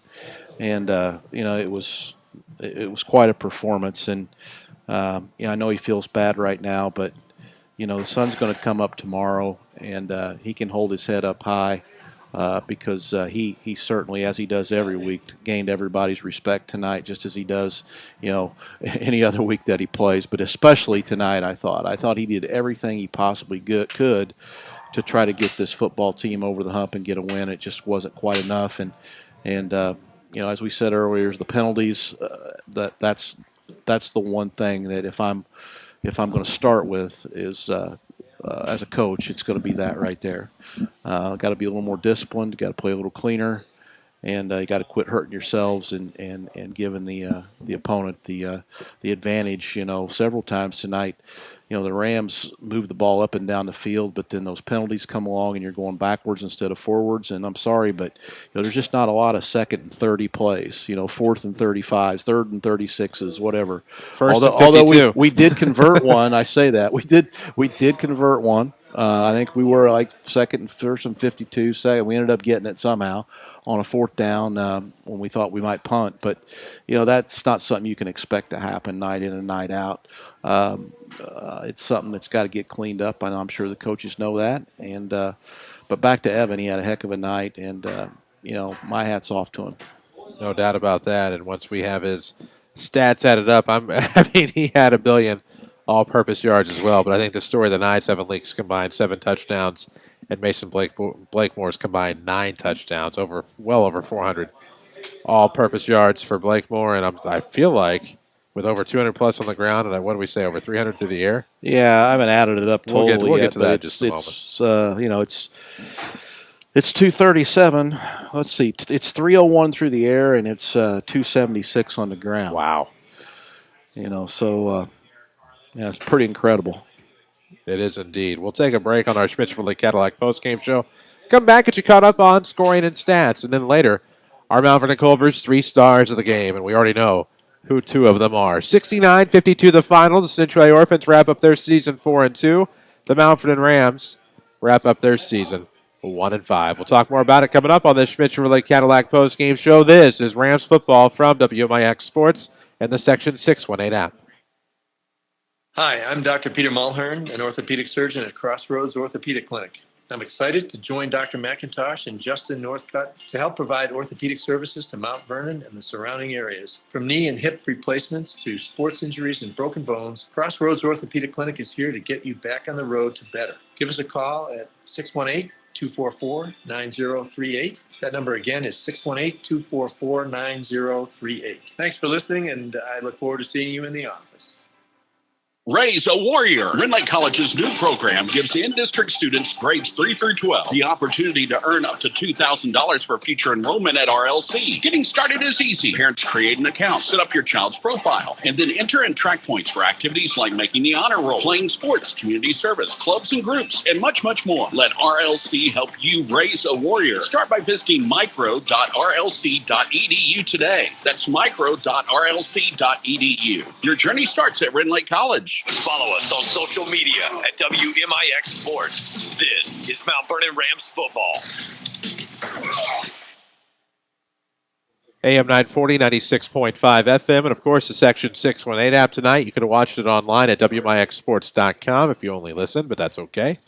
We certainly had it for you here, and we know that the Rams are going to end their season 1-5, the Orphans end their season 4-2, 69-52 the final score. Mason Blakemore, probably the story of the night, over 400 all-purpose yards and 9 touchdowns. But Evan Leake had more yardage, just not as many touchdowns, as he had over 550 all-purpose yards and only 7 scores. I'm Chris Hugo. Jeff Lonan is alongside Lady Rams basketball coach Zach Mattmiller with us in the SSM Health broadcast booth. Eli Eplin back at the Mount Vernon studio tonight, taking care of all the buttons and things back at the Powerhouse on Broadway. Our next Rams broadcast is Monday. The Rams baseball team travels to Salem. Big Jake will have the call of that one for you. 4:15, 4:20 pregame. 4:30 your first pitch as the Rams are behind Salem Community High School to take on the Salem Wildcats on the road. It's a busy week for the Rams next week as well, as we are down to just baseball and softball through the end of May, early June here on WMIX, WMIXsports.com. and the Section 618 app. Volleyball season came to an end last night. 1-7 is where they finished. Tough loss to the Centralia Annies, who were ranked number 1 in the Section 618.com coaches poll for volleyball. They had just defeated number 2 Fairfield the night before. We'll take a break, come back at our scoring and stats and our Mount Vernon Culver's 3 stars of the game on this Schmidt-Chevrolet Cadillac postgame show. 3423 Broadway in Mount Vernon and online at schmidtchevrolet.com, where you can schedule your service appointments. 69-52 the final score as the Centralia Orphans win it tonight on the road to finish with a 4-2 regular season. The Mount Vernon Rams season comes to a close at 1-5. That'll do it for now. We'll come back for another segment. This is Rams football from WMIX Sports in the Section 618 app. Orthopedic Center of Southern Illinois offers urgent care orthopedic visits for acute sprains and strains, joint pain, sports injuries, and possible fractures. No need to wait to schedule an appointment. You could be seen the same day. Just come to the Orthopedic Center of Southern Illinois in Mount Vernon and visit one of our highly trained physician assistants or nurse practitioner. Please call 618-242-3778 or visit them on the web at orthocentersi.com. Culver's of Mount Vernon is now hiring. If you're looking for a new job and ready to get to work, apply today at culvers.jobs. Openings available for all shifts, weekdays, weekends. Pay starts at $11.75 per hour. Culver's of Mount Vernon is locally owned, locally operated. When you join the True Blue crew, you'll become involved in a supportive, fast-paced environment while having the opportunity to grow and develop personally and professionally. Work hard for Culver's and they will work hard for you. Find your new career at culvers.jobs. This is Mount Vernon Rams football from WMIX Sports. The Culvers 3 stars of the game are next. AM 940, 96.5 FM, and the Section 618 app tonight as the Mount Vernon Rams fall. Here at Ken Hunt Stadium, final score, the Centralia Orphans 69, the Mount Vernon Rams 52. With Lady Rams basketball coach Jeff Lonnon, I'm Chris Hugo, and Coach, there were definitely some stats to this one. There were. And let's go over Mount Vernon's first. Obviously, we've talked about Evan Leake. Evan rushed for 23 carries tonight for 276 yards. He rushed for 4 touchdowns on his way to those 276. Navante Nesbitt rushed for 4 times for no yards. Fisher Davis rushed once for 5 yards. Anthony Lash, 3 carries for 32 yards. Gabe Taylor had a carry for 3 yards. And Marcus Garrett had 2 carries for 40 yards. In the quarterback category, Evan Leake, he was 18 for 29. He had 1 interception. He had 301 total yards and 3 touchdowns. That means Evan accounted for 577 total yards in this football game for the Mount Vernon Ram offense tonight. Pretty impressive. The sore spot, obviously, we talked about earlier, was the penalties. The Rams were penalized 23 times tonight for 180 yards, and that's unofficial because some of those penalties, as Chris will attest, it was hard to follow who was they'd mark one off one way and mark it off the other way and then cut the distance and half the distance, and so but the bottom line is there were 23 penalties, and that was definitely a problem tonight for the Mount Vernon Rams. Chris, if I read this box score, we'd be here till 11. It's amazing how many scores there were in this game. So I'm just going to go past that and go to the Centralia. Centralia, obviously the show was Mason Blakemore. He had 21 carries for 364 yards, and he rushed for 8 touchdowns. The quarterback, Mr. Green, rushed 9 times for 35 yards. Wright rushed 3 for 18, and Crabtree had 1 carry for 6 yards. Green was the quarterback tonight. Obviously, we talked about him a lot. He finished 8 out of 10, very efficient. He had no interceptions, and he threw for 182 yards and 1 touchdown. Centralia only had 6 penalties in the first half, but they tried to catch the Rams in the second half. They ended up with 14 penalties in the second half to give themselves 20 total for the game, and that equaled 165 yards according to my statistics. So if you look at the penalties, again, there were a total of, if you combine the two teams, 43 penalties in this game, and that is essentially why we're still sitting here at 10:36 at night, closing this football game out. Indeed. Only thing left to do besides a final thought recap is our 3 stars of the game. Right. We already know who 2 of them are. We do. The tough part is determining the third, and luckily, I'm going to make it easy. Okay. We always typically would pick the seniors as the 3 stars of the game and name all the seniors. So the class of 2021 seniors are number 3 star. Mason Blakemore, just because a Ram on this broadcast always has to be the number 1 star. It's really the only rule of the 3 stars we have. You should just be a simple player of the game. We created the 3 stars, basically ripped off hockey, and started doing 3 stars. That way we could recognize both teams. Well, I mean, it's hard. You're not going to deny Mason Blakemore tonight. Over 400 all-purpose yards and 9 touchdowns is your number 2 star. And Evan Leake, over 550 all-purpose yards and 7 touchdowns as our number 1 star tonight. And what we witnessed tonight was something that we may see again because we've seen it before, where the Rams and Orphans combined for over 100 back in 2011, I believe it was. And we saw it again tonight. And however, the the way that they got there is something I don't know that we'll see again, or not very often. Yeah, I mean, I hope not.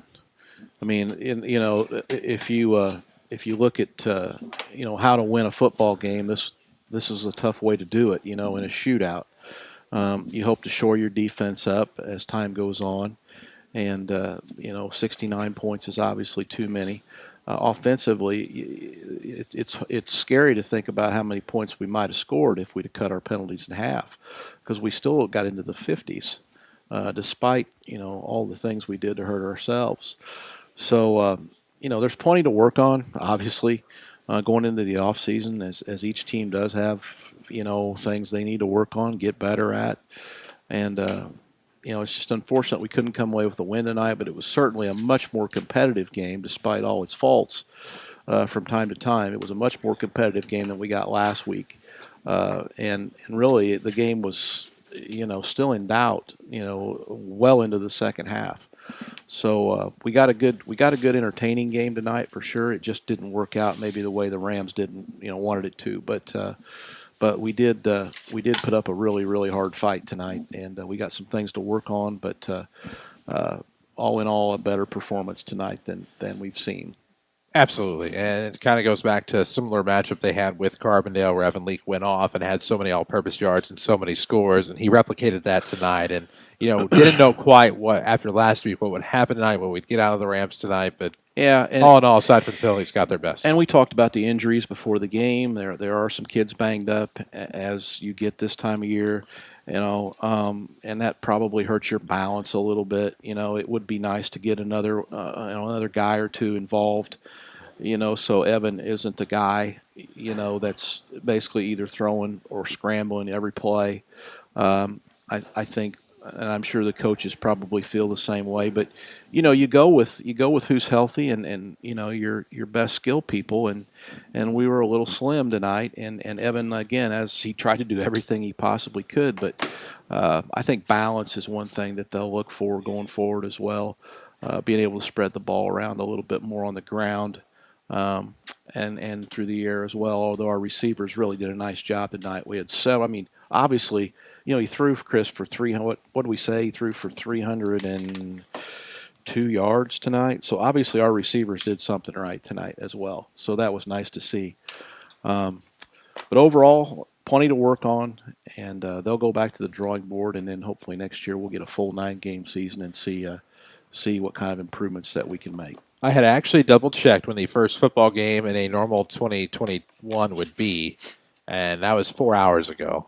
So I'm pretty sure it was Friday, August 27th. If August 27th is a Friday, it would be technically week 1 of the 2021 football season, barring any changes to the calendar aside from the trimming of contact days from 25 to 20 over the summer. Yeah, so you're just looking at four months basically before you're back into your season again. So there's a lot of ground to cover and not a lot of time to cover it.